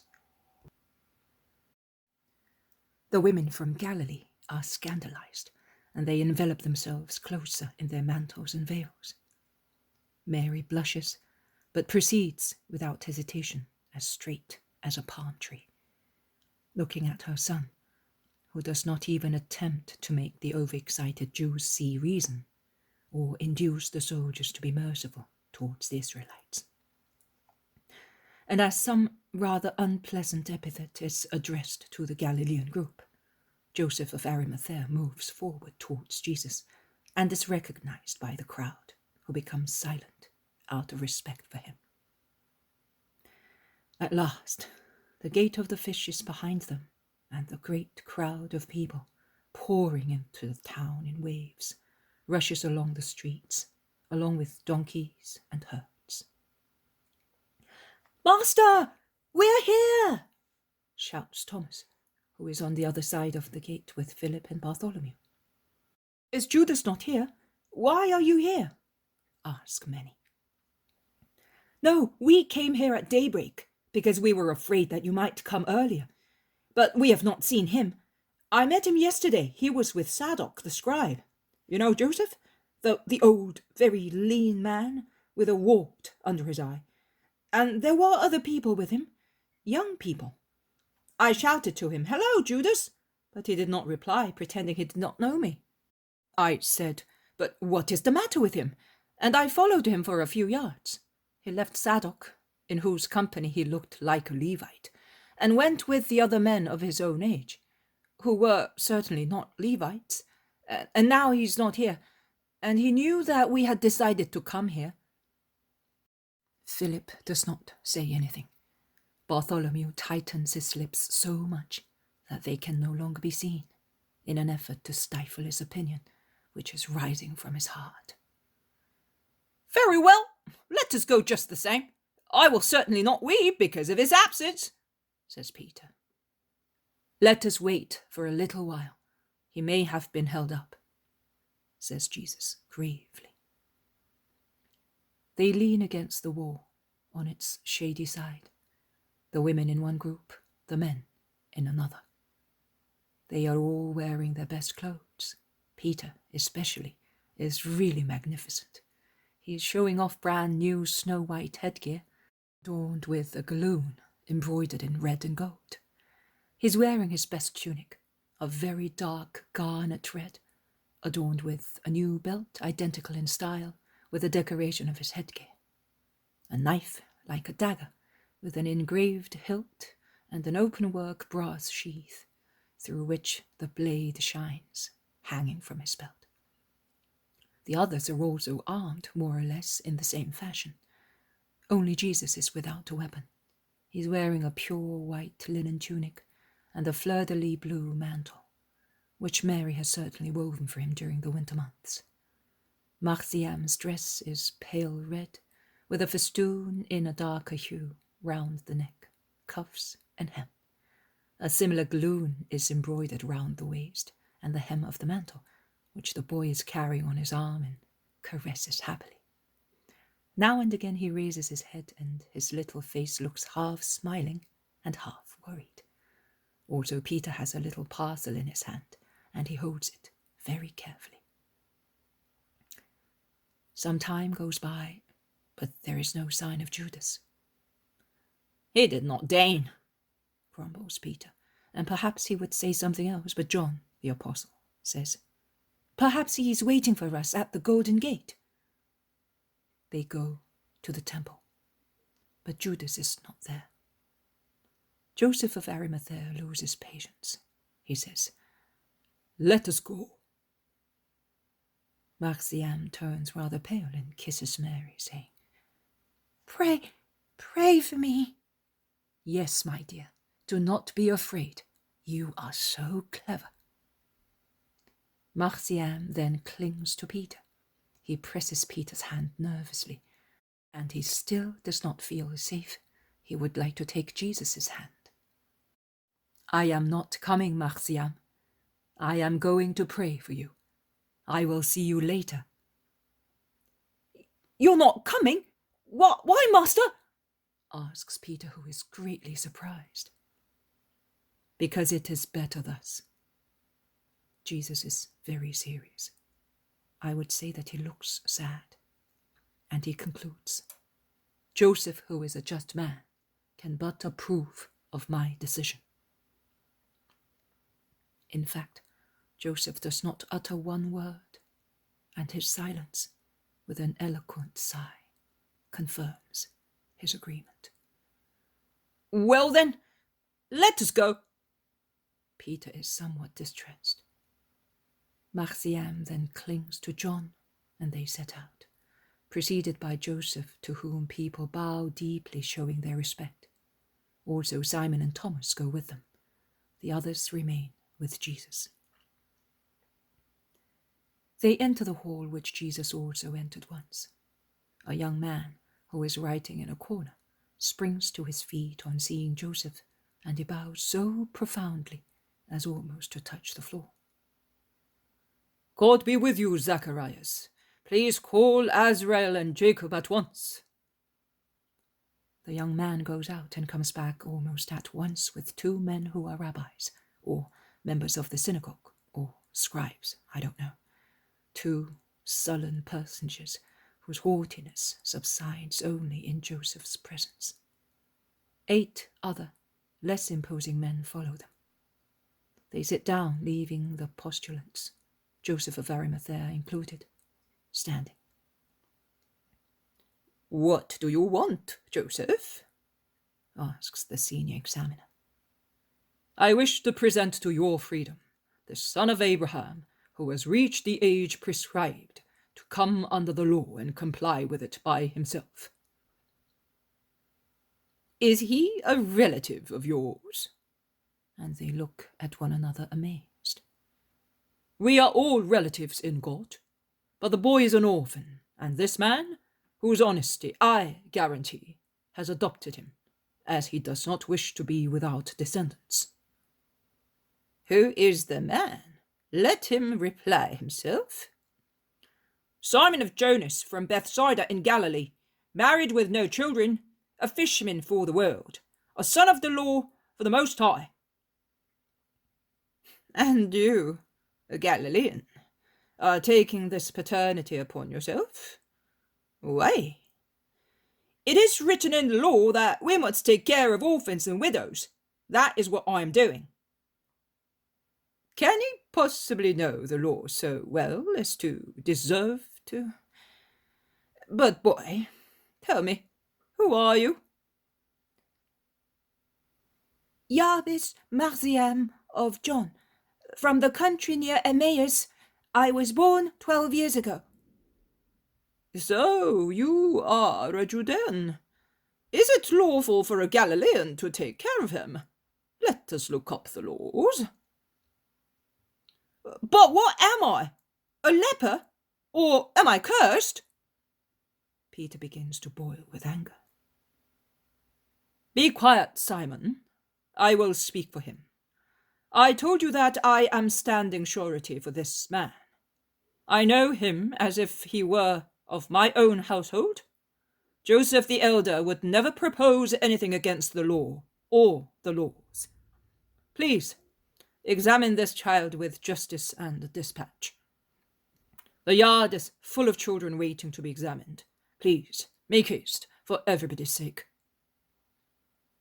But who can prove that this child is 12 years old and was redeemed from the temple? You can prove it looking up the documents. It is a piece of boring research, but can be done. Boy, did you tell me that you were the firstborn? Yes, sir. You will be able to see that, because I was consecrated to the Lord and redeemed with the prescribed offerings. Let us look for these details, then, says Joseph. It is not necessary, reply coldly the 2 captious examiners. Come here, child. Say the Decalogue. And the boy replies without any hesitation. Give me that roll, Jacob. Read, if you can. Where, Rabbi? Wherever you wish. What comes first under your eyes? Says Esdrael. No, here. Give it to me, says Jacob. He then unfolds the roll and says, Here. He then said to them secretly, Bless the Lord of heaven, utter his praise before all the living, because he has been merciful with you.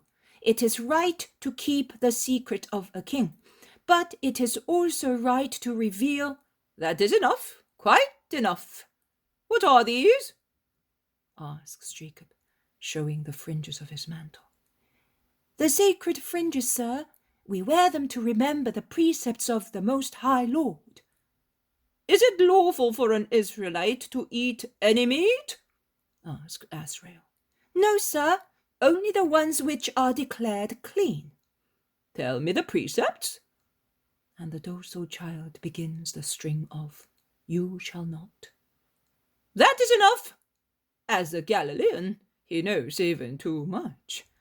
Man, it is for you now to swear that the boy is of age. Peter, with the best grace of which he is still capable, after so much rudeness, delivers his paternal speech.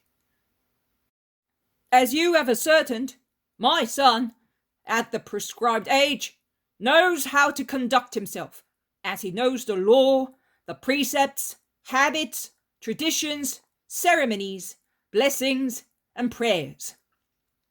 Therefore, as you have verified, both he and I can ask you to declare him of age. In actual fact, I should have stated that before, but the custom has been infringed here, and not by us Galileans, and the child was questioned before the father. But I say this to you, since you have judged him competent, from this moment I am no longer responsible for his actions, neither in the eyes of God nor of men. Pass into the synagogue. The little procession passes into the synagogue, followed by the sullen looks of the rabbis, which Peter has put in their faces. While Marciam is standing in front of the lecterns and lamps, they cut his hair, shortening it so that it covers his ears, whereas before it reached down to his shoulders. Peter then opens his little parcel and takes out of it a beautiful red woolen belt embroidered in gold yellow, and ties it round the boy's waist. And while the priests are tying little leather strips on his forehead and arm, Peter is busy fixing the sacred fringes on to the mantle which Marciam has handed over to him. And Peter is deeply moved when he intones the hymn praising the Lord. The ceremony is over. They slip out quickly, and Peter says, "Thank goodness, I could not stand it any longer. What do you think, Joseph? They did not even fulfill the rite. But it does not matter. You, my son, have the one who will consecrate you. Let us go and get the lamb for the sacrifice of praise to the Lord, a little lamb as dear as you are. And I thank you, Joseph. Say thanks to this great friend. If you had not been here, they would have thoroughly abused us. Simon, I am glad I have been useful to a just man like you, and I beg you to come to my house in Bethsaida for dinner. Of course, you will bring all the others. Let us go and tell the master. For me, it is a great honour," says Peter humbly, but he's beaming with joy. They go through the yards and the halls once again to the yard of the women, where Marciam's friends congratulate him. The men then go into the hall of the Israelites, where Jesus is present with his disciples. They all join together in a dignified, happy union, and while Peter goes to sacrifice the lamb, they all proceed through the porches and yards to the first enclosure. How happy is Peter with his boy, who is now a perfect Israelite. He is so happy that he does not notice the wrinkle that furrows Jesus' forehead, so happy that he does not notice the rather oppressive silence of his companions. It is only in the hall of Joseph's house, when the boy, who is asked the ritual questions as to what he wants to do in the future, replies, "I will be a fisherman like my father," that Peter, weeping, remembers and understands. "But Judas has spoiled our feast with a drop of poison, and you are upset, master. That is why the others are sad. Forgive me if I did not notice it before. Oh, Judas!" I think that everybody's heart is sighing like Peter's. But Jesus, to remove the poison, strives to smile and says, "Do not worry, Simon. We miss only your wife. I was thinking also of her. She's so good and is always sacrificed. But she will soon have her joy, unexpected, but so welcome. Let us think of the good that is in the world. Come. So, Marciam answered all the questions correctly? I knew he would. Joseph comes back into the hall after giving instructions to his servants. I thank you all, he says, for making me feel young again with this ceremony, and for the honor of having in my house the master, his mother, his relatives, and you all, my dear fellow disciples. Come into the garden, it is cool, and the flowers, and it all ends.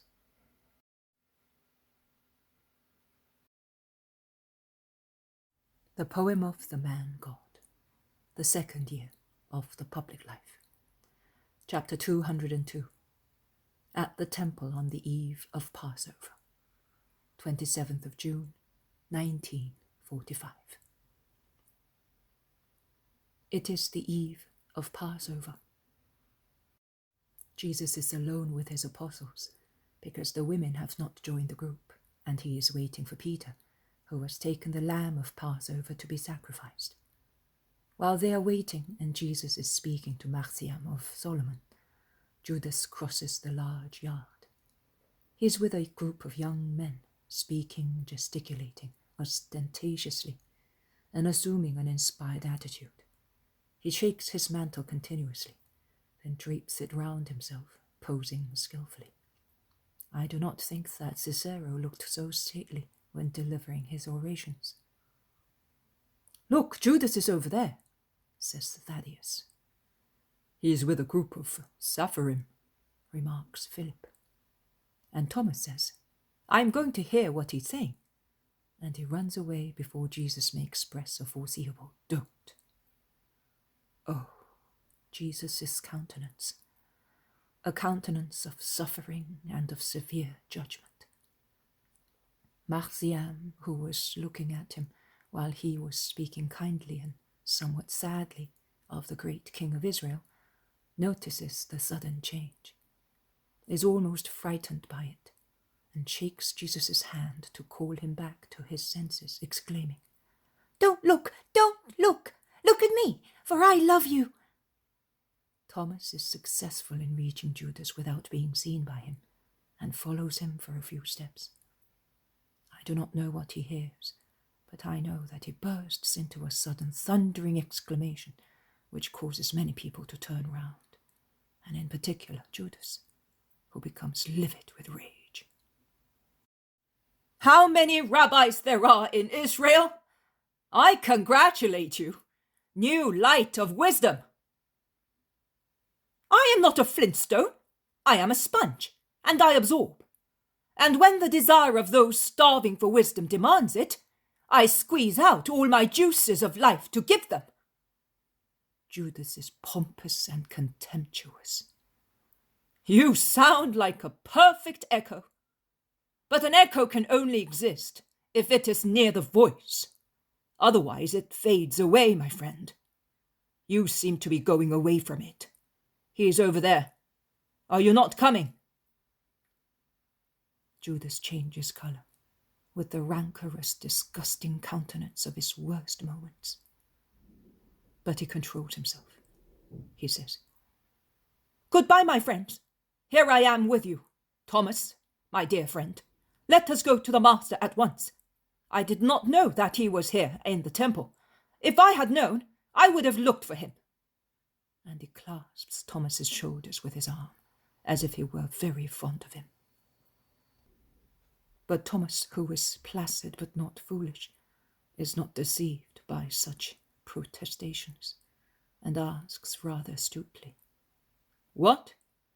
Don't you know that it is Passover? And do you think that the master is not faithful to the law? Oh, never on my life. But last year he went about and spoke. I remember this very day. He attracted me by means of his royal authoritativeness. Now he looks to me like one who has lost figure.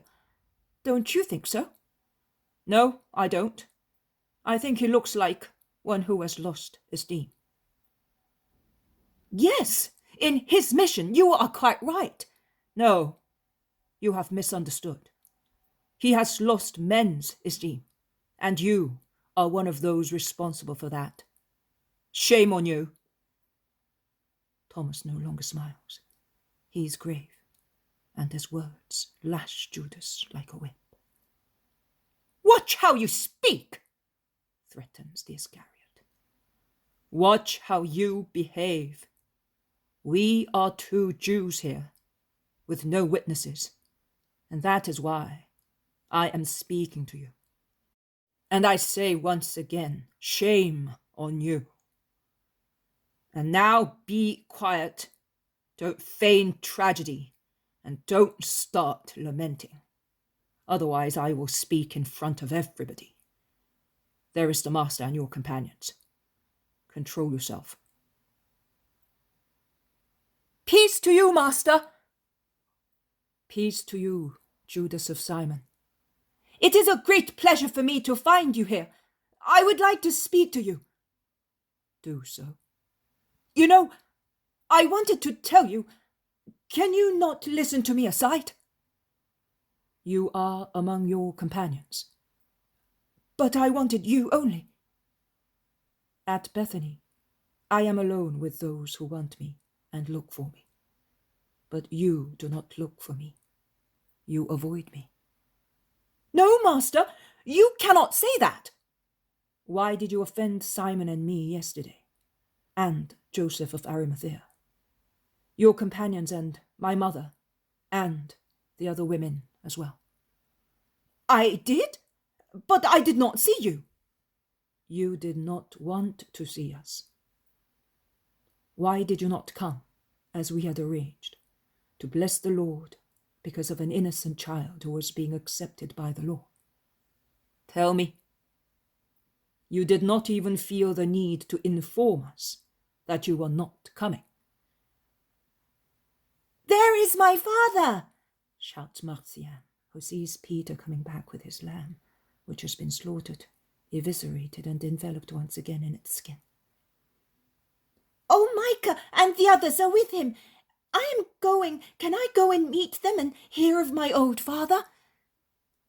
"Yes, son, go," says Jesus, caressing him, and touching John of Endor on his shoulder. He says to him, "Please, go with him and keep them there for a little while." And he addresses Judas once again.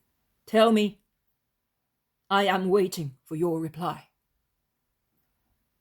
Master, a sudden obligation, an unbreakable one.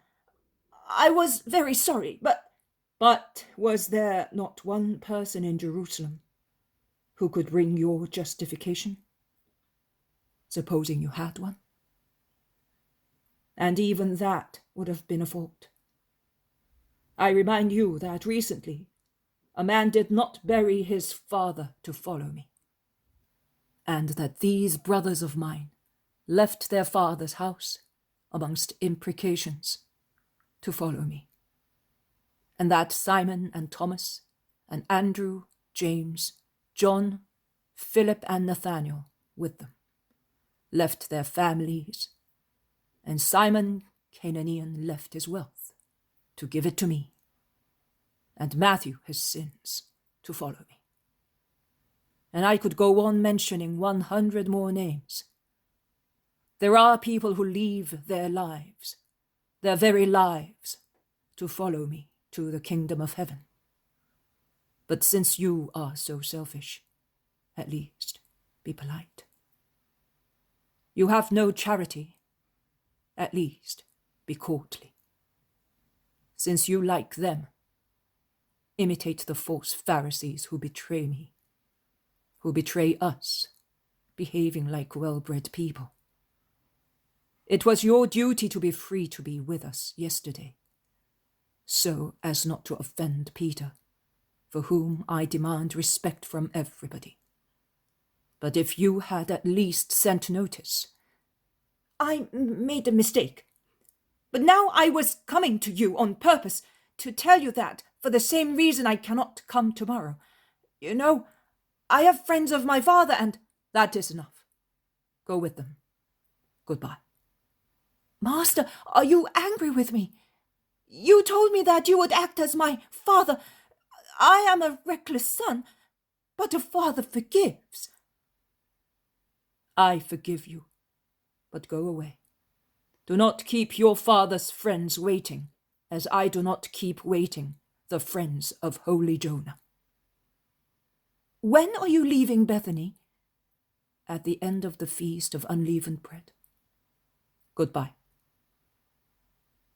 Jesus turns round and goes towards the peasants who are in an ecstasy over Marciam, who is so changed.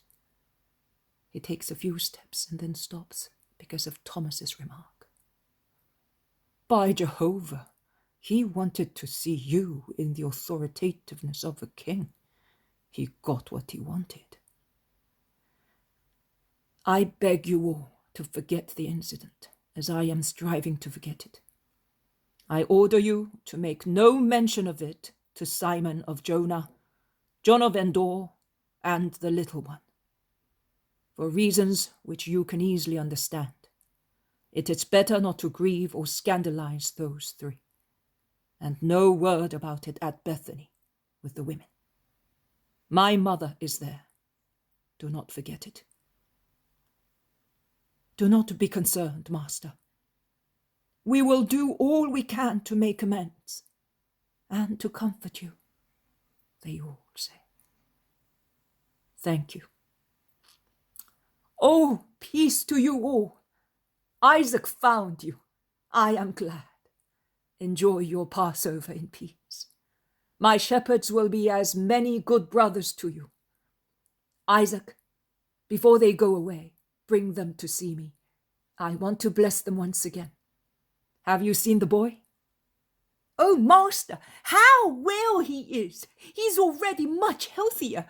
We will tell the old man. He will be so happy. This just man has told us that Jabez is now his son. It is a gift of providence. We will tell him everything.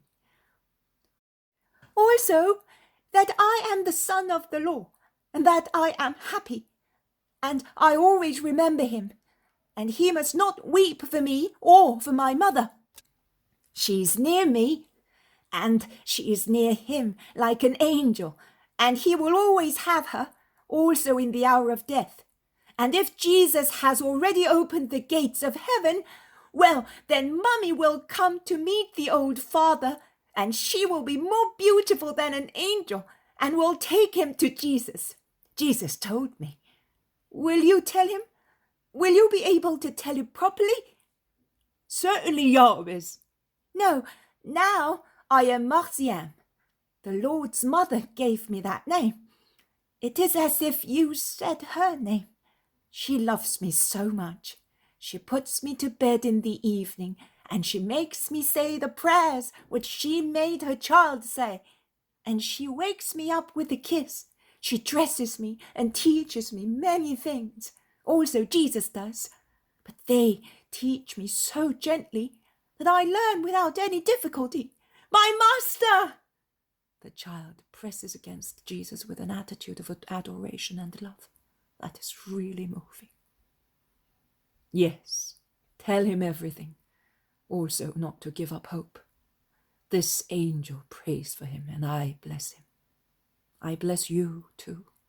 Go. Peace be with you. The two groups part, each going its own way.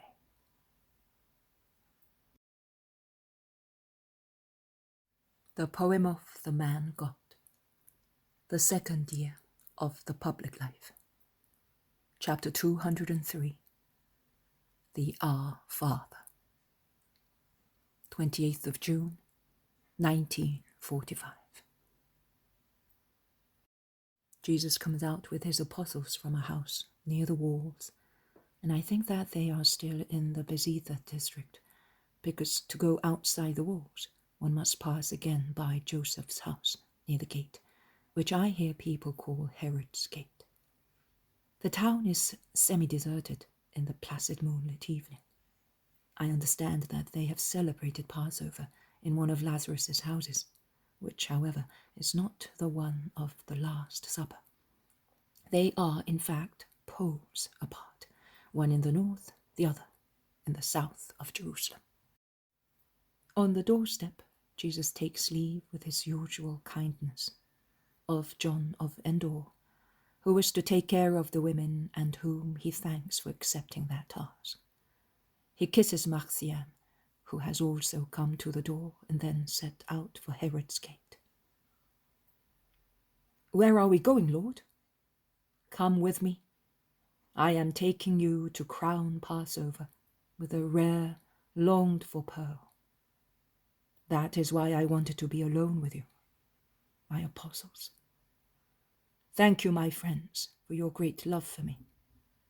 If you could see how it comforts me, you would be amazed. See, I proceed among continuous frictions and disappointments. Disappointments for you. You must convince yourselves that I am never disappointed, because I have not been granted the gift of ignoring. That is another reason why I advise you to agree to be guided by me. If I allow this or that thing, do not hinder it. If I do not interfere to put an end to something, do not endeavor to do it yourselves. Each thing is to be done at the right moment. Trust me, in everything." They are at the northeast corner of the circuit of the walls. They turn round it and proceed along a hill of Moriah to a point where they can cross the Kidron by a little bridge. "Are we going to Gethsemane?" asks James of Alphaeus. "No, further up, to the Mount of Olives."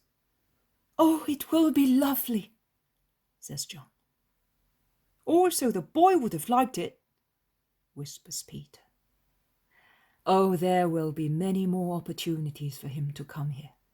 He was tired. He is only a boy. I want to give you a great thing, because the right moment has now come for you to have it." They climb up among the olive trees, leaving Gethsemane on the right, until they reach the top of the mountain, where the leaves of the olive trees are rustling in the wind. Jesus stops and says, "Let us stop. My dear disciples, who are to continue my work in future, come near me. Many a time you have said to me, 'Teach us to pray as you pray.' Teach us as John taught his disciples, so that we may pray with the same words as our Master.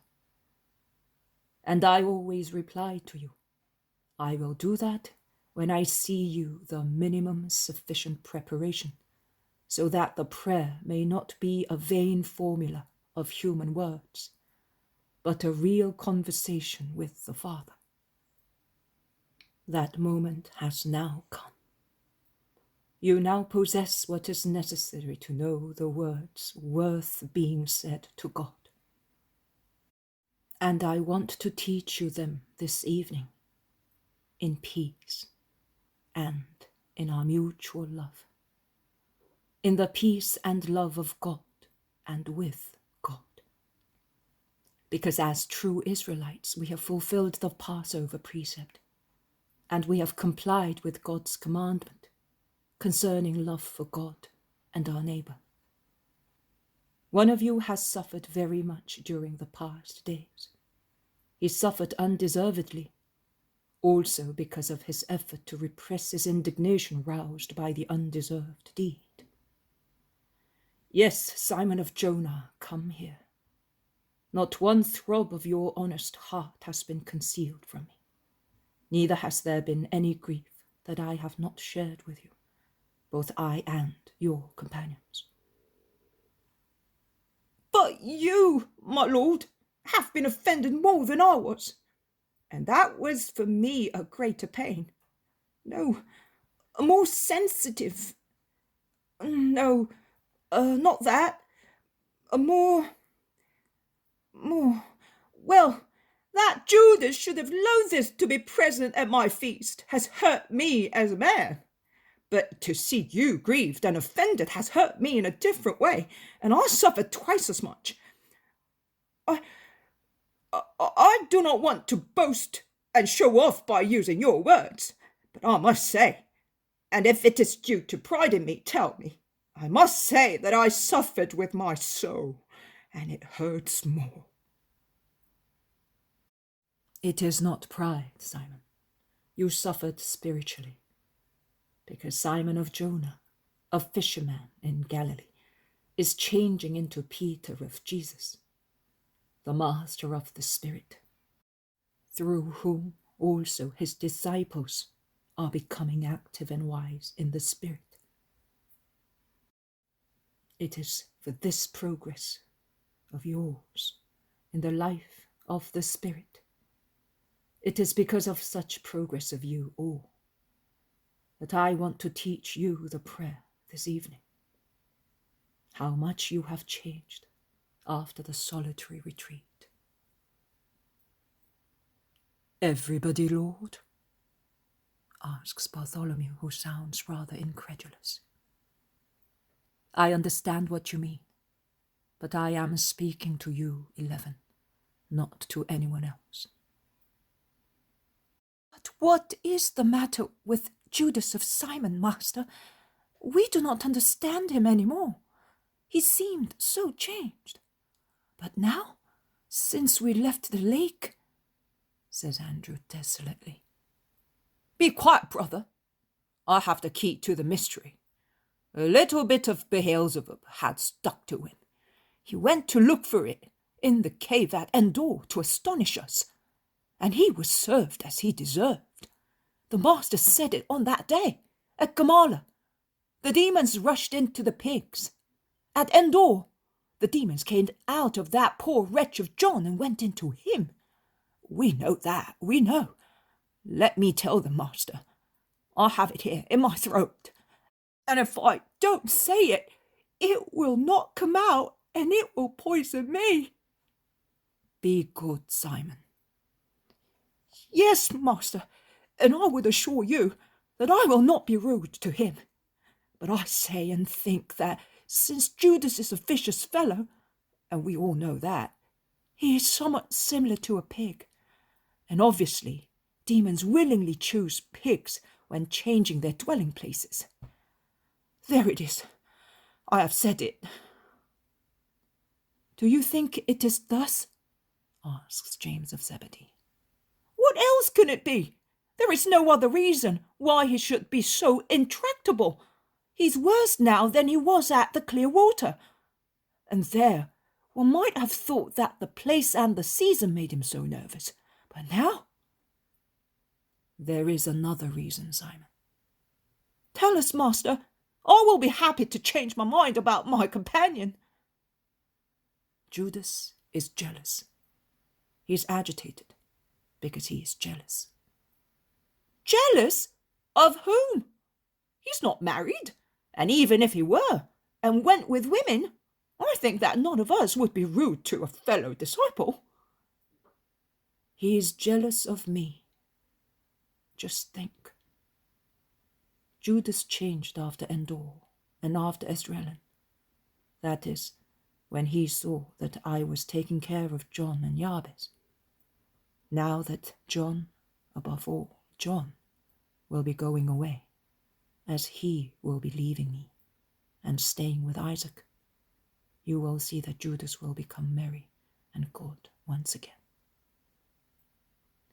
Well, but you are not going to tell me that he is not possessed by a little demon. And after all, no, I will say it, and above all, you will not tell me that he has improved during these last months. I was jealous as well last year. I would not have liked anybody except the 6 of us, the first 6. Do you remember? Now, let me invoke God just this once as witness to what I am going to say. Now I say that the more the disciples increase in numbers around you, the happier I am. Oh, I would like to bring all men to you, and I would also like to have all the necessary means to help them who are in need, so that misery may not hinder anyone from coming to you. God sees whether I am telling the truth. But why am I thus now? Because I let you change me. He has not changed. On the contrary. Yes, master, a little demon has possessed him. Do not say that. Do not think that. Pray that he may be cured. Jealousy is a disease. Of which one can be cured, beside you, if one wants to. I will put up with him for your sake, but how difficult it is. I gave you a prize for that, the boy. And now I will teach you how to pray. Oh yes, brother, let us speak of that, and let us remember my namesake only as one who is in need of prayer. I think he has already had his punishment. He is not with us just now, says Judas Thaddeus. Listen, when you pray, pray thus. Our Father, who art in heaven, may your name be held holy. Your kingdom come on earth as it is in heaven. And may your will be done on earth as it is in heaven. Give us today our daily bread. Forgive us our debts, as we forgive those who are in debt to us. And do not put us to the test, but save us from the evil one. Jesus has stood up to say the prayer, and everybody has imitated him, attentively and moved. Nothing else is required, my friends. Everything man needs for his spirit and his flesh and blood is contained in these words, as in a golden ring. With this prayer, you ask for what is useful to the former and the latter too. And if you do what you ask for, you will gain eternal life. It is so perfect a prayer that neither the storms of heresies nor the course of ages will undermine it. Christianity will be split by Satan's bite, and many parts of my mystic body will be torn off and separated, forming independent cells in the vain desire to form a body as perfect as the mystical body of Christ will be, which is the one formed by all the faithful believers united in the apostolic church, the only true church as long as the earth exists.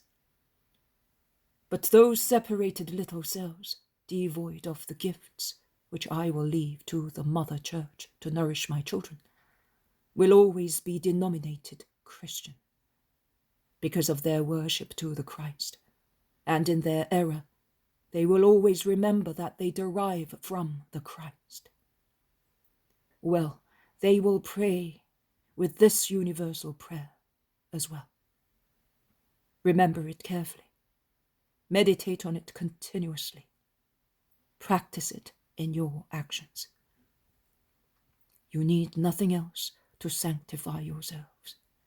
If one were alone in a heathen place, without churches, without books, one would already have all the knowledge to meditate on this prayer and the church in his heart for this prayer.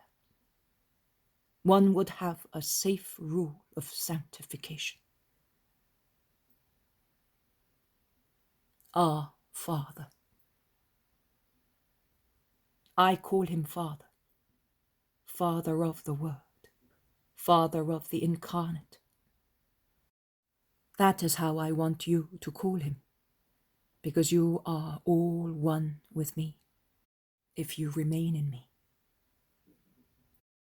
Once, man had to prostrate himself with his face on the ground to whisper, trembling with fear, God. He who does not believe in me and in my word is still in such paralyzing fear.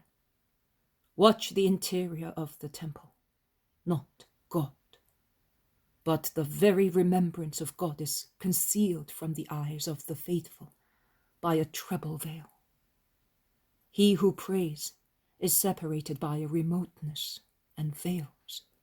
Everything has been devised to say to him, "You are mud, he is light. You are contemptible, he is holy. You are a slave, he is king."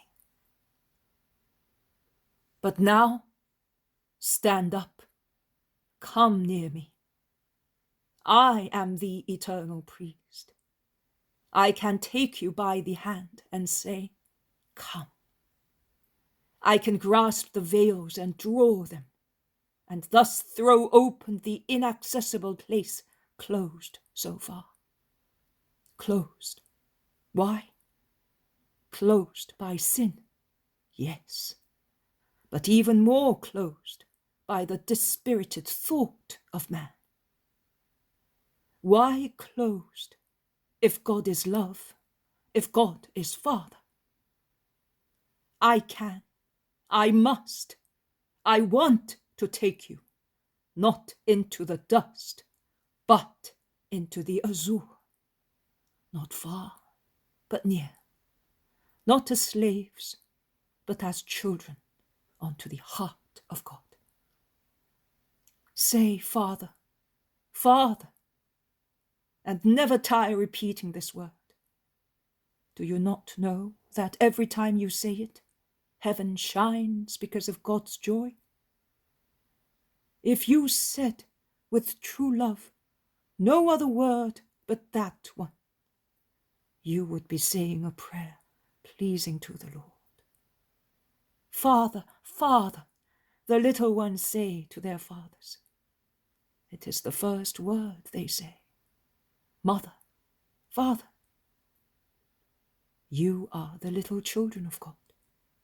I begot you from the old man you were, and whom I destroyed by means of my love to give birth to the new man, the Christian. Call, therefore, the most holy Father who is in heaven, with the first word that little children learn.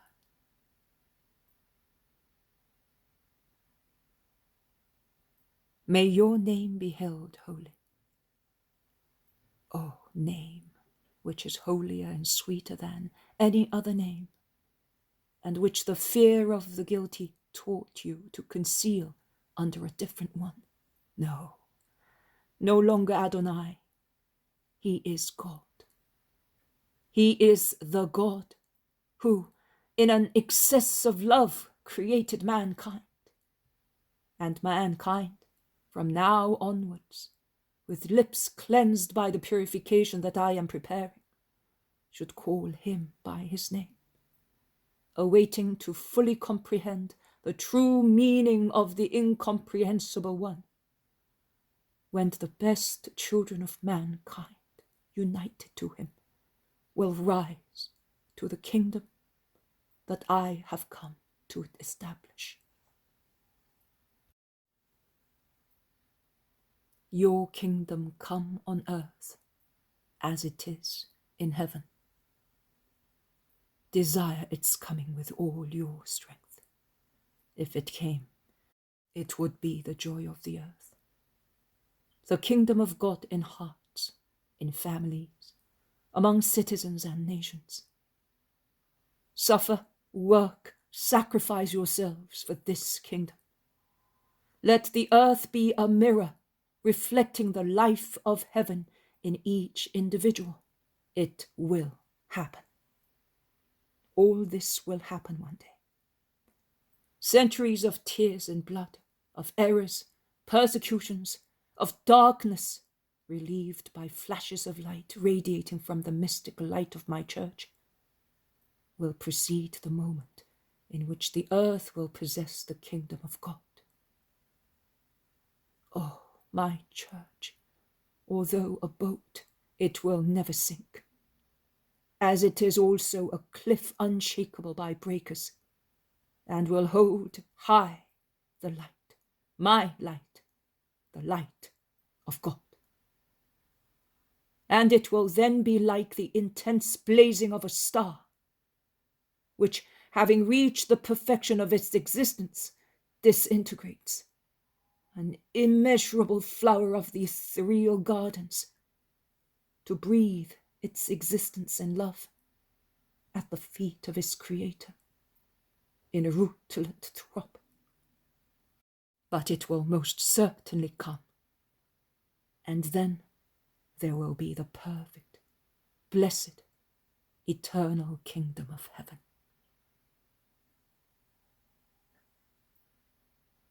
And may your will be done on earth as it is in heaven. The submission of one's will to the will of another person can be accomplished only when one reaches perfect love for that creature. The submission of one's will to God's can be achieved only when one achieves possession of the theological virtues in a heroic degree. In heaven, where everything is faultless, God's will is done. You, children of heaven, must learn to do what is done in heaven.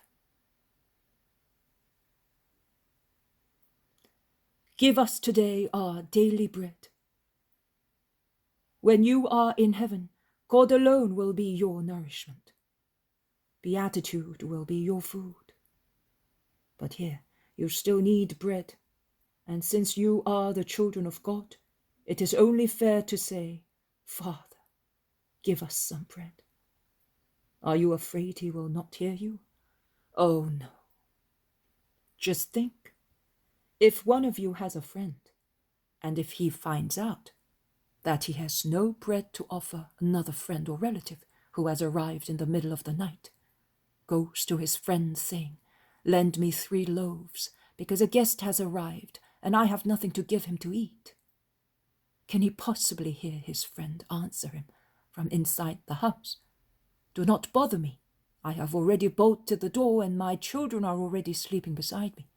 I cannot get up and give you what you want. No. If he has applied to a true friend, and if he insists, he will receive what he asks for. He would receive it also if he applied to someone who was not a very good friend. He would be satisfied because of his insistence as a friend, of whom he asked the favor, will hasten to give him what he wants, so that he may no longer be bothered.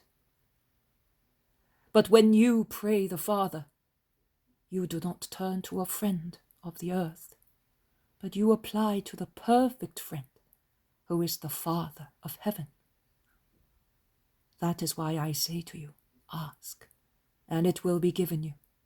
Search, and you will find. Knock, and the door will be opened to you. For the one who asks will receive. The one who searches always finds. The one who knocks will have the door opened to him. What father among you would hand his son a stone when he asked for bread? Or hand him a snake instead of a roasted fish? A father who did that to his own children would be a criminal. I have already told you, and I will repeat it to convince you to be good and trustful. As a sound-minded person would not give a scorpion instead of an egg, with what greater bounty will God give you what you ask for? Because he is good, whereas you are more or less wicked. Ask, therefore, the Father for your bread with humble filial love.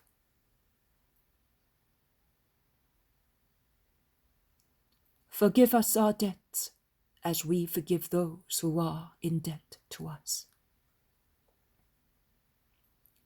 There are material debts and spiritual ones. There are also moral debts. The money or the goods that one has received as a loan and must give back are a material debt. Esteem extorted and not given back, and love wanted and not returned are a moral debt. To obey God, from whom one would exact much, giving him very little, and to love him are a spiritual debt. He loves us and is to be loved as a mother, a wife, a son, from whom so much is exacted, are to be loved. A selfish man wants to receive, but does not give. But an egoist is poles apart from heaven. We are in debt to everybody, from God to a relative, from a relative to a friend, from a friend to our neighbor, to a servant, to a slave, because they are all beings like ourselves. Woe to him who does not forgive. He will not be forgiven. God, out of justice, cannot remit the debt of a man who is in debt to him, the Most Holy One, if man does not forgive his fellow man. Do not put us to the test, but save us from the evil one. The man who did not feel the need to share the Passover supper with us asked me, less than a year ago, "What? You asked not to be tempted and to be helped against temptation?" There were only the two of us, and I replied. Later we were four in a lonely area, and I replied once again. But still to no avail, because when dealing with an unyielding spirit, it is necessary to open a breach by demolishing the evil fortress of his stubbornness. And I will, therefore, repeat it once, 10 times, 100 times, until everything is accomplished.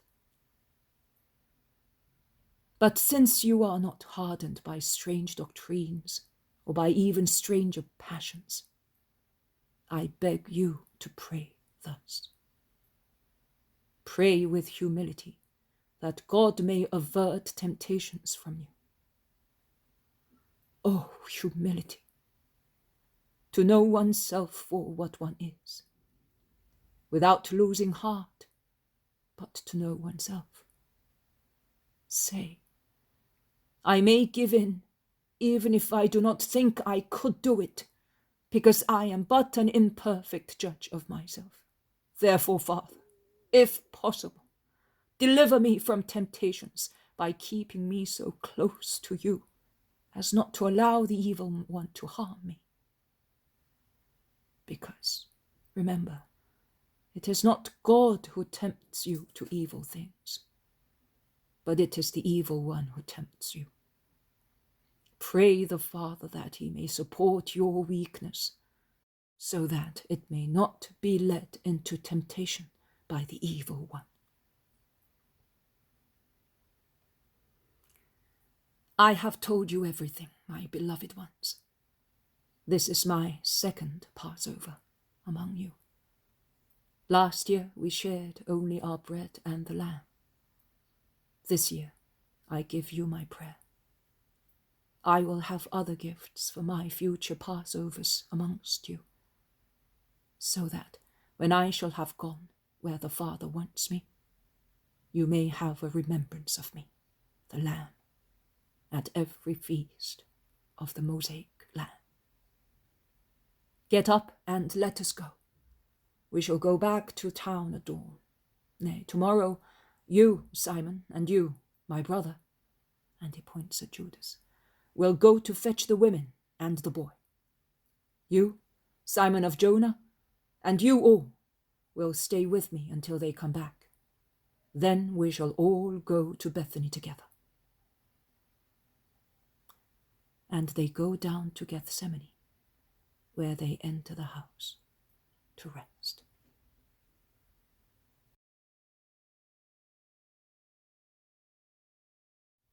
The poem of the man God, the second year of the public life. Chapter 204, Jesus to the Gentiles. Faith is built as your temples. 29th of June, 1945. In the peace of the Sabbath, Jesus rests near a flax field in bloom belonging to Lazarus. Rather than near, I should say that he is immersed in the tall flax, and sitting on the edge of a furrow, he is engrossed in thought. Only an odd, silent butterfly flutters near him, or a lizard rustles nearby, looking at him with its jet black eyes, raising its little triangular head with its light, throbbing throat. There is nothing else. In the late afternoon, also the least sigh of wind has become silent among the tall stalks. From far away, perhaps from Lazarus's garden, the song of a woman can be heard, and the joyful shouting of the boy who is playing with someone.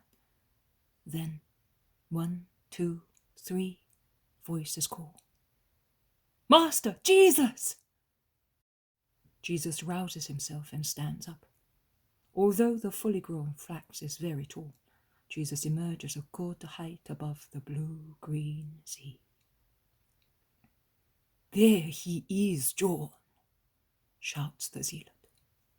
And John in turn calls, "Mother, the Master is here, in the flax field!" And while Jesus approaches the path leading to the houses, Mary arrives. "What do you want, Mother?" "My son, some Gentiles have come with some ladies. They say that they heard from Johanna that you were here. They also said that they have been waiting for you all these past days near the Antonia." "Ah, I know. I will come at once. Where are they?" "At Lazarus's house in his garden. He is loved by the Romans and does not feel the repugnance towards them that we do. He let them go into the large garden with their carts so that no one would be scandalized." "All right, Mother. They are Roman soldiers and ladies, I know." "And what do they want from you?" "What many Israel do not want. Light." "But how and what do they believe you are? God, perhaps?" "Yes, in their way of thinking. It is easier for them to accept the idea of the incarnation of a God in mortal flesh than it is for us." "So they believe in your faith?" "Not yet, Mother. I must destroy theirs first. For the time being, they consider me a wise man, a philosopher, as they say. But both their desire to become acquainted with philosophical doctrines and their inclination to believe the incarnation of a God as possible are of great help to me in leading them to the true faith. Believe me, they are more ingenious in their way of thinking than many Israelites." "But are they sincere? It is rumored that the Baptist—" "No. Had it been for them, John would be free and safe. Non-rebellious people are left in peace. On the contrary, I can assure you that for them to be a prophet, they say a philosopher because the loftiness of supernatural wisdom is still philosophy to them, is a guarantee of respect. Do not worry, Mother. No harm will come to me from that end." "But the Pharisees, if they find out, what will they say about Lazarus also? You are you, and you are to bring the word to the world. But Lazarus, they already offend him so much." "But they cannot touch him. They know that he is protected by Rome." "I leave you, son. Here is Maximinus. He will take you to the Gentiles." And Mary, who had walked beside Jesus all the time, withdraws quickly and goes towards the zealot's house. Jesus, on the other hand, goes through a little iron door in the garden wall into a distant part of the garden, where it actually becomes an orchard and precisely near the place where Lazarus will be buried later. Lazarus also is there, but no one else.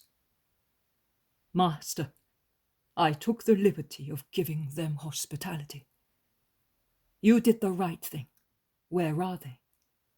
Over there, in the shade of the boxes and laurels. As you can see, they are at least 500 steps from the house. That is all right. May light come to you all. Hail, master! Greets Quintilian, who is wearing civilian clothes. The ladies stand up to greet Jesus. There are Plautina, Valeria, and Lydia. There is also another elderly woman, but I do not know who she is or whether she is of the same rank as the others. They are all wearing very plain clothes without any sign of distinction. We were anxious to hear you, but you never came. I was on duty when you arrived, but I never saw you. Neither have I seen at the gate of the fish a soldier who was a friend of mine. His name was Alexander. Alexander? I am not sure whether he is the one I am thinking of. I know that some time ago, in order to calm the Jews, we had to remove a soldier who was guilty of speaking to you. He is now at Antioch, but perhaps he will come here again. How boring they are. They want to rule even now that they are subject. One has to be clever to avoid greater trouble. They make life difficult for us, believe me. But you are good and wise. Will you speak to us? I may be leaving Palestine soon, and I would like to have something to remind me of you. Yes, I will speak to you. I never disappoint anyone. What do you wish to know? Quintilian looks at the ladies inquisitively. Whatever you wish, master, says Valeria. Plautina stands up again and says, I have been thinking a lot. There is so much I would like to know. Everything. To be able to judge. But if I may ask, I would like to know how can a faith, yours, for instance, be built on a ground which you said is devoid of true faith. You said that our beliefs are vain. So we have nothing. How can we achieve something? I will take as an example something that you have. Your temples, your really beautiful sacred buildings, the only imperfection of which is that they are dedicated to nothing, can teach you how one can achieve faith and where to place it. Watch. Where are they built? Which place, if at all possible, is chosen for them? How are they built? The place is generally spacious, open, and elevated. And when it is not spacious and open, it is made so by demolishing what encumbers and obstructs it. If it is not elevated, they increase its height by means of a stereobate, more elevated than the normal 3 steps employed for temples placed on a natural elevation. They are generally surrounded by a sacred enclosure, formed by colonnades and porches, inside which are enclosed the trees sacred to the gods, fountains and altars, statues and stelae, and are usually preceded by a propylaeum, beyond which is the altar, where prayers to the deity are said. In front of it, there is the place for the sacrifice, because the sacrifice precedes the prayer. Very often, and particularly in the more magnificent ones, a peristyle encircles them with a garland of precious marbles. Inside, there is the front vestibule, outside or inside the peristyle, the cell of the deity, and the rear vestibule. Marbles, statues, pediments, acroteria, and gables, all polished, precious and decorated, make the temple a most noble building, also for the coarsest sight, is it not so? Yes, it is, master. You have seen and studied them very well, confirms Plautina, praising Jesus. But We know that he never left Palestine, exclaims Quintilian.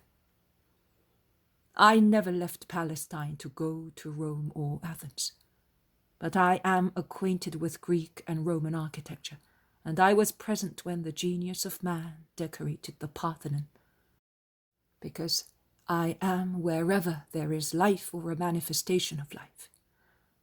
Wherever a wise man meditates, a sculptor sculptures, a poet writes, a mother sings over a cradle, a man toils in fields, a doctor fights diseases, a living being breathes, an animal lives, a tree vegetates. I am there together with him, from whom I come. In the rumble of the earthquake, or in the peal of thunder, in the light of stars, or in the flood tide and ebb tide, in the flight of eagles, or in the buzzing of mosquitoes, I am there with the Most High Creator.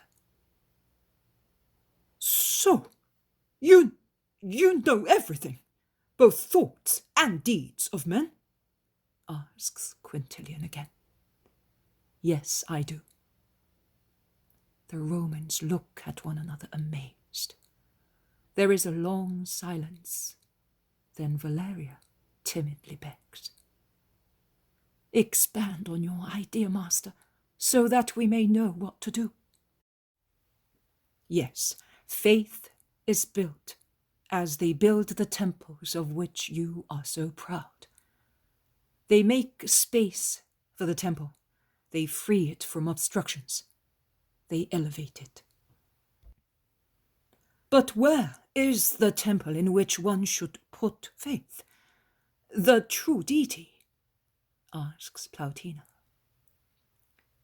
Faith, Plautina, is not a deity. It is a virtue. There are no deities in true faith. There is only one and true God. So he is up there in his Olympus all by himself? And what does he do if he is alone? He is self-sufficient and takes care of everything in creation. I have just told you that God is present also in the buzzing of a mosquito. He does not get bored. Do not worry. He's not a poor man, the master of an immense empire in which he feels he's hated and lives trembling with fear. He is love and lives loving. His life is continuous love. He is self-sufficient because he is infinite and most powerful. He is perfection. So numerous are the things created that live because of his continuous will, that he has no time to grow weary. Tedium is the fruit of idleness and vice. In the heaven of the true God, there is neither idleness nor vice. Soon, in addition to angels which now serve him, he will have a great crowd of just people rejoicing in him, and the crowd will grow greater and greater with the future believers in the true God. Are the angels genii? Asks Lydia. No, they are spiritual beings like God who created them. What are genii then? As you imagine them, they are falsehood. They do not exist as you imagine them. But owing to the instinctive need of men to search for the truth, you also have realized that man is not only flesh, and that there is something immortal in his perishable body. And that is the consequence of the incentive of the soul, which is alive and present also in heathens, and suffers in them, as it is disappointed in its desires, because it is famished longing for the true God, whom it remembers, in the body in which it dwells, and which is guided by a pagan mind. And the same applies to towns and nations. And thus you believe. You feel the need to believe in genii. And thus you give yourselves an individual genius, a family, a town, a national genius. You have the genius of Rome, the genius of the emperor, and you worship them as lesser deities. Come to the true faith. You will become acquainted and friendly with your angel, whom you will venerate but not worship. Only God is worshipped. You said, incentive of the soul, which is alive and present also in heathens, and suffers in them because it is disappointed. But from whom does the soul come? Asks Publius Quintilian. From God. He is the creator. But are we not born of woman through union with man? Also our gods are born thus. Your gods do not exist. They are phantoms of your mind, which needs to believe. Because such need is more peremptory than the need to breathe. Also, he who says he does not believe, does believe. He believes in something. The simple statement, I do not believe in God, presupposes another faith. In oneself, perhaps, or in one's proud mind. But one always believes. It is like thinking. If you say, I do not want to think, or I do not believe in God, by those two simple sentences you prove that you are thinking, that you do not want to believe in him, whom you know to exist, and that you do not want to think. With regard to man, to express the concept correctly, you must say, man, like all animals, is born through the union of male and female, but the soul, that is the thing which distinguishes the animal man from the animal brute, comes from God.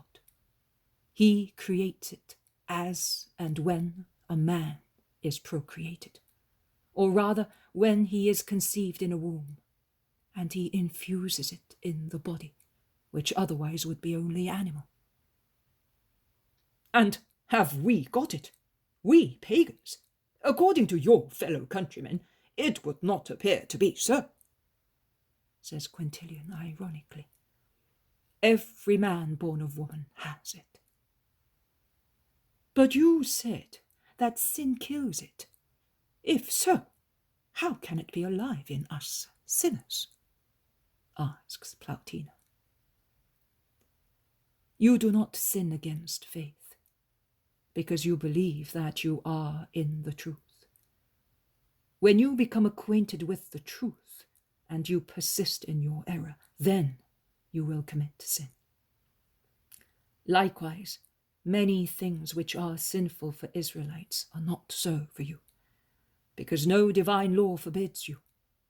One sins when one consciously rebels against the order given by God, and says, I know that what I am doing is wrong, but I want to do it just the same.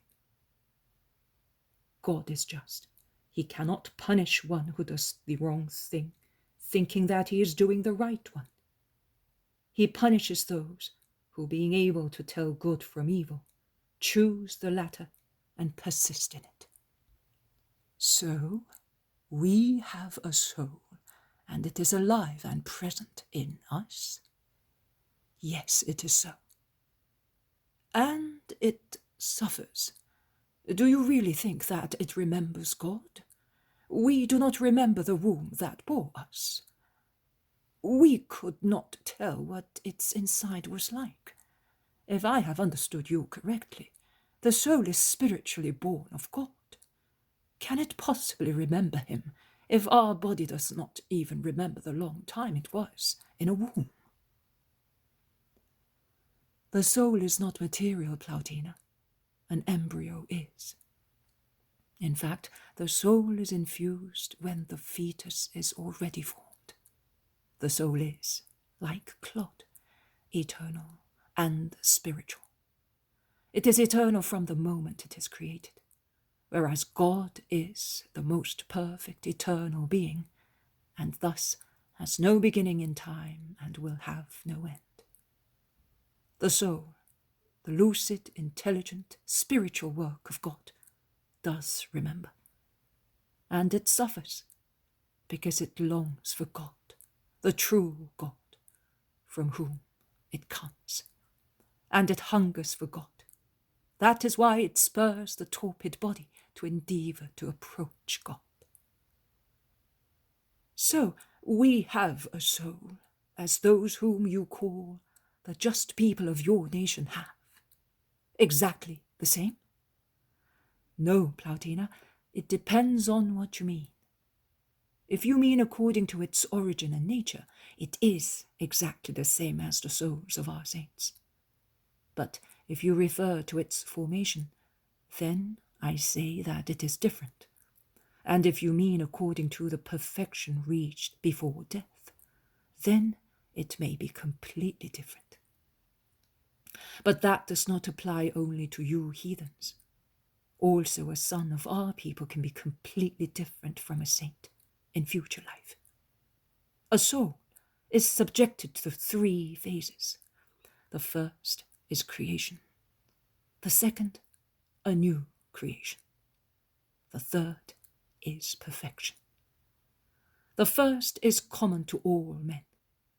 The second is peculiar to just people who through their will elevate their souls to a more complete revival, joining their good deeds to the perfection of God's work, whereby their souls are spiritually more perfect and form a connection link between the first and third ones.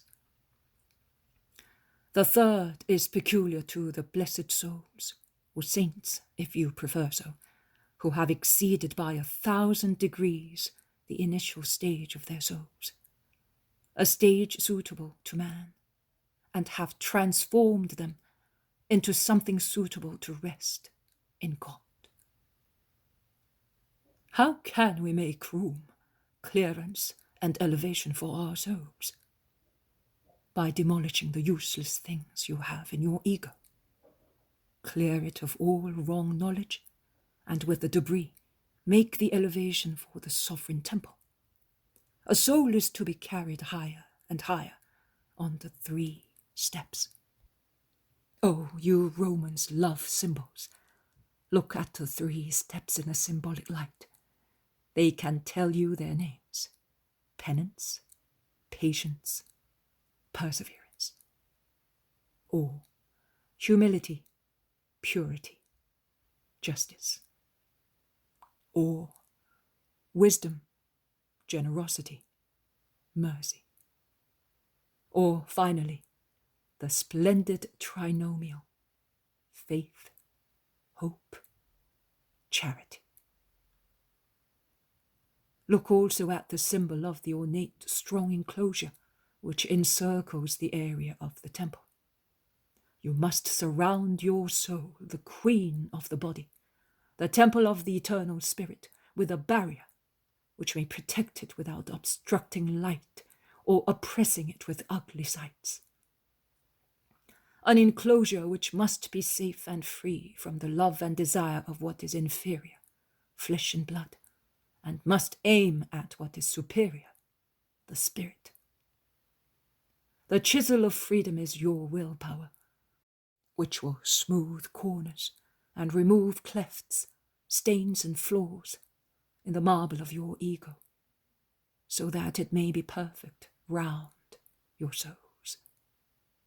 And at the same time, the enclosure protecting the temple is to be used by you as a merciful shelter for the more unhappy people who do not know what charity is.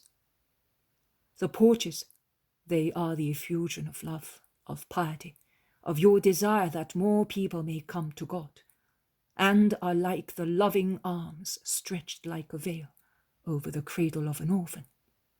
And beyond the enclosure, the most beautiful and most scented trees are a homage to the Creator. The trees, planted on a soil previously barren and subsequently cultivated, symbolizes all kinds of virtues and form the second living flowery enclosure around the sanctuary. And among the trees, that is, among the virtues, there are the fountains, a further effusion of love, and another purification before approaching the propylaeum, near which one must sacrifice one's carnality and repudiate all forms of lust before ascending the altar. And then you may proceed further to the altar and lay your offer on it, and finally, crossing the vestibule, you may approach the cell where God is. And what will the cell be like? Abundance of spiritual wealth, because you can never adorn God too much. Have you understood? You asked me how faith is built.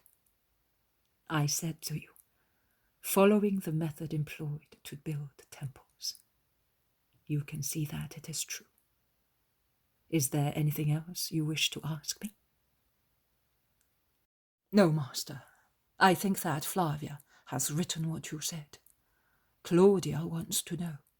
Have you written everything? I have written everything most accurately, replies the woman, handing over the waxed tablets. The wax will last, and it will be possible to read them. It is wax. It is easily cancelled. Write everything in your hearts. It will never cancel. Master, they are encumbered with vain temples. We are throwing your words against them to demolish them, but it is a long task, says Plautina, sighing, and she concludes, remember us in your heaven. You may rest assured that I will. I leave you. I want you to know that your visit has been very dear to me. Goodbye, Publius Quintilian.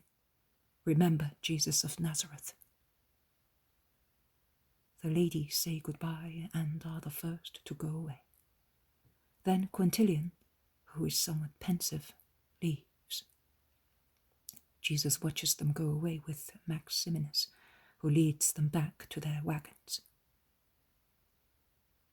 What are you thinking of, Master? Asks Lazarus.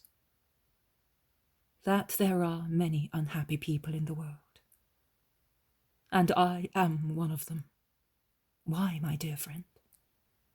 Because everybody comes to you except Mary. Is she the greatest ruin?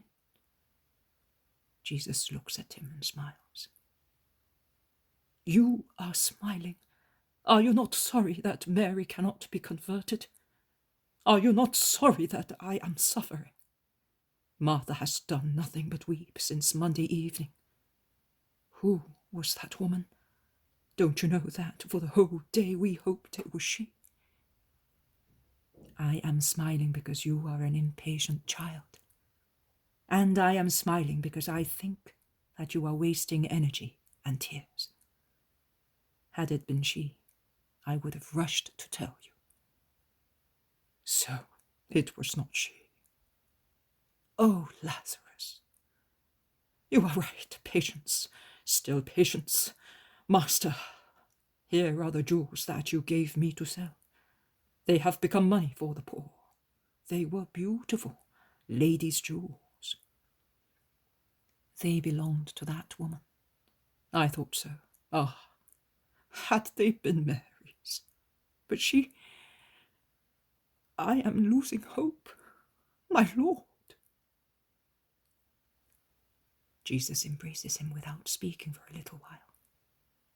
He then says, Please do not mention those jewels to anybody.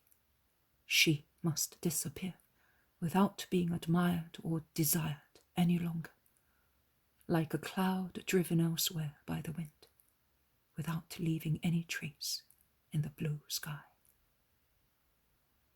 You may be sure, Master. And in exchange, bring me Mary. Ah, unhappy Mary. Peace be with you, Lazarus. I will keep my promise. Footnote number 1. Jesus' intent in speaking to the Roman ladies is not to specify the moment of the infusion of the soul into a body, but to prove the existence of the soul, its spiritual nature and divine origin, as opposed to the material nature and human origin of the body, and to clarify that it states that the soul is infused into the embryo when the latter is sufficiently formed to receive the soul. That, lucid and intelligent as it is, has flashes of remembrance of its origin from God, before being infused into a body.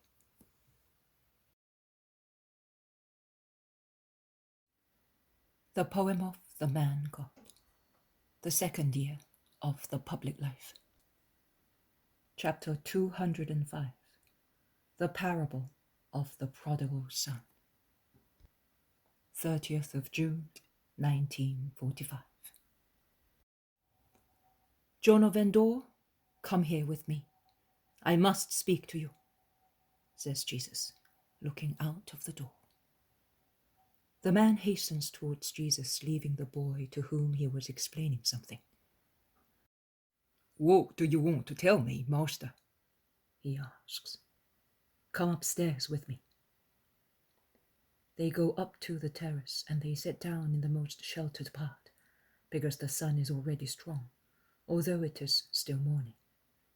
Jesus runs his eyes over the cultivated country, where day by day the corn is becoming golden and fruit is ripening on trees.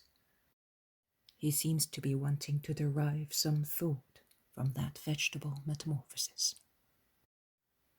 Listen, John. I think that Isaac is coming today to bring me Johannan's peasants before they leave.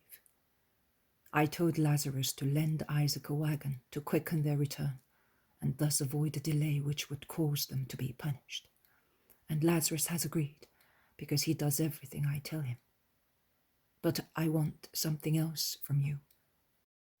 I have here a sum of money given to me by a person for the poor of the Lord. Usually, one of my apostles is responsible for keeping the money and giving alms. Generally, it is Judas of Kerioth. Sometimes one of the others. But Judas is not here, and I do not want the others to know what I want to do. I would not have told Judas either. You will do it in my name. I, my lord, I am not worthy. You must accustom yourself to working in my name. Is that not why you came? Yes, but I thought I had to work to rebuild my poor soul. And I will give you the means. Against what did you sin? Against mercy and love. You demolished your soul by means of hatred. You will rebuild it through love and mercy. I will give you the material. I will make use of you, especially for deeds of mercy and love. You are capable also of curing and of speaking, so you are qualified to take care of physical and moral miseries, and you are capable of doing it.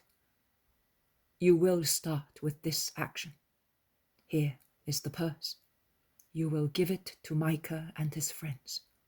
Divide it into equal parts, but divide it as I will tell you.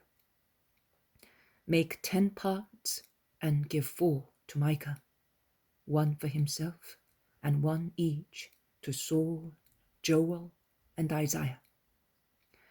Give the other 6 to Micah, with instructions to give them to Jabez's old father, for himself and his companions.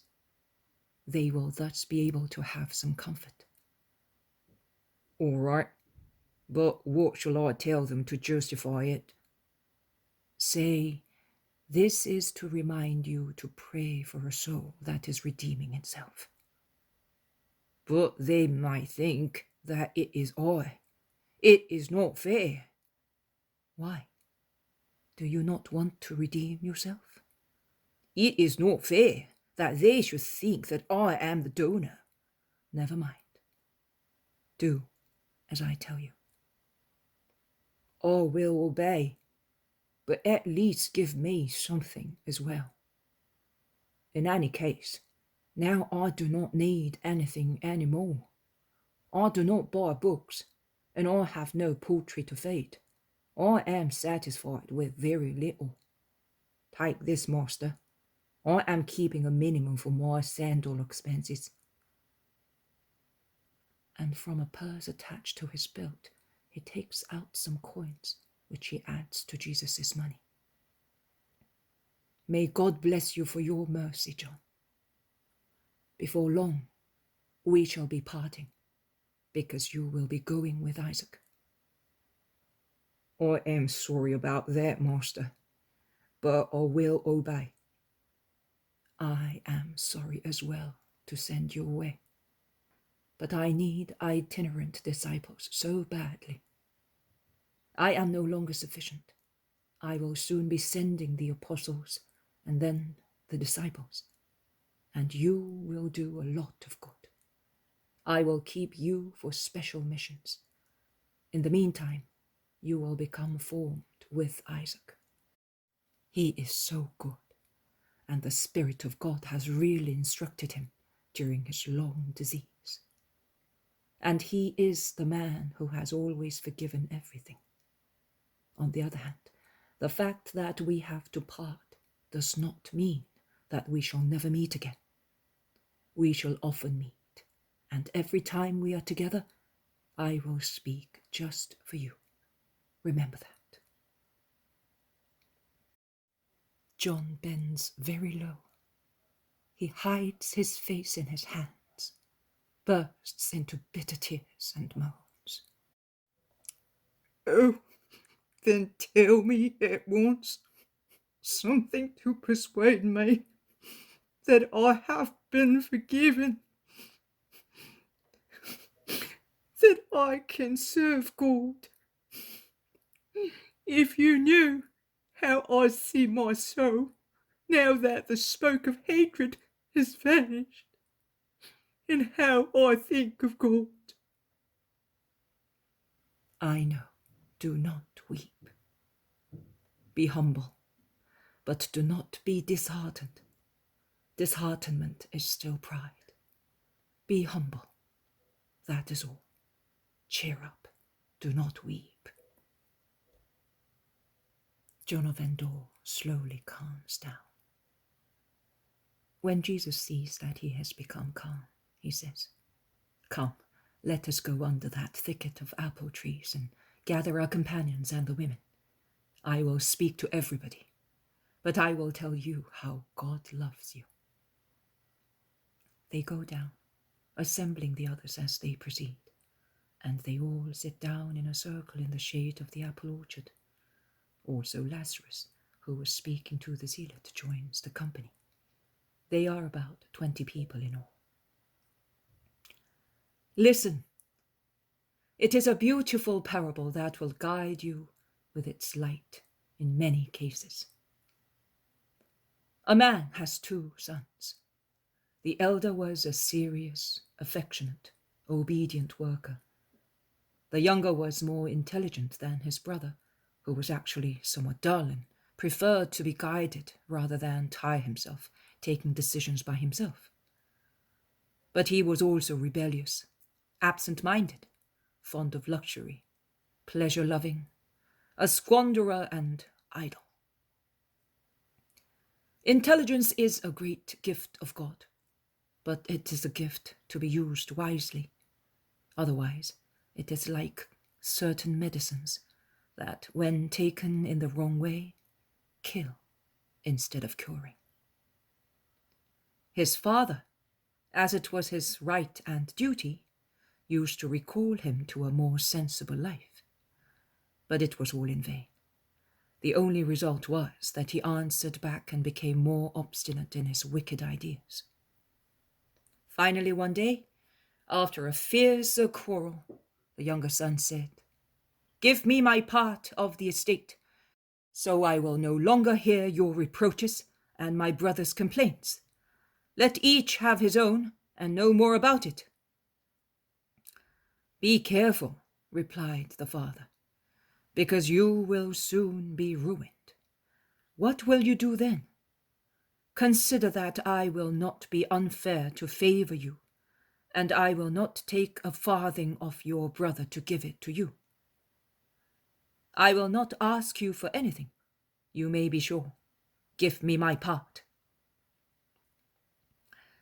The father had the estate and valuables assessed, and since money and jewels were worth as much as the real estate, he gave the elder brother the fields and vineyards, the herds and olive trees, and the younger one the money and jewels, which the young man changed immediately into money.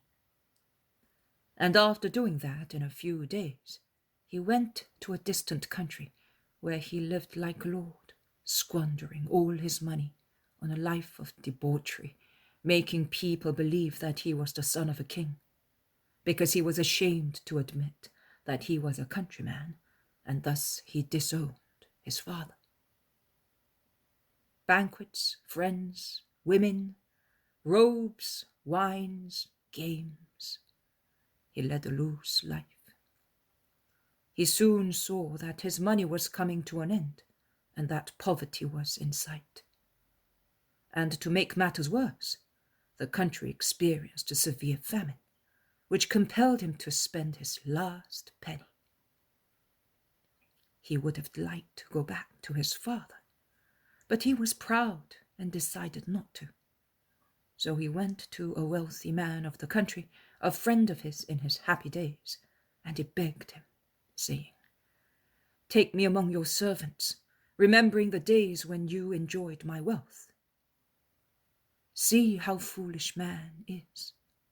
He prefers the lash of a master rather than say to his father, "Forgive me, I made a mistake." The young man had learned many useless things with his bright intelligence, but he did not want to learn the saying of Ecclesiasticus. How ill-famed is he who deserts his father, and how accursed of the Lord is whoever angers his mother. He was intelligent, but not wise.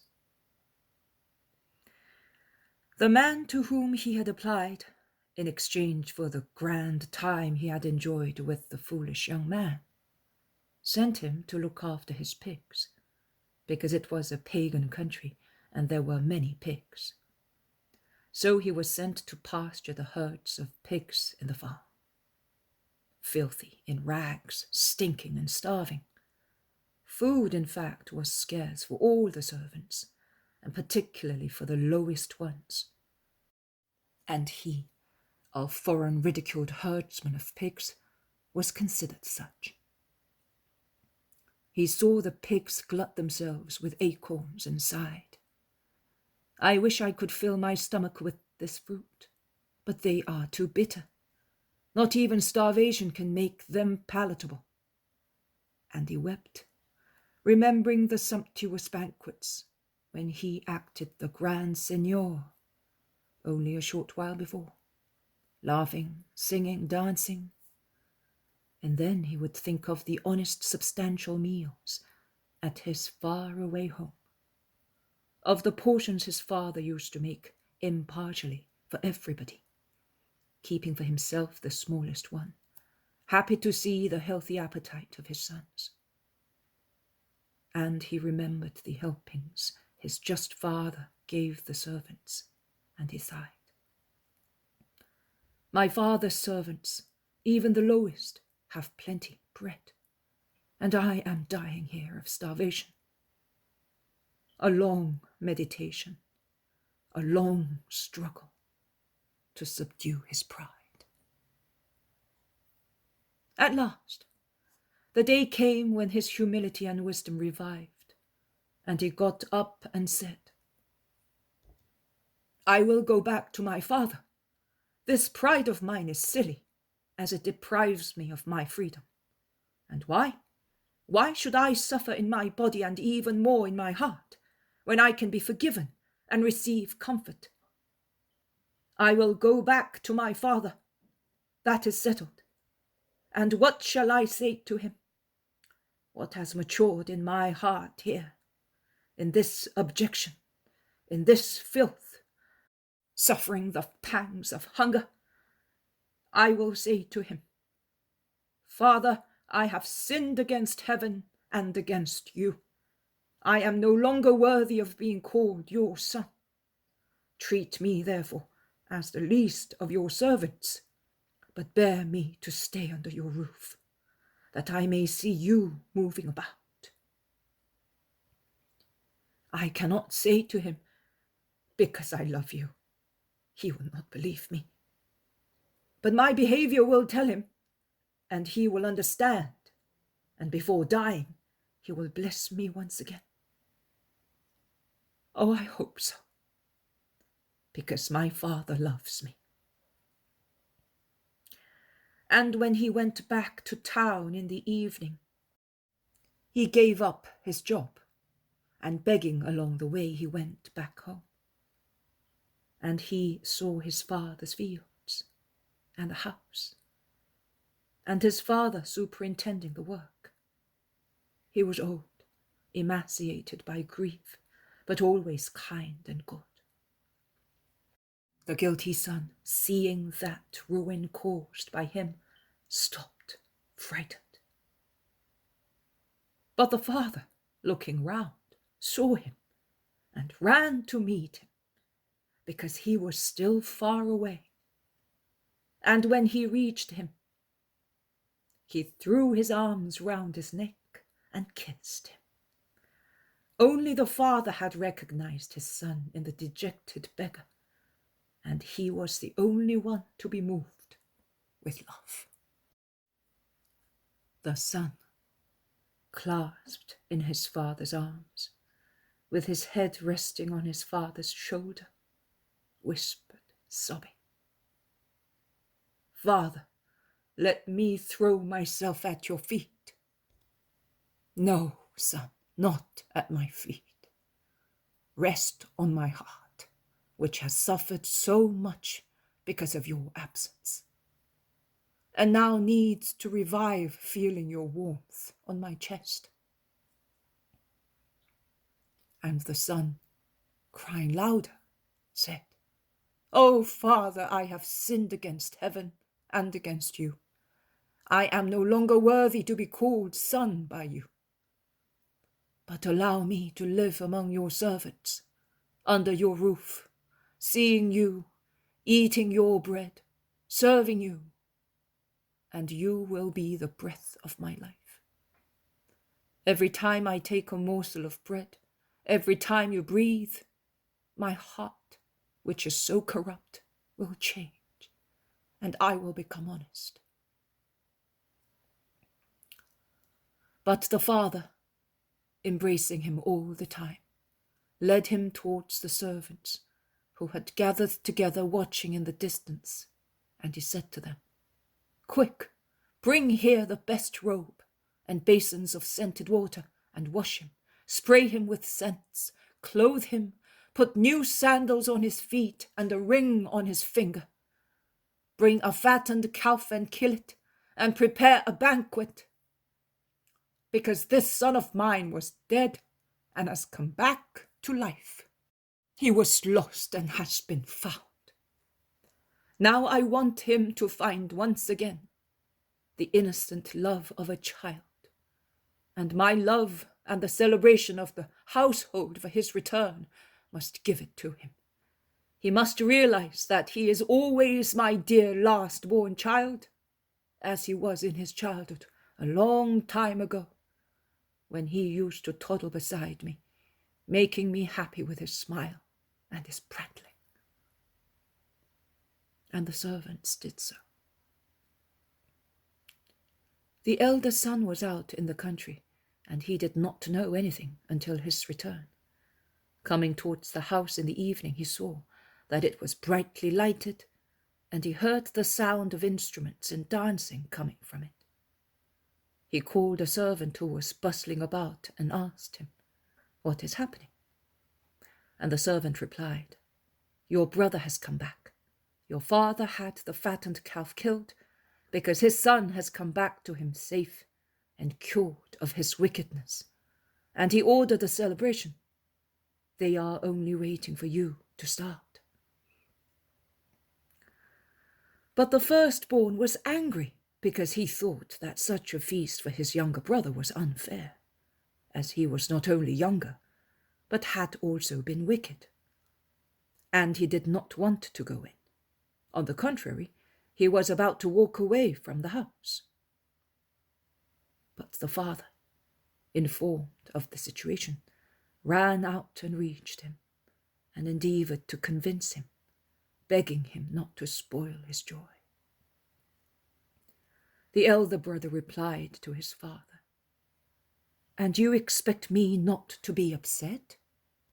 You are unfair to your firstborn, and you hold him in contempt. I have served you since I was able to work, and I have done that for many years. I have never disobeyed an order of yours, not even a simple desire. I have always been near you, and I have loved you for two, to make you recover from the wound inflicted on you by my brother. And you have not given me even a lamb to have a feast with my friends. You are now honoring my brother, and you have killed the best calf for him, who offended and abandoned you, and has been a lazy spendthrift, and has now come back because he was driven by starvation. It is really worthwhile being a hard, honest worker. You should not have done that to me." The father then, clasping him to his heart, said, "Son, can you believe that I do not love you because I do not celebrate your behavior? Your deeds are holy by themselves, and the world praises you because of them. Your brother, instead, needs to be rehabilitated, both in the eyes of the world and in his own. And do you think that I do not love you because I do not give you any visible prize? But day and night, in every moment of my life, you are present to my heart, and I bless you every moment. You have the continuous reward of being always with me, and what is mine is yours. But it was fair to have a feast, a celebration for your brother who was dead and has come back to good life, was lost and has come back to our love." And the firstborn yielded to his father's desire. And that, my friends, is what happens in the house of the Father. And whoever feels that he is like the younger son of the parable must believe that if he imitates him in going to the Father will say to him, "Not at my feet, but rest on my heart, which has suffered because of your absence, and is now happy because you have come back." Who is in the situation of the firstborn, and without any fault against the Father, must not be jealous of the Father's joy, but must take part in it and love the redeemed brother. That is all. You, John of Endor, and you, Lazarus, please remain here. The others can go and set the tables. We shall not be long. They all withdraw. When Jesus, Lazarus, and John are alone, Jesus says to them, "That is what will happen to the dear soul you are waiting, Lazarus, and that is what is happening to yours, John. God's bounty has no limit." The apostles, together with Mary and the women, go towards the house, preceded by Marcian, who runs ahead, frisking. But he soon comes back and takes Mary by the hand, saying to her, "Come with me. I have something to tell you when we are alone." And Mary follows him. They turn towards a well, situated in a corner of the little yard, and completely covered by a thick bower that from the ground climbs up towards the terrace, forming an arch. Behind it, there is the Iscariot. Judas, what do you want? Go, Marziam, speak. What do you want? I am guilty. I dare not go to the master or face my companions. Help me. I will help you, but do you not consider how much grief you cause? My son wept because of you, and your companions suffered. But come, no one will say anything to you, and if you can, do not commit the same sins again. It is shameful for a man, and a sacrilege against the word of God. And will you forgive me, Mother? I count for nothing as far as you are concerned, since you think you are so great. I am the least of the servants of the Lord. How can you worry about me if you feel no pity for my son? Because I have a mother as well, and if you forgive me, I will feel as if she did too. She does not know about this fault of yours. But she made me swear I would be good to the master. I am a perjurer. I can feel the soul of my mother reproaching me. You feel that, do you? But do you not feel the lament and the reproach of the Father and of his word? You are disgraceful, Judas. You cause grief to yourself and those who love you. Mary is very grave and sad. She speaks without bitterness, but with much gravity. Judas weeps. Do not weep. Improve yourself. Come. And she takes him by the hand and enters the kitchen. Everybody is filled with astonishment, but Mary wards off any possible uncharitable remark. She says, Judas has come back. Behave as the firstborn did after his father's speech. John, go and tell Jesus. John of Zebedee runs away. Silence hangs heavy on the kitchen. Then Judas says, Forgive me, all of you, and you, Simon, first of all. Your heart is so paternal, and I am an orphan too. Yes, I forgive you. Please, say no more about it. We are brothers, and I do not like these ups and downs of forgiveness and relapses. They humiliate both the offender and the forgiver. Here is Jesus. Go to him, that's all. Judas goes away, and Peter, not being able to do anything else, starts chopping wood with keen impetuosity.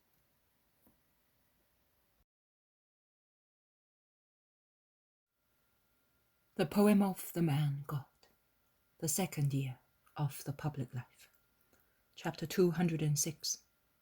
The parable of the 10 virgins and the parable of the royal wedding. 1st of July, 1945.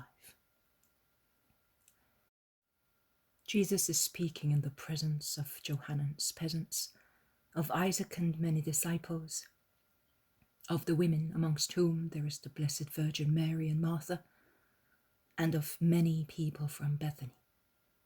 All the apostles are present. The boy, sitting in front of Jesus, does not miss one word. I think Jesus has just begun to speak, because people are still arriving. Jesus says, It is because of this sensation of fear that I realize is so sharp in you, that today I wish to tell you a sweet parable. Sweet for the men of goodwill, bitter for the others. But the latter can remove the bitterness, Let them become men of goodwill, and the reproach provoked in their consciences by the parable will no longer exist. The kingdom of heaven is the house of the nuptials of God with souls. The moment a soul enters it is the day of the nuptials. Now listen. It is a custom with us that virgins escort the bridegroom when he arrives, to take him with lights and songs to the nuptial house together with his sweet bride. When the procession leaves the house of the bride, who, wearing a veil and deeply moved, turns her steps to the place where she will be queen, that is, to a house which is not hers, but will become hers the moment she becomes one body with her husband. The procession of the virgins, who are generally friends of the bride, runs to meet the happy couple, forming a circle of lights around them. Now it happened that in a town there was a wedding.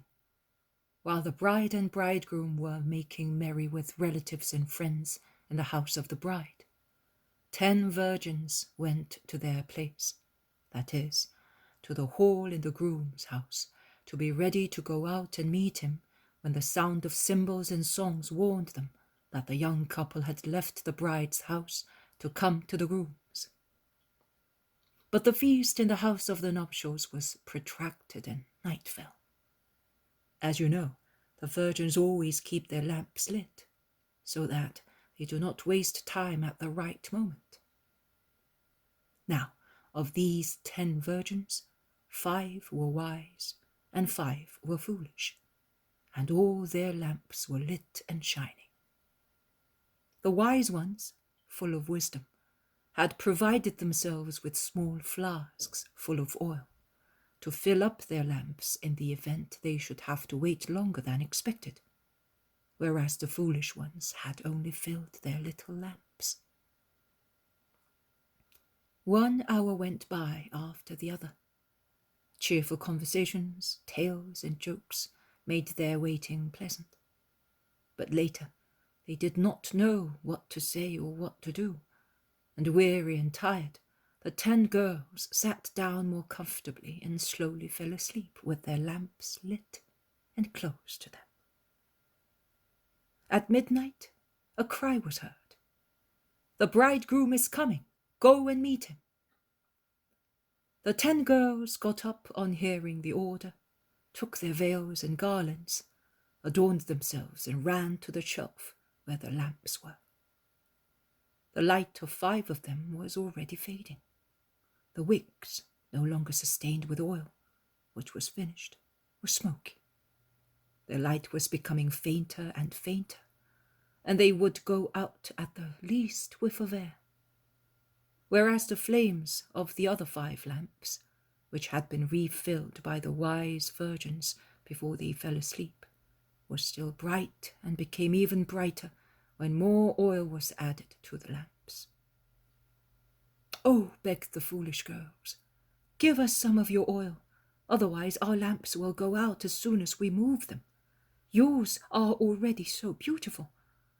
But the wise virgins replied, "The wind is blowing in the night outside, and heavy drops of dew are falling. There is never enough oil to give a flame strong enough to withstand the wind and dampness. If we give you some, also our lights will begin to fade away, and the procession of the virgins would be really a sad one without the flickering flames of lamps. Go, run to the nearest vendor, beg, knock, make him get up to give you some oil." And the foolish girls, panting, creasing their veils, staining their dresses, losing their garlands, while pushing one another and running, followed the advice of their companions. But while they were on their way to buy some oil, the bride and the bridegroom appeared at the end of the street. The 5 virgins with their lamps lit ran to meet them, and the young couple entered the house in the midst of them for the final ceremony, when the virgins at the end would escort the bride to the nuptial room. The door was closed behind them, and those who were outside were left out. And that was the case of the 5 foolish bridesmaids, who at last arrived with the oil, but found the door closed, and in vain they knocked, hurting their hands and moaning, "Lord, Lord, open the door for us. We were in the wedding procession. We are the propitiatory virgins, chosen to bring honor and good luck to your wedding." But the bridegroom, taking the chance to leave his guests alone while the bride was entering the nuptial room from the upper part of the house, said to them, "I tell you that I do not know you. I do not know who you are. I did not see you rejoicing around my beloved bride. You are usurpers. You are therefore left out of the nuptial house." And the 5 foolish girls, weeping, went away along the dark streets with their useless lamps, their creased dresses and torn veils, while their garlands were practically destroyed or lost. And now listen to the meaning of the parable. I told you at the beginning that the kingdom of heaven is the house of the nuptials of God with souls. All the faithful are called to the celestial wedding, because God loves all his children. Sooner or later, everybody arrives at the moment of the nuptials, and it is a great fortune to arrive. But listen further. You know how girls consider it an honor and fortune to be invited as bridesmaids of the bride. Let us see whom the various people represent, and you will understand better. The bridegroom is God. The bride is the soul of a just person, who after a period of engagement in the house of the Father, that is under the protection of and in obedience to God's doctrine, living according to justice, is taken to the house of the bridegroom for the wedding. The virgin maids are the souls of the faithful, who, following the example set by the bride, the fact that she was chosen by the bridegroom because of her virtue means that she was a living example of holiness, endeavor to achieve the same honor by sanctifying themselves. They are in a white, clean, fresh dress, with white veils crowned with flowers. They are holding lighted lamps in their hands. The lamps are very clean, and the wicks are nourished with the purest oil, so that they may not be malodorous. In a white dress. Justice steadily practiced gives a white dress, and the day will soon come when it will be most white, without even the most remote remembrance of stain. It will be of supernatural, angelical whiteness. In a clean dress. One must keep the dress always clean through humility. It is so easy to dim the purity of the heart, and those whose hearts are not pure cannot see God. Humility is like water that washes. A humble man soon notices that he has darkened his robe, because his eyes are not dimmed by the fumes of pride, and thus he runs to his Lord and says, "I have stained the purity of my heart. I weep at your feet to be cleansed. O my Son, purify my heart through your benign forgiveness and your paternal love." In a fresh dress. Oh, the freshness of a heart! Children have it by gift of God. The just have it by gift of God, and through their own will. Saints have it by gift of God, and through their will elevated to heroism. But will a sinner, whose soul is torn, burned, poisoned, and disgraced, never be able to have a fresh robe? Oh, of course he will. He begins to have it the moment he looks at himself with disgust. He increases its freshness when he decides to change life. He brings it to perfection when through penance he washes, detoxicates, cures, and recomposes his poor soul. And with the help of God, who does not refuse assistance to anyone who asks him for a holy help, and through his own will elevated to superheroism, because it is not necessary for him to protect what he has, but to rebuild what he destroyed. And thus he must work twice, 3 times, 7 times as much. And with untiring penance, relentless against his sinful ego, he will take his soul back to the freshness of a child's soul.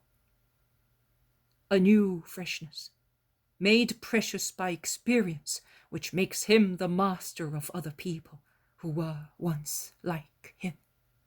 That is, sinners. With white veils, humility.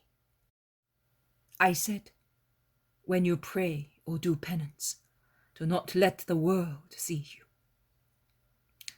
In the wisdom books it is written, it is right to keep the secret of the king. Humility is the candid veil worn to defend the good we do, and the good God grants us. We must not be proud of the privileged love granted to us by God, nor seek foolish human glory. The gift would be taken away at once. But from the depth of our hearts we must sing to our God. My soul proclaims your greatness, O Lord, because you have looked upon your lowly handmaid. Jesus makes a short pause and casts a glance at his mother, who blushes under her veil and bends forward as if she wanted to tidy the hair of the boy sitting at her feet, but in actual fact to conceal her deep felt remembrance. Crowned with flowers. A soul must weave its daily garland of virtuous deeds, because nothing withered or slovenly looking is to appear in the presence of the Most High. I said daily, because a soul does not know when God bridegroom may appear and say, come. Therefore, you must never tire renewing the garland. Be not afraid. Flowers wither, but the flowers of virtuous wreaths do not wither. God's angel, whom every man has at his side, picks up these daily wreaths and takes them to heaven. And they will be there at the throne for the new blessed soul when it enters the nuptial house as the bride. They have lighted lamps. They have them to honor the bridegroom and to see the way. How refulgent faith is, and what a kind friend it is. It gives a flame as bright as a star, a flame that smiles because it is sure in its certainty, a flame that brightens also the instrument supporting it. Also the flesh of man nourished with faith seems to become brighter and more spiritual, even in this world, free from premature withering. Because he who believes holds on to God's words and commandments in order to possess God, his ultimate aim, and therefore he shuns corruption, is not perturbed or afraid, feels no remorse, is not compelled to make an effort to remember lies or to conceal evil deeds, and remains young and handsome by means of the beautiful incorruptibility of saints. Flesh and blood, mind and heart, free from lust to contain the oil of faith, to give light without smoke, a constant will to feed that light forever. Everyday life with its disappointments, ascertainments, contacts, temptations, disagreements, tends to diminish faith. No, it must not happen. Go every day to the source of the sweet, sapiential oil of God. A lamp with little oil can be put out by the least puff of wind or by the heavy dew of the night. The night, the hour of darkness, of sin, of temptation, comes for everybody. It is night for the soul. But if the soul is filled to the brim with faith, its flame cannot be put out by the wind of the world or by the fog of sensuality. And finally, vigilance. Vigilance, vigilance. He who is unwarily trustful and says, "Oh, God will come on time while my light is still on," and makes up his mind to go to sleep instead of keeping awake, and goes to sleep without providing what is necessary to get up and be ready at the first call. And he who waits until the last moment to procure the oil of faith or the strong wick of goodwill runs the risk of being left out when the bridegroom arrives. Be vigilant, therefore, with prudence, perseverance, purity, and confidence, so that you may be always ready for God's call, because you really do not know when he will come. My dear disciples, I do not want you to be afraid of God. On the contrary, I want you to have faith in his goodness. Both you who will remain here and you who will be going away must consider that if you do what the wise virgins did, you will be invited not only to escort the bridegroom, but like the Virgin Esther, who became queen in the place of Vashti, you will be chosen and elected to be brides, as the bridegroom found more approval and favor with you than with anybody else. I bless you who are about to go away. Take my words with you for yourselves and for your companions. May the peace of the Lord be always with you. Jesus goes near the peasants to say goodbye to them once more, but John of Endor whispers to him, "Master, Judas is here now." "It does not matter. Take them to the wagon and do as I told you." The people at the meeting slowly go away. Many talk to Lazarus, and Lazarus turns towards Jesus, who after leaving the peasants was going towards him, and says, "Master, before leaving us, speak to us again. It is the desire of the hearts of the people of Bethany." Night is falling, but it is placid and serene. If you wish to gather on the mown hay, I will be speaking to you before leaving this friendly town. Or we can meet tomorrow at dawn, because the hour of farewell has come. Later, this evening, they all shout. As you wish. Go now. I will speak to you halfway through the first watch. And in fact, untiring, Jesus sets out towards the middle of a recently mown meadow, on which the withering hay forms a sweet-smelling soft rug, while the sun sets, and also its glow disappears, and crickets begin their early, uncertain, solitary chirping. He is followed by the apostles, the Marys, Martha and Lazarus, and their household, Isaac and his disciples, and I would say by all the people of Bethany.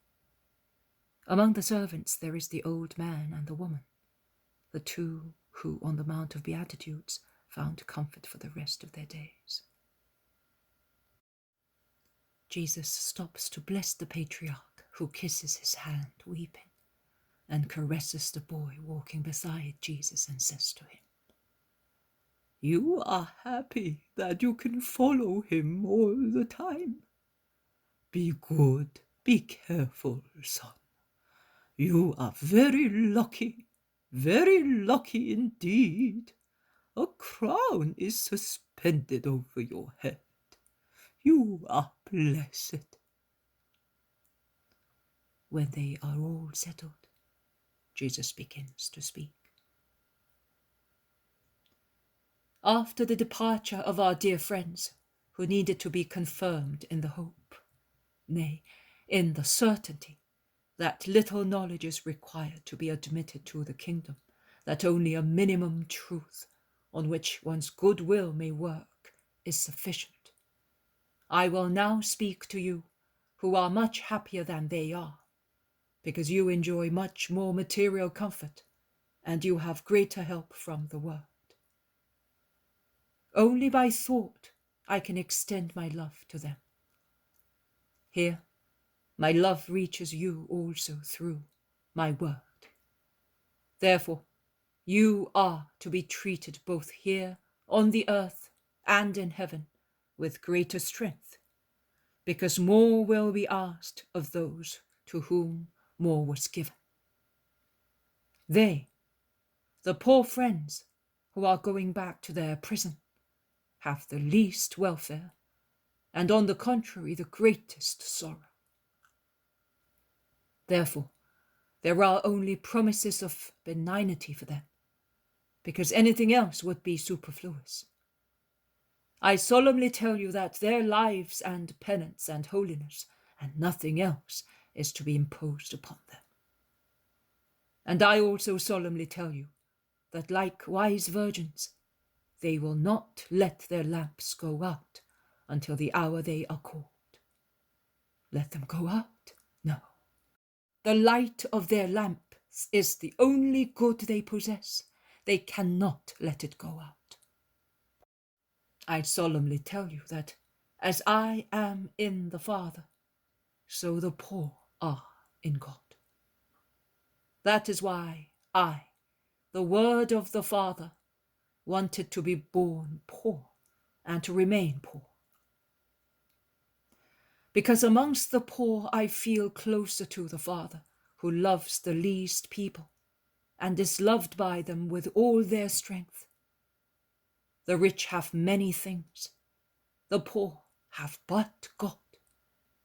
The rich have friends, the poor are alone. The rich have many comforts, the poor have none. The rich have many distractions, the poor have but their work. Money makes everything easy for the rich. The poor have also the cross of having to be afraid of diseases and famine, because they mean starvation and death to them. But the poor have God, their friend, their comforter, he who distracts them from their painful present by means of heavenly hope. He to whom man can say, and they know how to say it, because they are poor, humble, and alone, Father, support us in your mercy. What I say on this land of Lazarus, a friend of mine and a friend of God, although he's so rich, may seem strange. But Lazarus is an exception amongst the rich. Lazarus has been successful in achieving that most difficult virtue to be found on the earth, and even more difficult to be practiced when it is recommended by other people. The virtue of freedom from wealth. Lazarus is just. He does not feel offended. He cannot be offended, because he knows that he is the rich poor man, and thus my concealed reproach does not affect him. Lazarus is just, and he knows that the world of great people is as I say. I therefore speak and say, I solemnly tell you that it is much easier for a poor man to be in God than it is for a rich one. and in the heaven of my Father and yours. Many seats will be occupied by those who on the earth were despised because they were the least amongst men, like trodden dust. The poor keep in their hearts the pearls of the words of God. They are their only treasure. Who has only one precious thing watches over it. Who has many is bored and absent-minded, proud and sensual. That is why he does not admire with humble, loving eyes the treasure given by God, and confuses it with other treasures, only apparently precious. Treasures which are the riches of the earth, and he thinks, it is only out of kindness that I accept the words of one who is like me flesh-wise. And by means of strong flavors of sensuality, he blunts his capability of savoring what is supernatural. Strong flavors, yes, very spicy, to disguise their stench and their putrid flavor. But listen, and you will understand better how worldly cares, riches, and orgies prevent one from entering the kingdom of heaven. Once a king celebrated the wedding of his son. You can imagine the feast at the palace. He was the only son, and having reached the perfect age, he was getting married to his beloved bride. The father and king wanted the joy of his son to be surrounded with joy, as he was at last getting married to his dear fiancée. Among the many celebrations, he gave a sumptuous dinner, and he prepared it in good time, watching every detail to ensure it was magnificent and worthy. The wedding of the king's son. He set out his servants early to tell friends and allies, as well as the mighty ones of his kingdom, that the wedding was to take place on a certain evening, and that they were invited, and that they should come to form a worthy retinue to the king's son. But friends, allies, and mighty ones of the kingdom did not accept the invitation. The king then, doubting that the first servants had not spoken clearly, sent out some more, who should insist, saying, "Please do come. Everything is now ready. The tables are laid in the hall. Rare wines have been brought from everywhere. Oxen and fattened cattle are already in the kitchen to be cooked. Women slaves are kneading flour to make cakes and crushing almonds in mortar to make the finest delicacies flavored with rare spices. The most clever dancers and musicians have been engaged for the feast. Come, therefore, or all the preparations will be useless." But friends, allies, and great ones of the kingdom either refused and said, "We have other things to do," or pretended to accept the invitation, but then they attended to their own matters, some to their fields, some to their business, some to even less noble affairs. And finally, there were some who, bored with so much insistence, took the servant of the king and killed him to keep him quiet, as he insisted, saying, "Do not refuse the king's invitation, or you may find yourself in trouble." The servants went back to the king and reported the situations, and the king flared up in a temper and sent his soldiers to punish the murderers of his servants and chastise those who had scorned his invitation, whilst he intended to reward those who had promised to come. But at the fixed hour on the evening of the feast, no one came. The king was very angry. He called his servants and said to them, "On no account my son will be left without people who will give him a hearty welcome on the evening of his wedding. The banquet is ready, but the guests we invited are not worthy of it. and yet the nuptial banquet of my son is to take place. Go, therefore, to the squares, along the streets, stand at the crossroads, stop the passers-by, gather together those who are standing there, and bring them all here. Let the hall be filled with joyful people." The servants went. They went out along the streets. They spread out on the squares. They stood at the crossroads. They gathered as many people as they could find, both good and bad, rich and poor, and took them to the royal palace. And they gave each of them the means to be worthy to enter the hall of the nuptial banquet. Finally, they led them into the hall, which was full of jubilant people, as the king desired. But when the king went into the hall to see whether the feast could begin, he saw one man who, notwithstanding the assistance given to him by the servants, was not wearing a wedding garment. He asked them, "How did you get in here without a wedding garment?" And the man did not know what to say, because he had no excuse. The king then called his servants and said to them, "Take this man, bind him hand and foot, and throw him out of my palace into the dark and icy mud.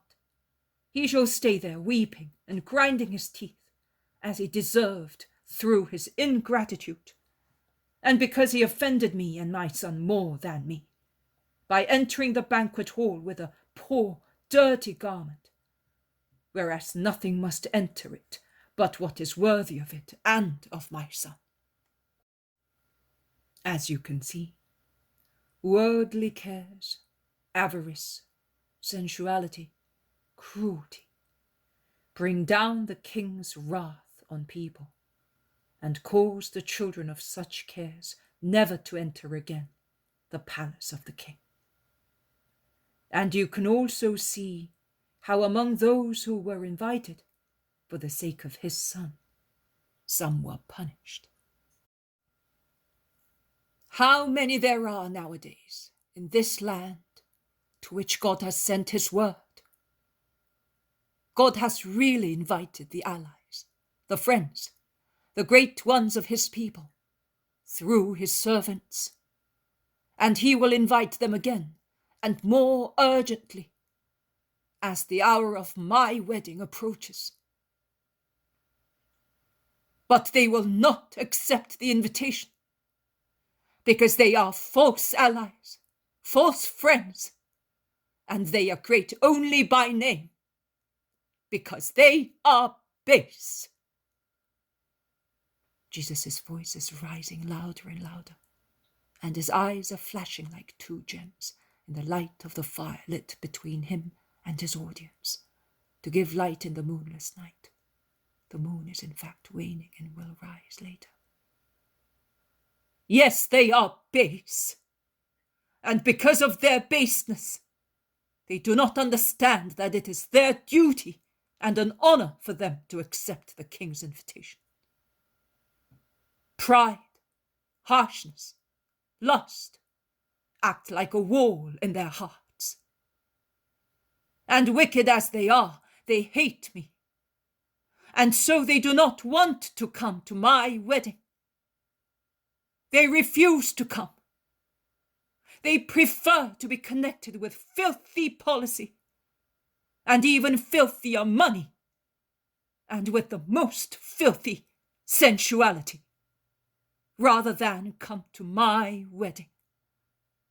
They prefer shrewd calculations, conspiracies, underhand conspiracies, snares and crimes. I condemn all that in the name of God.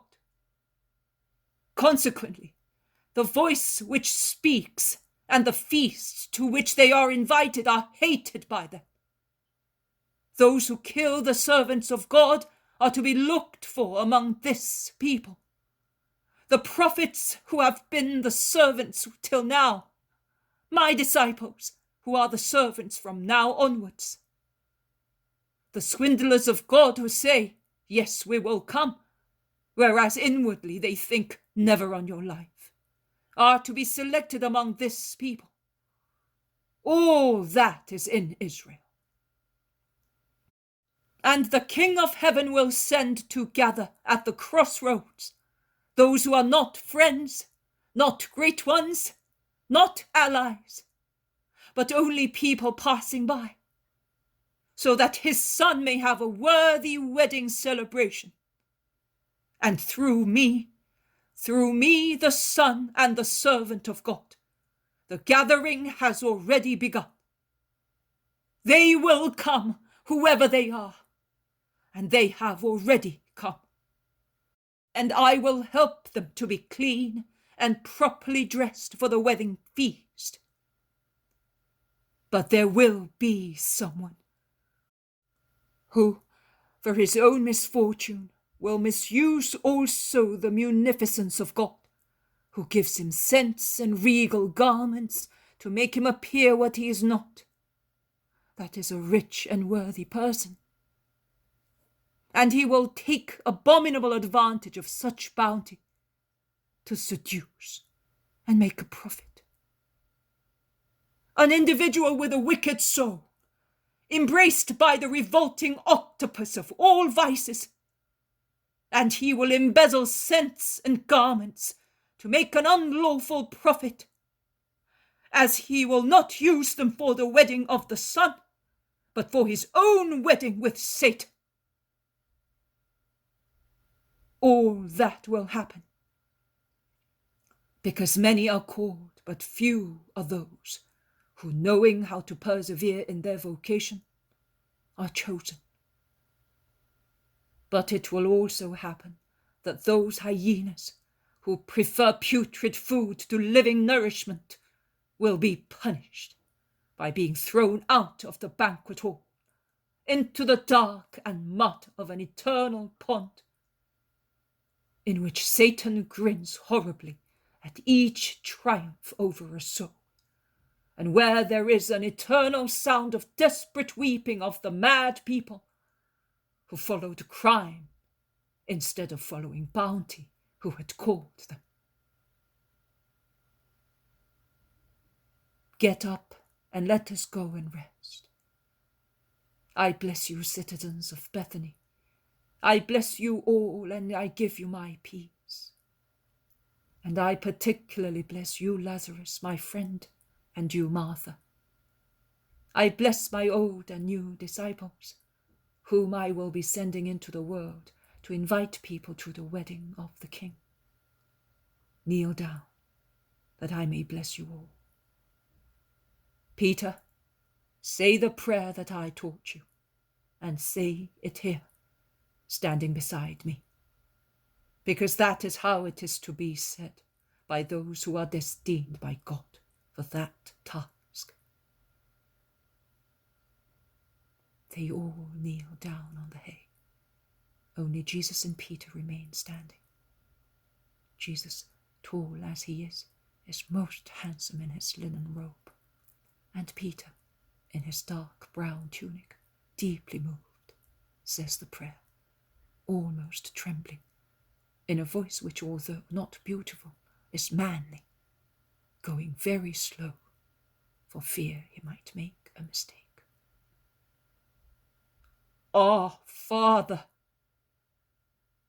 The sobs of men and women can be heard. Martian, kneeling just in front of Mary, who is holding his hands joined, is looking at Jesus with an angelical smile, and says in a low voice, "Look, Mother, how lovely he is, and how lovely also my Father is. I seem to be in heaven. Will my mother be here watching?"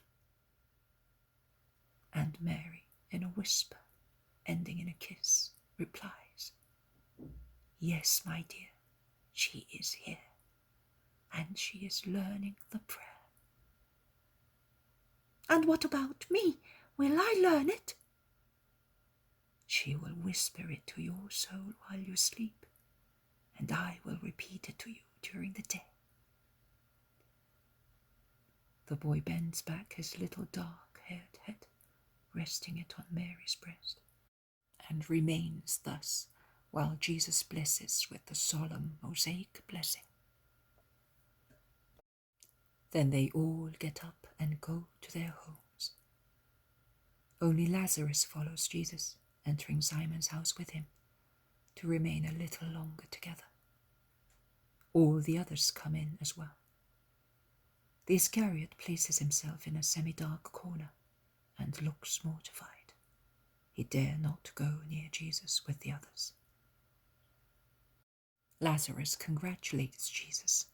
He says, "Oh, I am sorry to see you go away, but I am happier than I would have been had I seen you go away the day before yesterday." "Why, Lazarus?" "Because you looked so tired and sad.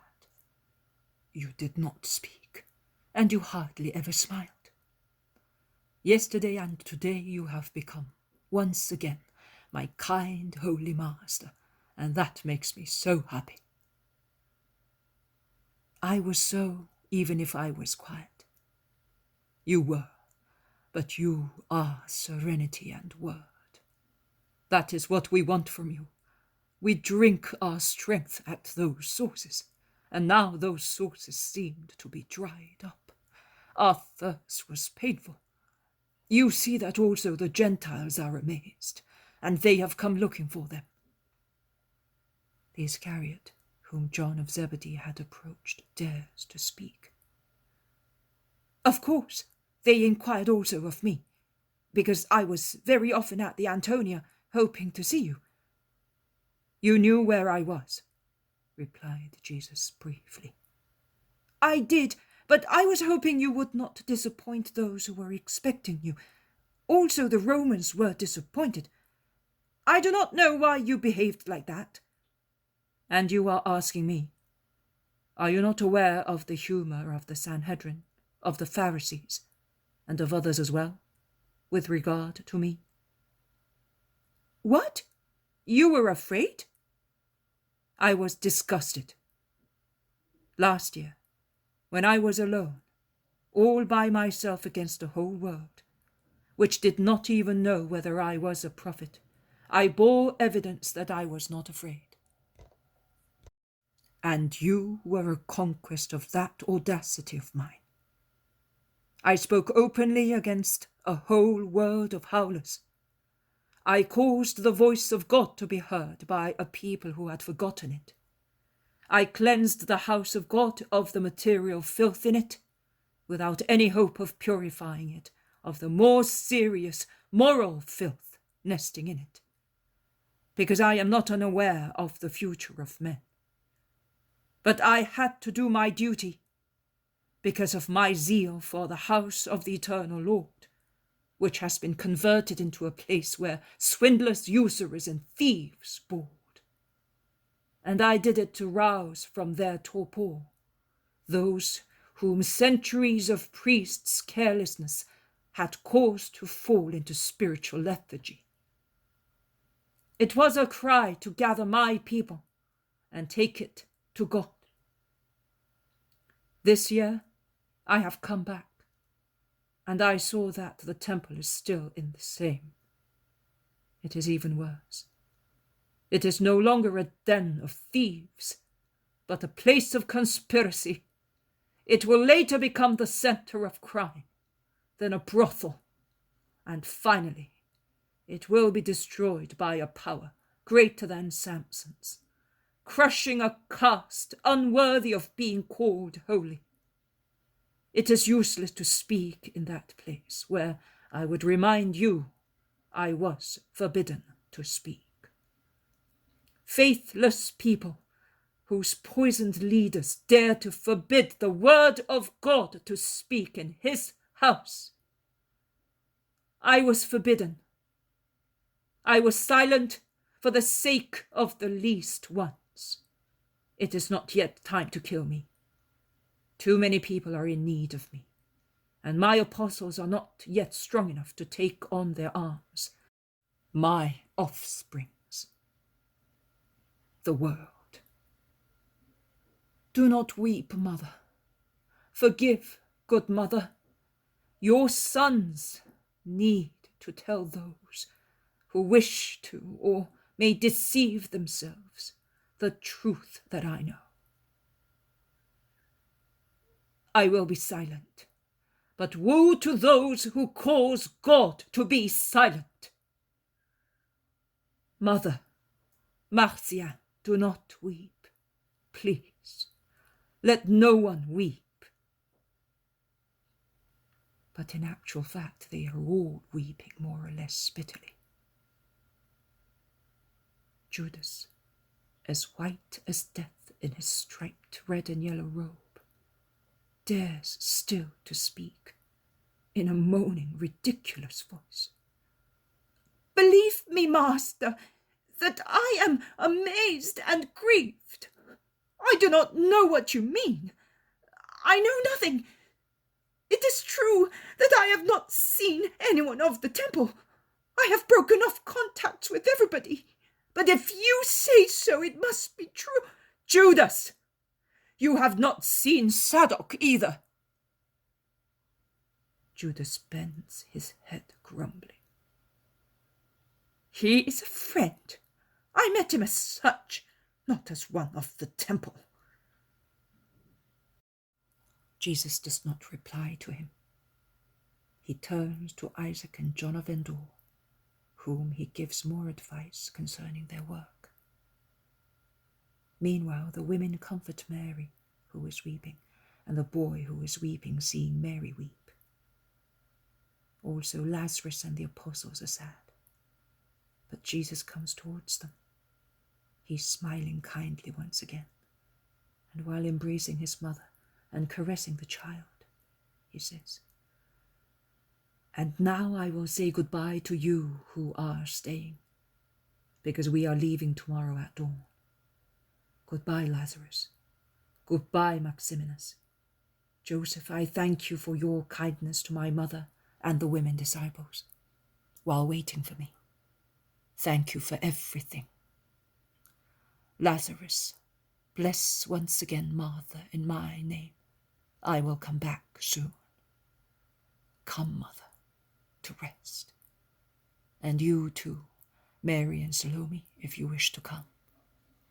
Of course we are coming, says the two Marys. Well, to bed.